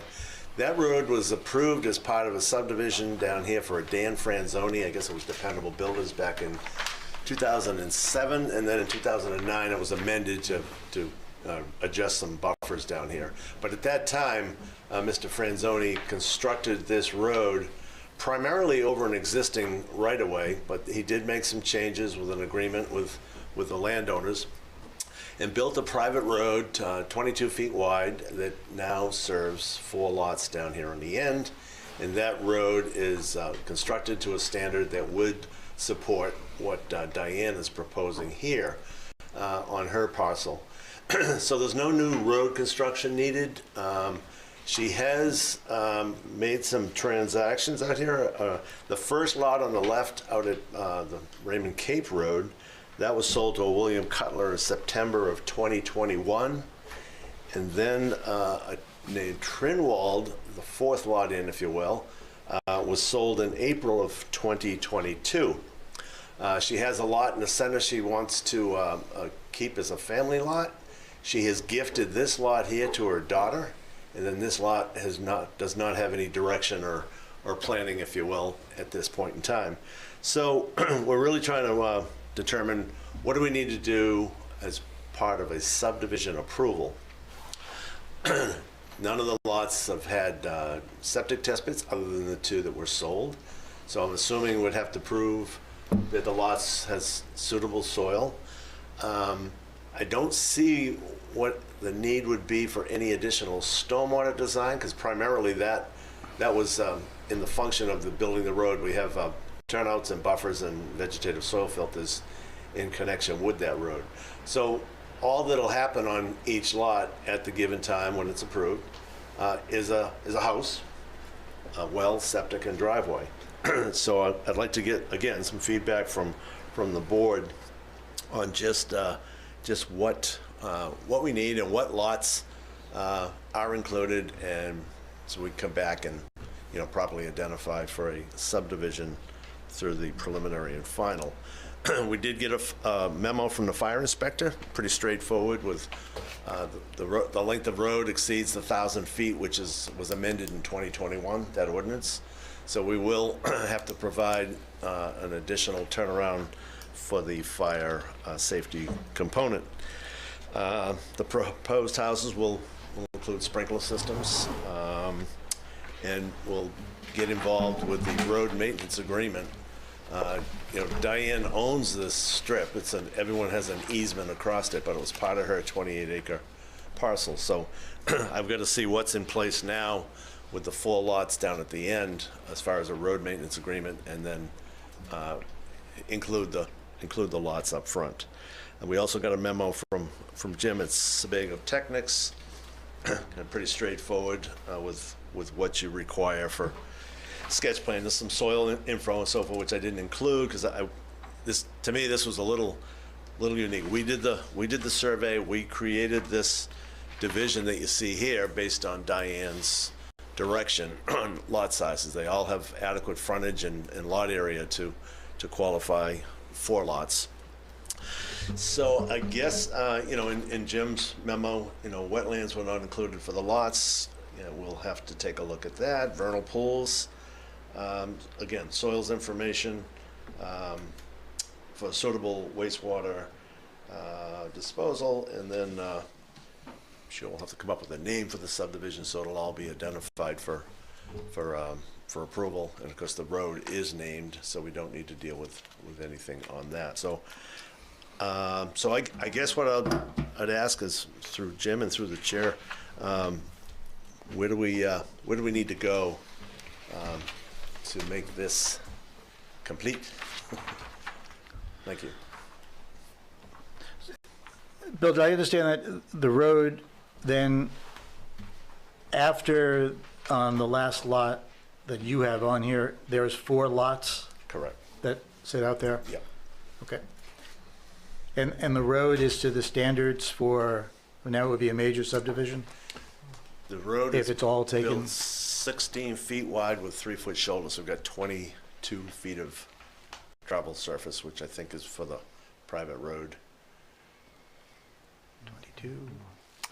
Is that a private street which will serve 4 to 10 residents will have a minimum travel way of 16 feet with 2 3-foot shoulders. So that's it. So that would be 22 feet overall. Yep. They did a nice job. I was pretty pleased with when they built that road. They spared no expense.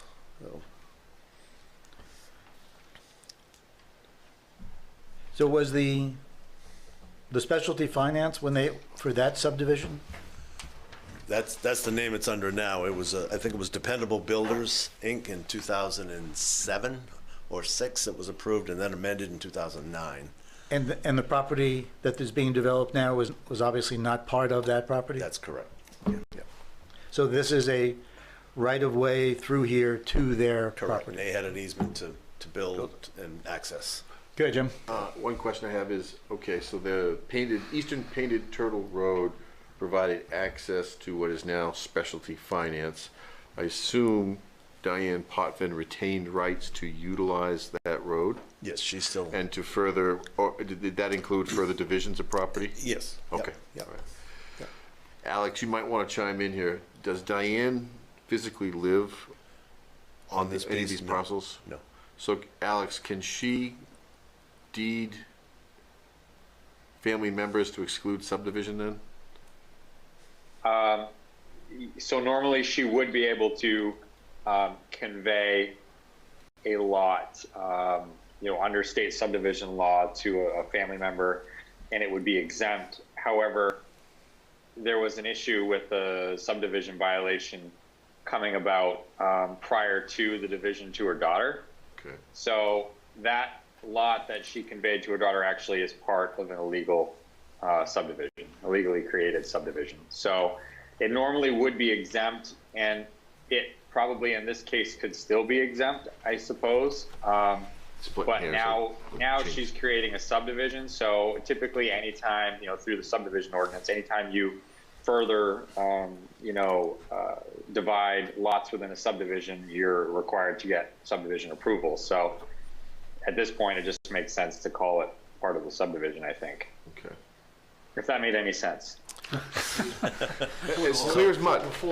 So how many lots are we considering? So I think with that, you have 1, 2, 3, right? Four. It's a 4-lot subdivision if you're going to include all of them. Right, because the Cutler is gone, right? Right. So you'd have the first Diane Potvin, the proposed family member, the Trinwood, Right. and Potvin, so it's 4. So it's still a minor. Yep. Still a minor subdivision. So the lot to the south of the road is the 4th lot? Yes. Right. Okay. The trail that runs through lot 3, for a better term, is that just a walking trail, snowmobile Yes. trail, or? Yeah, just a walking trail. It's not connected to the trail system? I don't believe so, no. Okay. No. Okay, so if I can go quickly through my memo here. You touched on everything. I just went through what was required for sketch. I understand what you're saying about the lots as far as stormwater goes, because typically if you're a development, you're only looking at the road for stormwater purposes. I guess where we are in the shoreline zone, it would be ideal if we had some kind of assessment though as to the clearing on each lot. Is there a limitation for phosphorus concerns? Is it 12,000 or 10,000 or 15,000? What is there going to be some kind of assessment for the lot clearing so we can have a better sense of magnitude? So you're looking at some background. But we definitely would have for to have at least phosphorus. minimum erosion control for the individual Right, lots. okay. Something of that nature. And the But phosphorus. yeah, I think it's just a question of, and that may be just a statement that they're gonna limit clearing to, a certain amount. Because we just don't She's want not going to build houses. She's just going to sell lots She's just gonna or sell. give them to her family, and they're going to build a house. So. Yeah, it's in then the we shoreline definitely zone, would- Alex, so what can we, is there a limitation on clearing, percentage of the lot? Yep. Mm-hmm. Yep. Shoreline zone. Is it 20? Beyond 100 feet, you can only clear 40% of the lot area, or 10,000 square feet, whichever is greater. Okay. So we just need a note or something of that effect, Bill, discussing that. We will want to see an erosion control plan, obviously, for the individual lots.